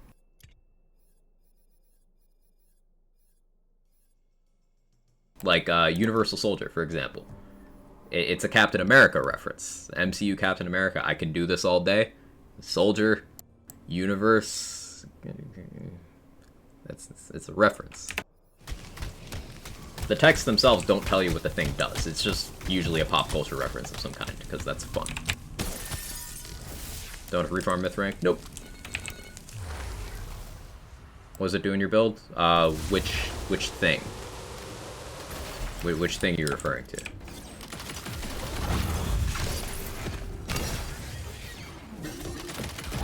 Amulet you showed? Oh, I don't use that in this build. That was just an item with a reference that I understood that I picked from my backpack to use as an example. I don't use that in this build.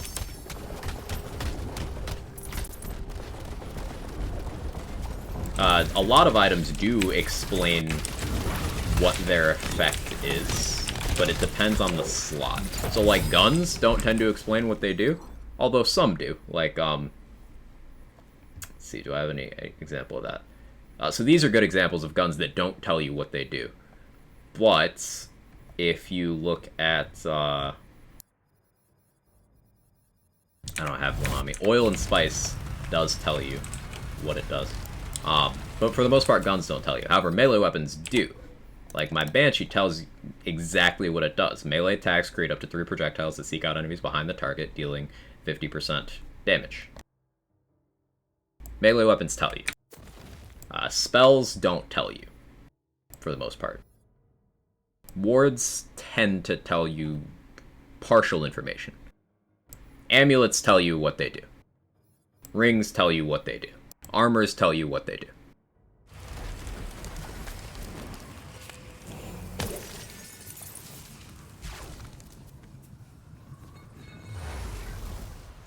Buffmaster procs into the soul? No.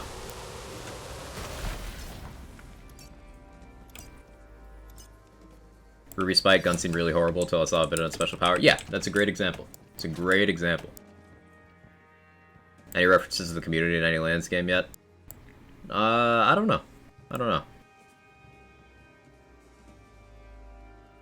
Like, the Pana has 2 references. Its effect is the PUBG Pan, but the red text is from Sam Lord of the Rings. Yeah, they get really creative with the references. It's nice.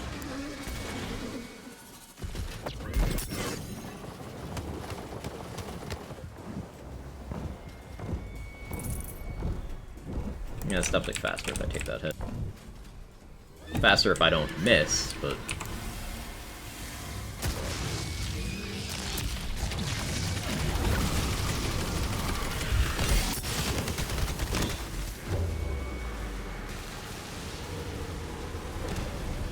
Sorry for the flashing lights.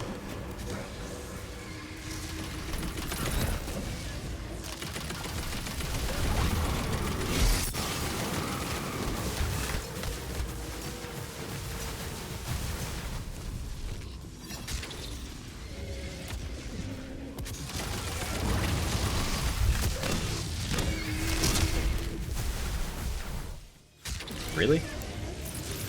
Okay. Mid pad tie. Hey, Braun.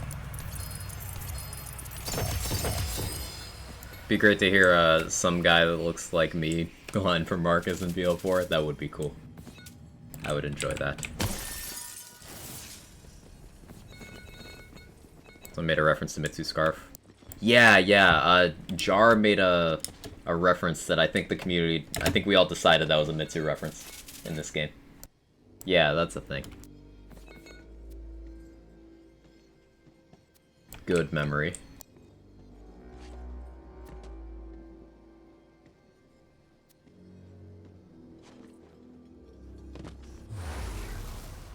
Trevinator. Mm-hmm.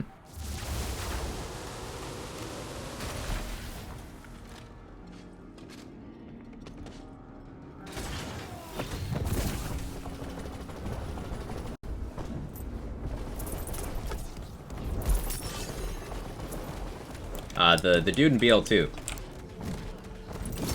What's his name? Michael? That's a community reference, right?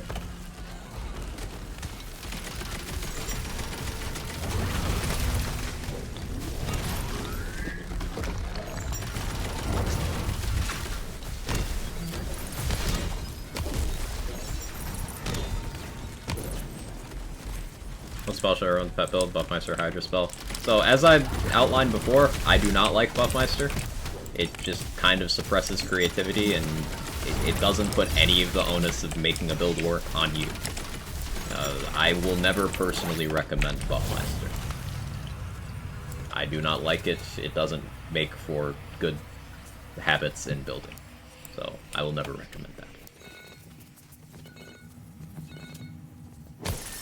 You mentioned you like Laser Hand. That's a setup that can get a lot of spell damage. You could have Laser Hand as a way for you to actively do damage while your pets are doing damage.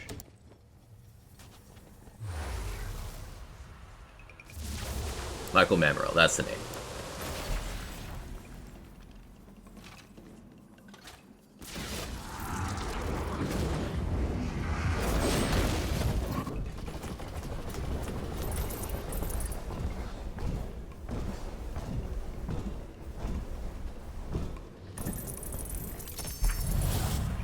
Luring Elemental Blast. The thing with that is spell Hydras don't have high base damage, and it's just, you're not gonna have good uptime, and it causes the companion build issue of you're just standing there waiting for the game to play. I prefer making sure that you have some sort of active thing to do in a companion build. Abused on Buffmeister, you're saying it's abused and or absurdly overpowered? Both. Both. Buffmeister itself, alone individually with no other investment, is literally more impactful than several character skill trees combined. And it has only gotten stronger with each additional Chaos Cap we've gotten. It is simply uninteresting with how absurdly overpowered it is. And it's very corrosive to community creativity, because the most commonly asked build question of every build in Wonderlands is, you ready for this one? Why not Buffmeister? And in many builds, there is no answer to that, because technically speaking, it would be better. But that's not interesting. Nor does it require you to know at all what you're doing, in the theory crafting side of things, or in the playing the build side of things.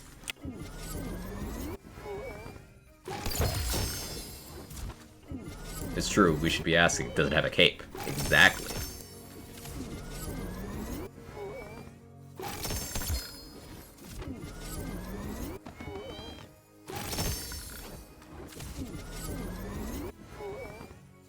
Of tides? No, just capes in general.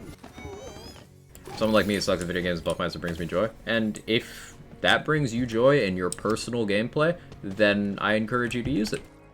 It is not for me, and I think it is wholly detrimental to build crafting as a whole. It doesn't need to do what it does for you to get that enjoyment, but if you like it in the states that it's in, use it in your game. I personally, as a build crafter, it's very harmful to the concept of build crafting. I base that on thousands of hours of theory crafting experience. I base that on seeing similar things in previous games, and I personally don't enjoy it for my own gameplay. That's just my opinion. If you like it, use it. I don't, and I will never advocate for it.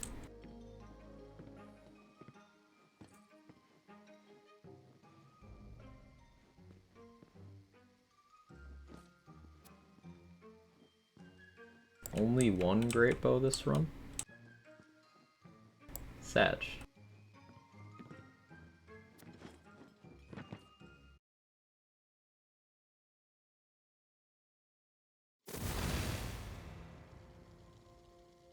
Ren is calling Tiny Tina done since he hit Chaos level 50 and got his build, so instead he's gonna get Sunbreak. For some people, they don't have an interest in the actual replay value of this game, so they'll label it as done or dead. That's on them. You get out of this game what you want to get out of this game. It's as simple as that. So, nothing wrong with moving on to other things.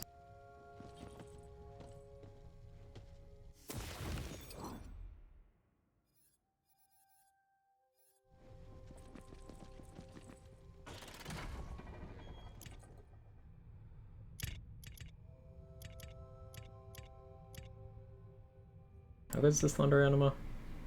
I want to build around it, but... What's the highest damage you guys have seen on a Thunder Anima? I haven't used the gun in quite a while, so I'm not really in the loop on that.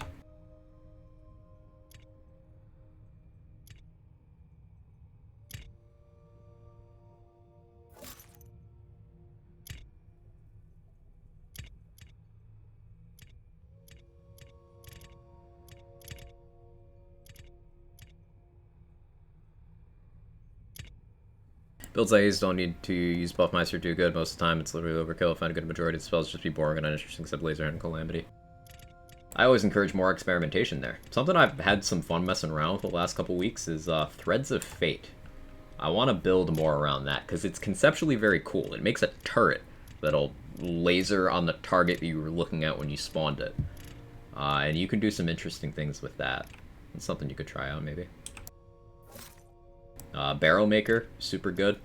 It kind of just functions like a channel cast Calamity, honestly. If you squint. Inflammation is sick. Absolutely love that. Good old Tidebreaker, Sigil spells, Ice Spikes. There's lots of cool stuff to use.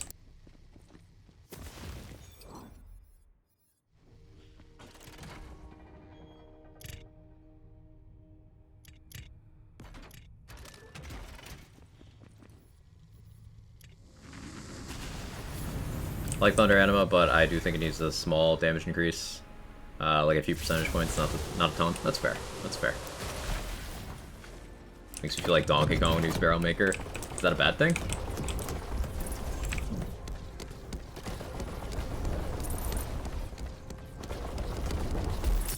That reminds me of something in my playlist that I've been listening to while I play Outriders off stream. It's a mashup of the Space Jam theme, the DK rap, and the music from the Armstrong boss fight in Metal Gear Rising: Revengeance. And it's the greatest thing I've ever heard in my entire life. I just needed to share that. It's absolutely goated, the best mashup that's ever been made. I need the link to that. Here, let me find it. Hang on.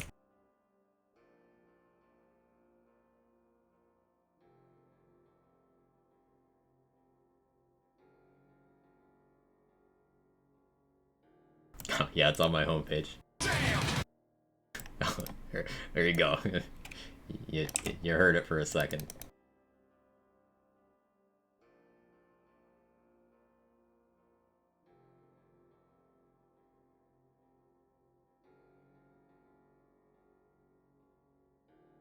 It might be at a particular timestamp.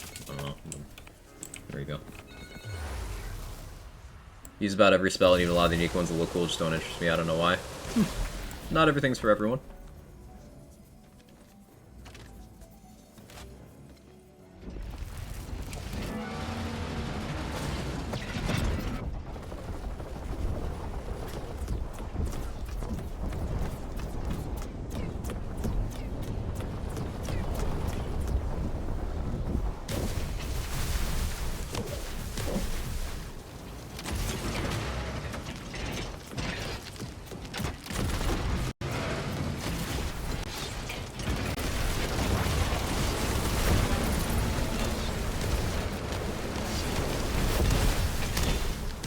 Cursed? You mean blessed? It's the greatest mashup to ever exist.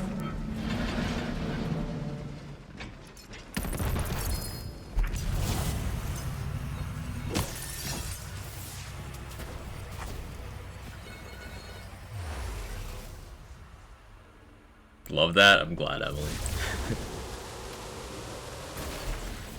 I listen to a lot of video game music while I play video games.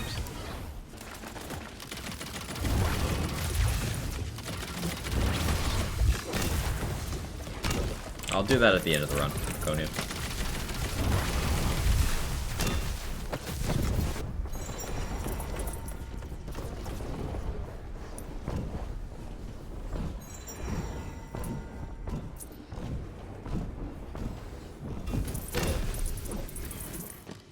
Yeah, I think I've gotten comfortable not using the vampire on this build. I have to see how it'll hold up against some elite runs, like all elites. I think I'm optimistic. Just have to play carefully.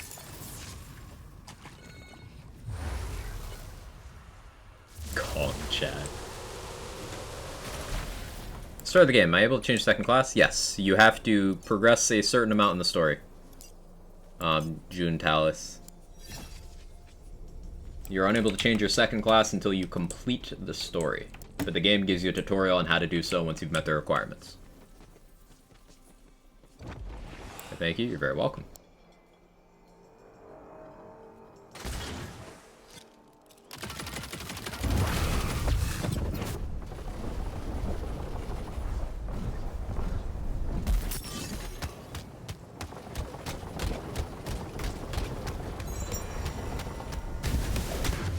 Oh, I was unintelligent of me. Slow Celissa.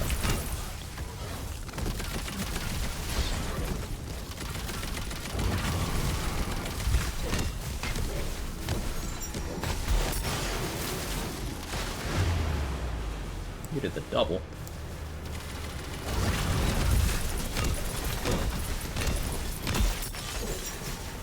That's very dirty.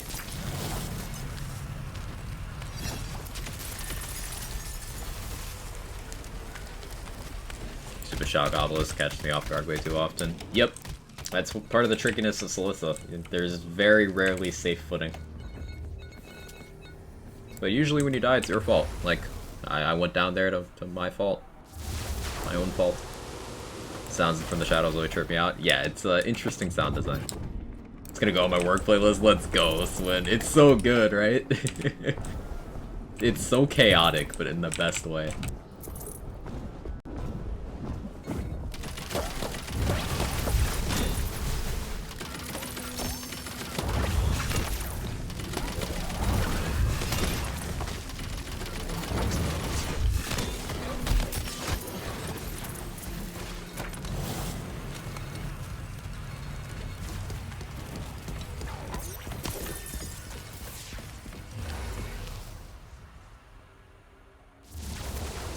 Dragon Lord again.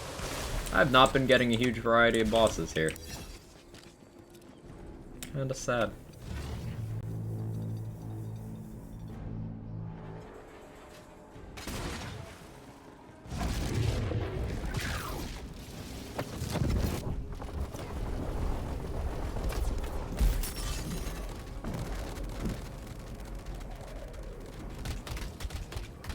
Really?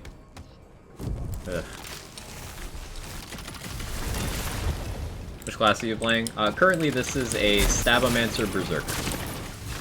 This is a melee build that has a lot of cool supplementary tech. I got this flamethrower spell that makes enemies explode into a fireball, and that status is contagious. So enemies hit by that fireball also have that effect, so you can get cool chain reactions. I'm using a pistol that applies a bunch of crossbolts that make enemies I melee take a lot more damage from that melee. And I'm using an amulet that makes it so enemies I've stuck crossbolts into will ricochet my damage to other nearby enemies. So basically, I shoot a bunch of crossbolts, light things on fire, and then swing big hunk of greatsword. Does good damage.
Do barb procs stick a new bolt on target ricochet? No. Well, hi there. Hi, Boom. How you doing?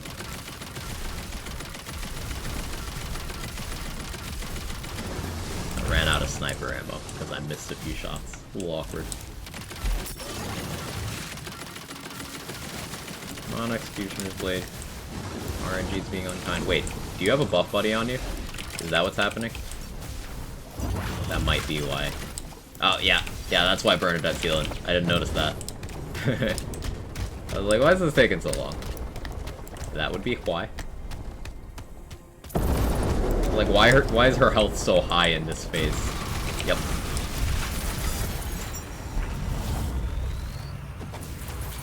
She was healing. I haven't really touched much since DLC 3 drop. Was considering Claw Spell or Claw Stab setup for Stab-O-Matic. Any fun interactions with Claw? It gets Oath of Thunder, which is pretty cool.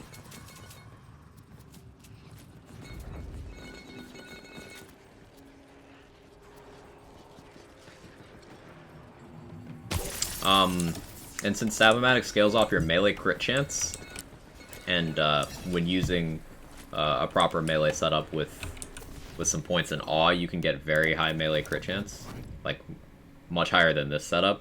I believe fully buffed, my Clawstalker Ghostblade sits at about 70% melee crit chance. That applies to Stab-O-Matic, and Awe helps to that end. Also, the crit damage bonus applies.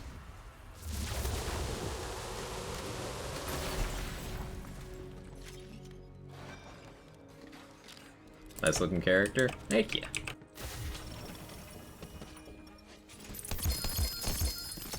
You are also a nice looking character.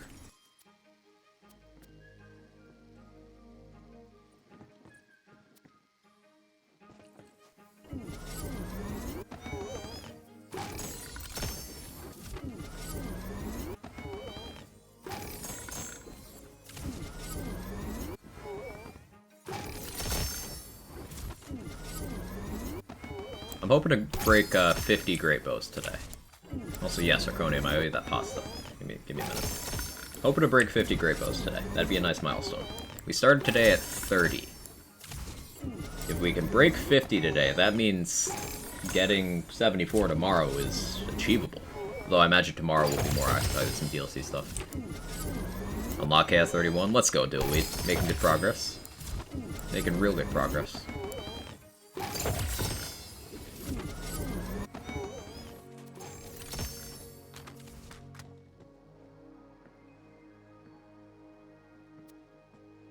Oh, after we use all these greatbows, I'm gonna have so much bank space. That's gonna be so nice.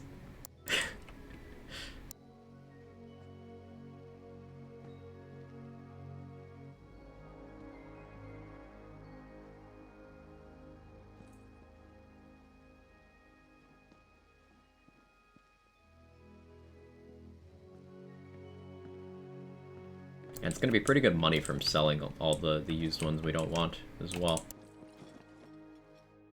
Alright, let me increment that counter.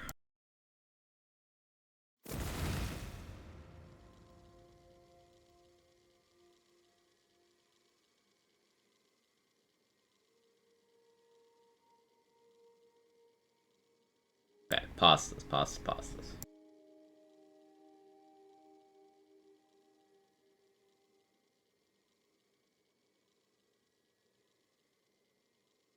Trying to find a good one. Give me a minute. You're not using Tooth Raider on this anymore? I've shifted towards the Con because it puts out bolts faster. It's harder to hit and less ammo efficient. Tooth Raider situationally would be more efficient. But the Con allows me to, like... I can shoot twice in the time a Tooth Raider can shoot once. I can shoot 3 times in the time it takes a Tooth Raider to shoot once. And it applies more total crossbolts that way for the same crossbolt mult. Less efficient on my ammo, but I get the damage faster. Plan to use all these greatbows to one-tap everything, like what's the player aside from what character with all greatbows? I'm gonna shoot them all and see how many ascended used greatbows we get.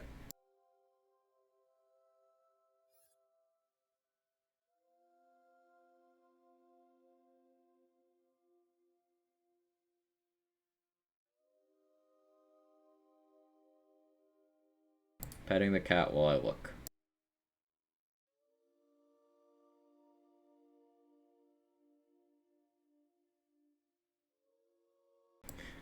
Reading through some of these, I'm like, I don't remember that.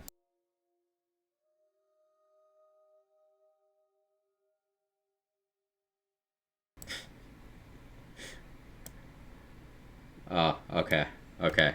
I think this was yours, Boom. No idea what you meant by shoot them all. When you shoot an antique greatbow, it breaks and becomes a used antique greatbow. Changes it to a different gun. Elitist cucklefucks like you can't handle casuals getting a power bump, because then you snowflakes won't be the only people to tear through the endgame anymore. It's so pathetic that you guys stake so much of your self-worth in this game. You can't handle people with actual jobs and lives being able to compete. When I clear my first Guardian takedown, I'll be sure to send you a video so you can cry about it.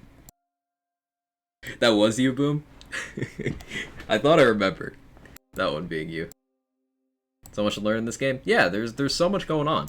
Which is why I never understand when people think they know everything there is to know about this game, or when they think they've exhausted the well of content in this game. No, you haven't. You haven't scratched the surface. Remember, there's still, in 2022, post-Wonderland's release, there are still new things being found out about Borderlands 3. It came out in 2019, that I have over 6,000 hours of theory crafting in Borderlands 3, and there's still shit that I don't know and other people similarly experienced. People are still finding new things. It's like, you never know everything about these games. That's what keeps them infinitely replayable for me. You always learn something new. New Salvador glitch came out like 2 months ago. Yeah, see, there you go. Borderlands 2. 10 years, people still find new things. And that's a more simple game than the likes of 3 and Wonderlands. Yet there's still stuff people are discovering a decade later. Like...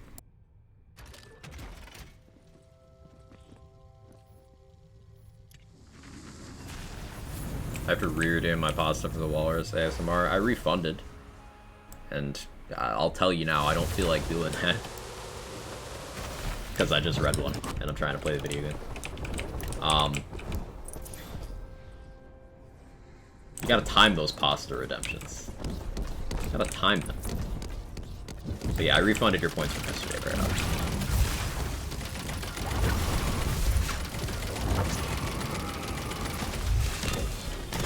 Do it tomorrow. Yeah. How long till people figure out the Mordecai Bloodwing glitch? That was years as well. Yeah, that took a bit.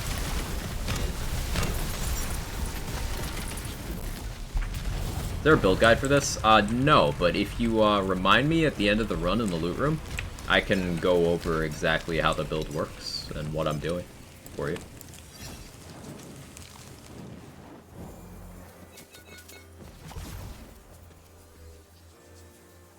Spore Power Barbaload. Shame it's not Chaos tiered, but it does have an all damage roll. I'll take them. You remind me to remind you? Alright, chat, remind me to remind Wobbuffet to remind me, okay? I've read a Forbes article. I've learned everything I need to know about this game. Based.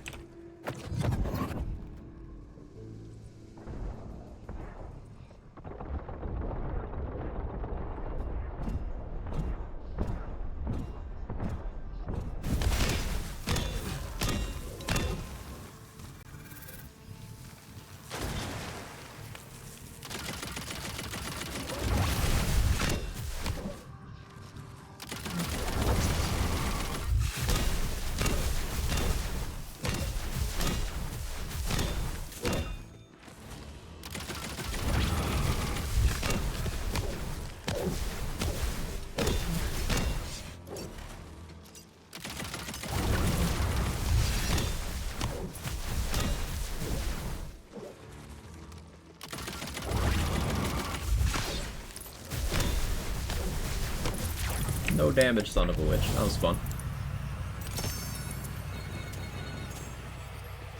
Forbes article, you mean the infamous Paul Dazzy? Yeah. That's the one.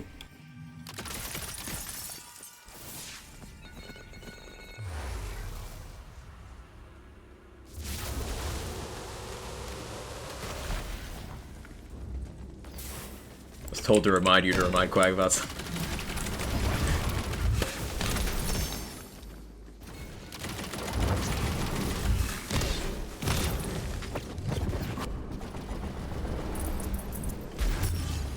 Ow.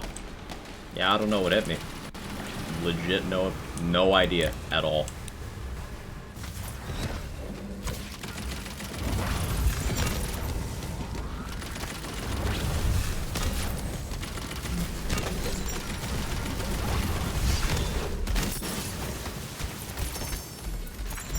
Died build sucks, never mind. Real.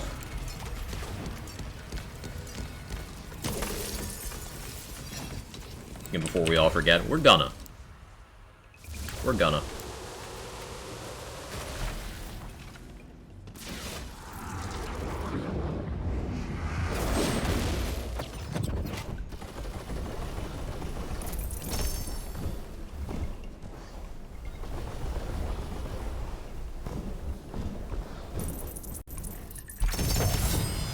This reminder chain, how long is it? Where does it get its damage multiplier in the formula?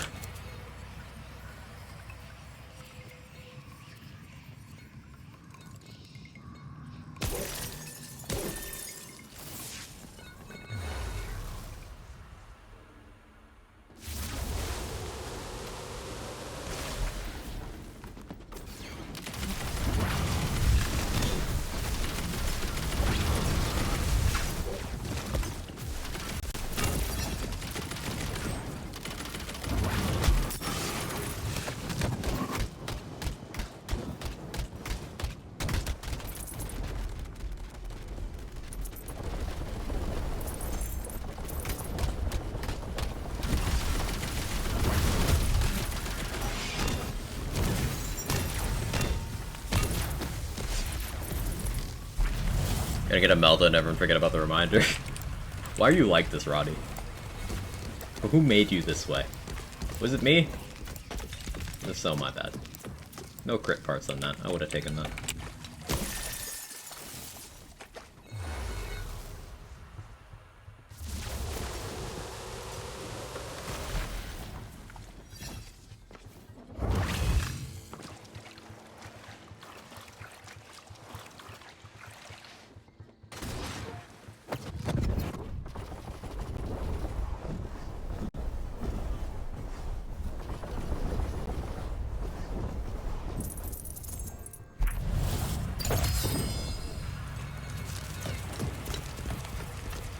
Yeah, I was avail with 2 magic bullets. That's actually useful.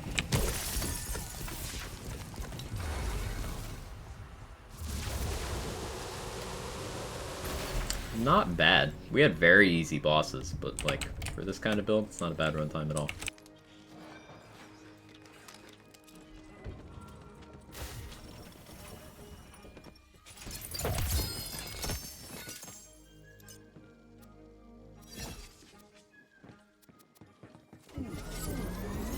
What are you doing, Kevin?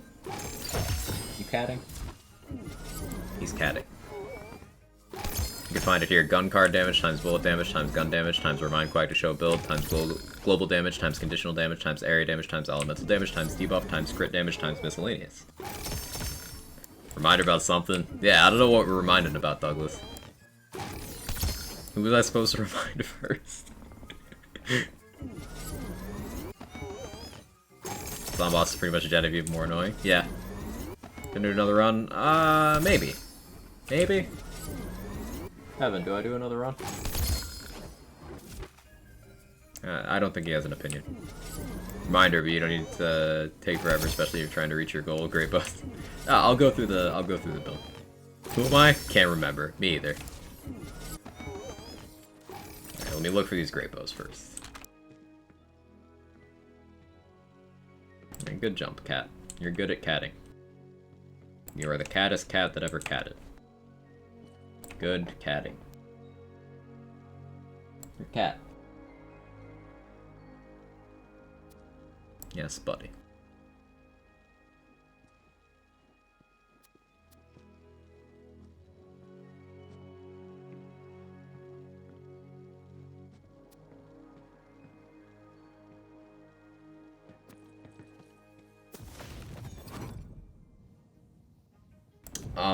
Alright, so build-wise. Stabomancer down to Executioner's Blade. So using our spell and shooting our gun mean that every time they crit, you have a chance on a 0.7 second cooldown.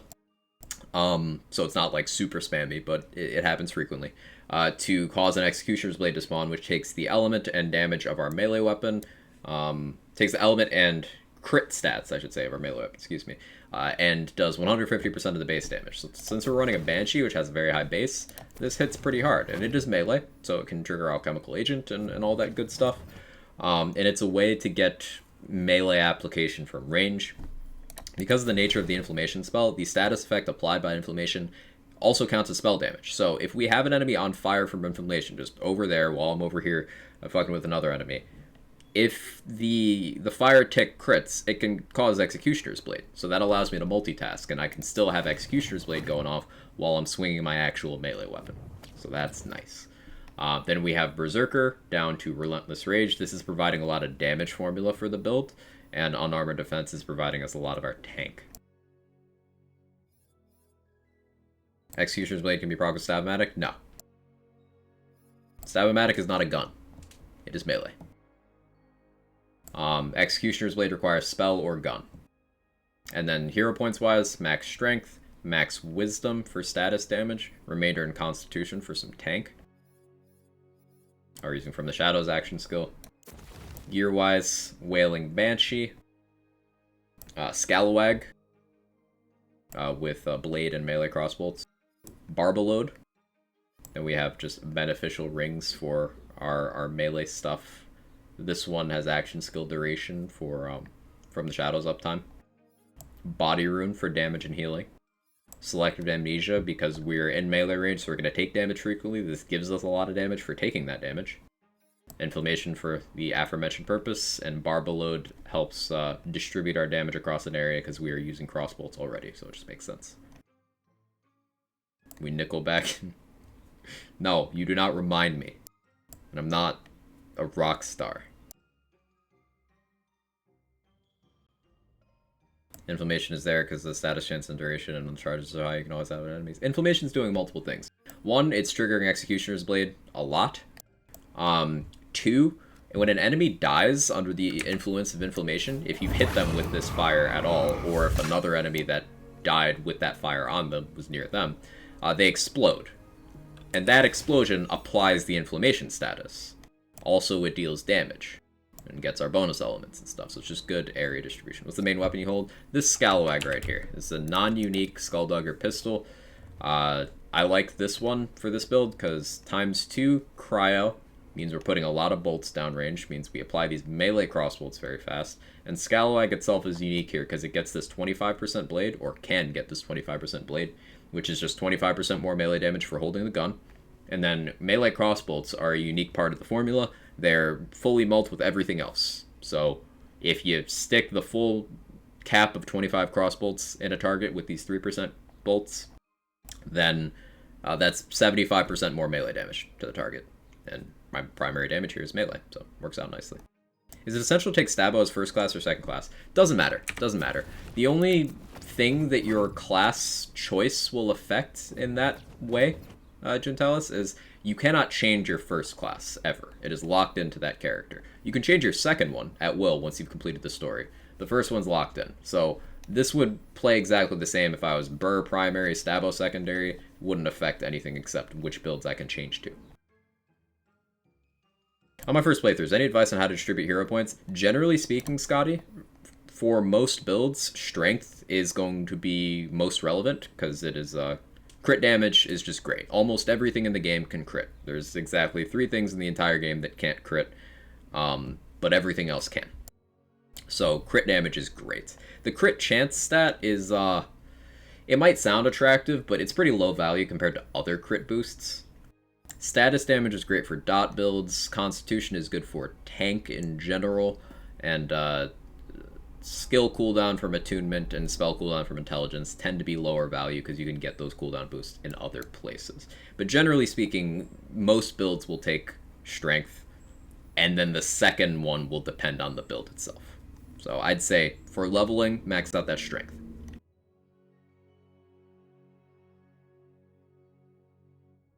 Wonder how other spells would work that are also all over the battlefield, low cooldown charges. Garlic Breath would work well because it would have the same multitasking property. I could have Garlic Breath active around me and just keep swinging my weapon, and it would kind of achieve the same thing, yeah. Or a cube bouncing around with big radius would achieve the same thing. Plopping down a Threads of Fate against the target. Even a Sigil, if it had good crit chance parts. Like, if this Fortifying Sigil had crit chance parts, and let's say in a world where this had better cooldown, that would work. You could do an Empowering Sigil if it rolls a crit part. I'd be freezing enemies for that damage mult, and it's localized around me. You got lots of options. Love to see all the new to the game discussion. Yeah, me too, Jaybridge. Me too. Yeah, we'll do one more run. Do one more run.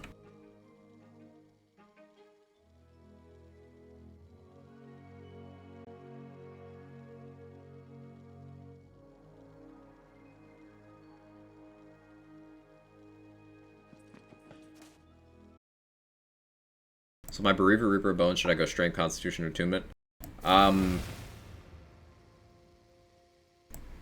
Yeah, that's a pretty good bet.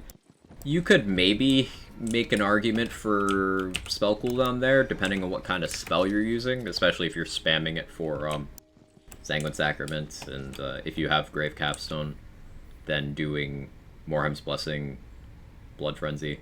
There's an argument for spell cooldown, but for the most part, Roddy, yeah, that'll work.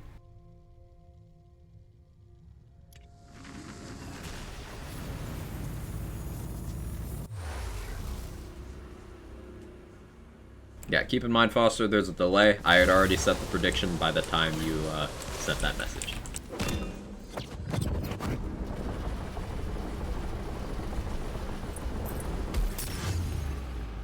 Oh, Barrel got me.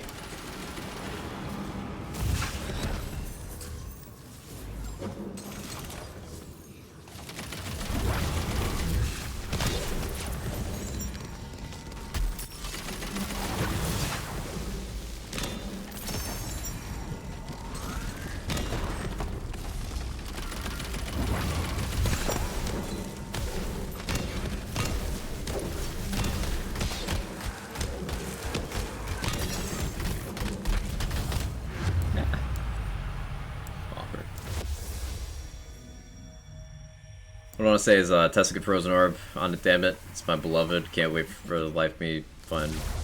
I can't for the life of me find any or ×2 and spell charges. Frozen Orb could be okay. Because lingering damage. That would make it desirable. I would want it to have pretty good cooldown would be the main thing. But yeah, it could maybe work. Could maybe work. Low cooldown sticks around, pre-freezes enemies.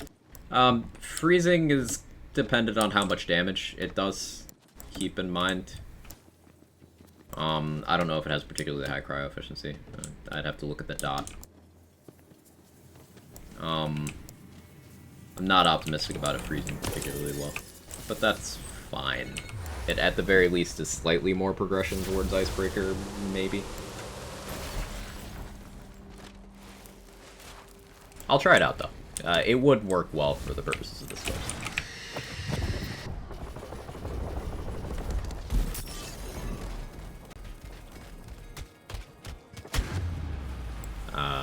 Oh, the water. The water got me.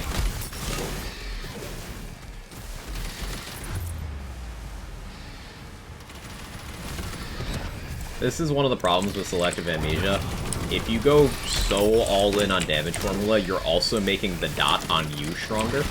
That's one of the trade-offs of it. The stronger it makes you, the more it hurts you. Helps keep it interesting.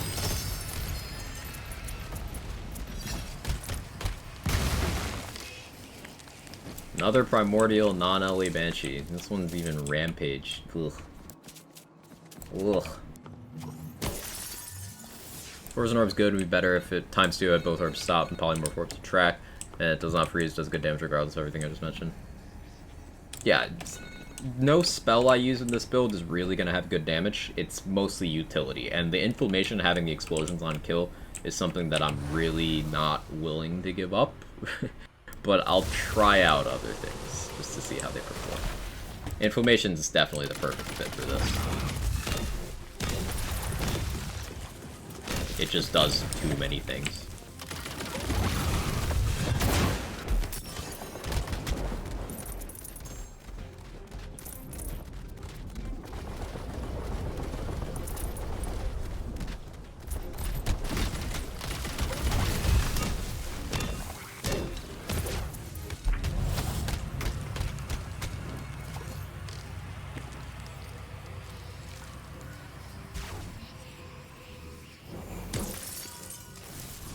This is a deflection, and don't try me because I throw hand?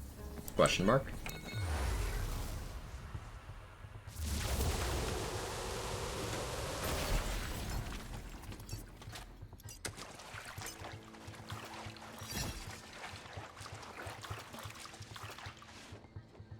It's not the freezing per se, but pulling them down initially. Yeah, that's not how it works. If you have an instance of cryo damage that does 1 damage, it's not going to provide any meaningful progression towards freezing them. For example, it's very likely that Inflammation, because of my Enrage bonus element, it's very likely that Inflammation will freeze enemies faster than a Frozen Orb does. Because good old math.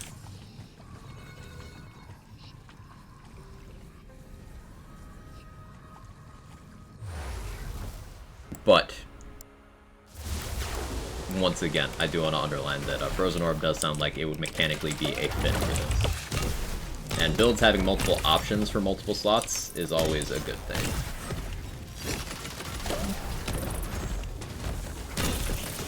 I'd say Frozen Orb would probably beat out Garlic Breath for this, because Frozen Orb wouldn't be knocking enemies out of range.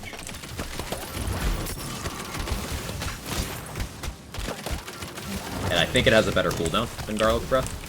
So that would make it a good second place choice for this build.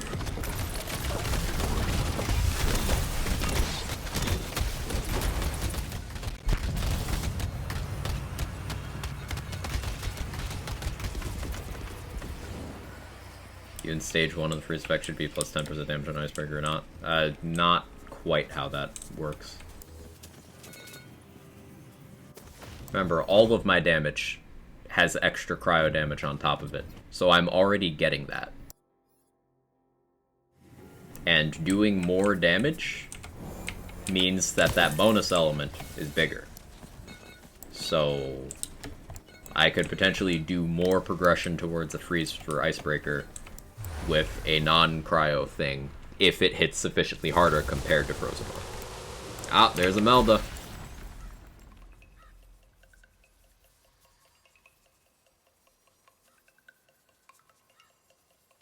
Pain.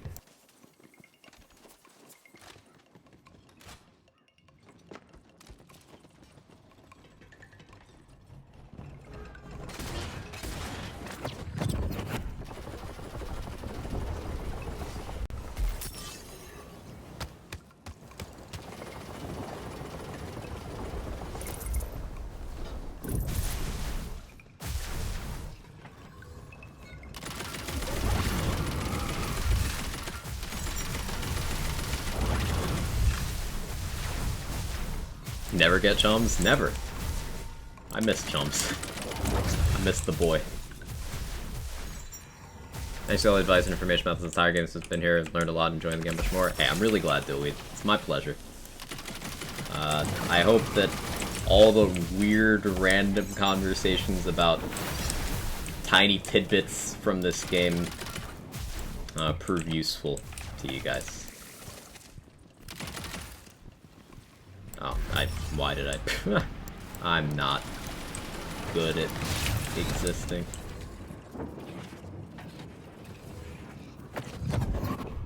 I have a sneeze trap.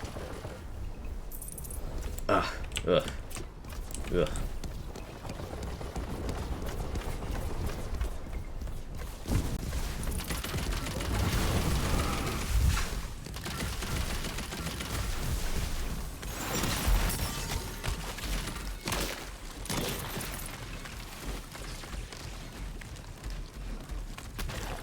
Tiny Shinbits wonder how this works.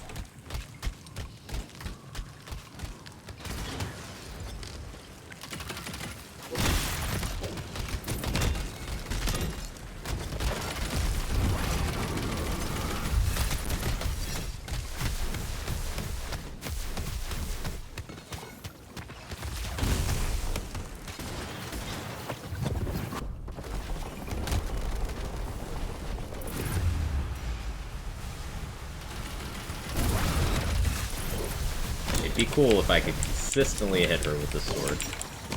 If I jump, I can kind of do it.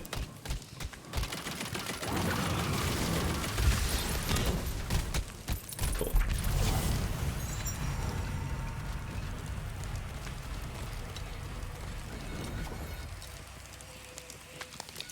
Someone's bot is malfunctioning, looks like.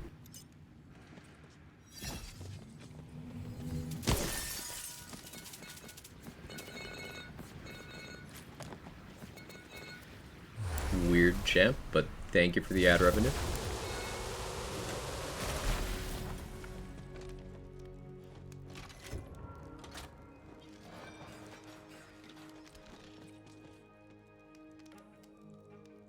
More sneezes, allergies, ugh. Feels like 118 Fahrenheit and humidity of 93%. I hate it here. Ugh. It's not too bad here today, but I think it's gonna get worse. Actually, it's 2 p.m. What am I talking about? It's probably as bad as it's gonna be today.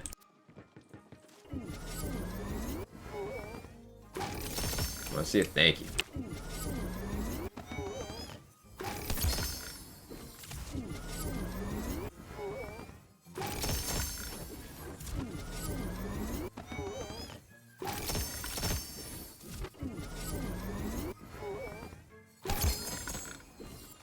Hi Freeze, how you doing?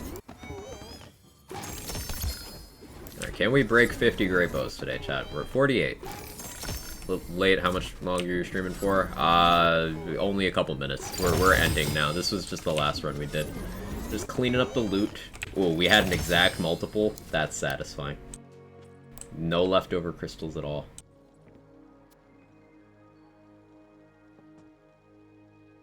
That's a high damage envy. Envy gets a melee blade. Nice. Or can get a melee blade, I should say.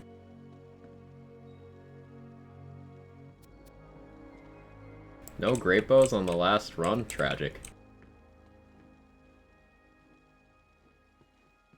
Simply tragic.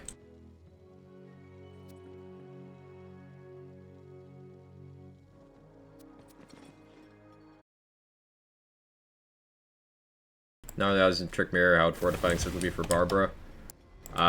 With a crit part and a lot of spell cooldown, fine. I think Empowering would be better. Better uptime. But Inflammation's still my favorite.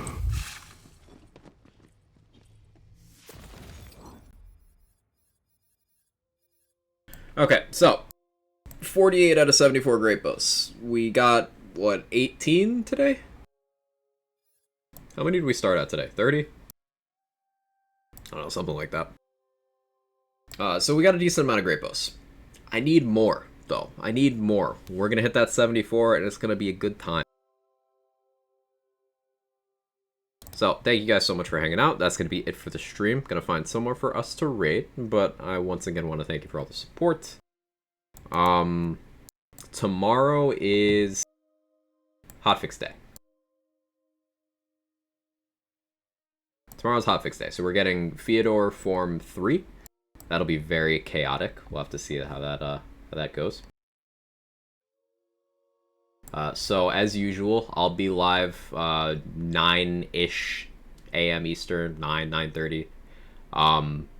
And usually we get the notes about an hour before the update pushes. So, we'll be able to go over those on stream before it comes out and play right when the hotfix drops. Good stuff and things. Let's see who's live right now. Alec is playing some BL3. Farming for triple roll revolter. That sounds painful. Lazy's doing Wonderland stuff. Birdman's doing Outrider stuff. Let's go to Lazy. I'll be there anyway.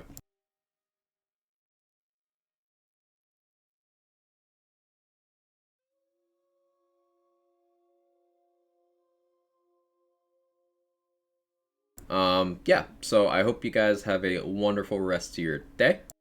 Raid message will be, I don't know, just Quag Chad.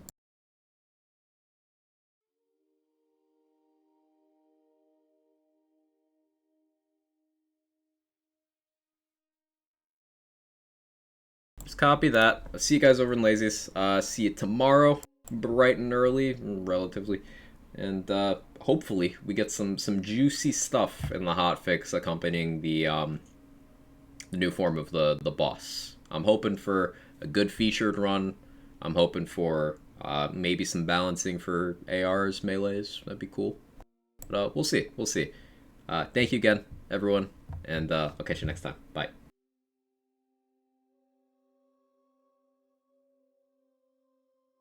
Wonder what other fire spells I've got.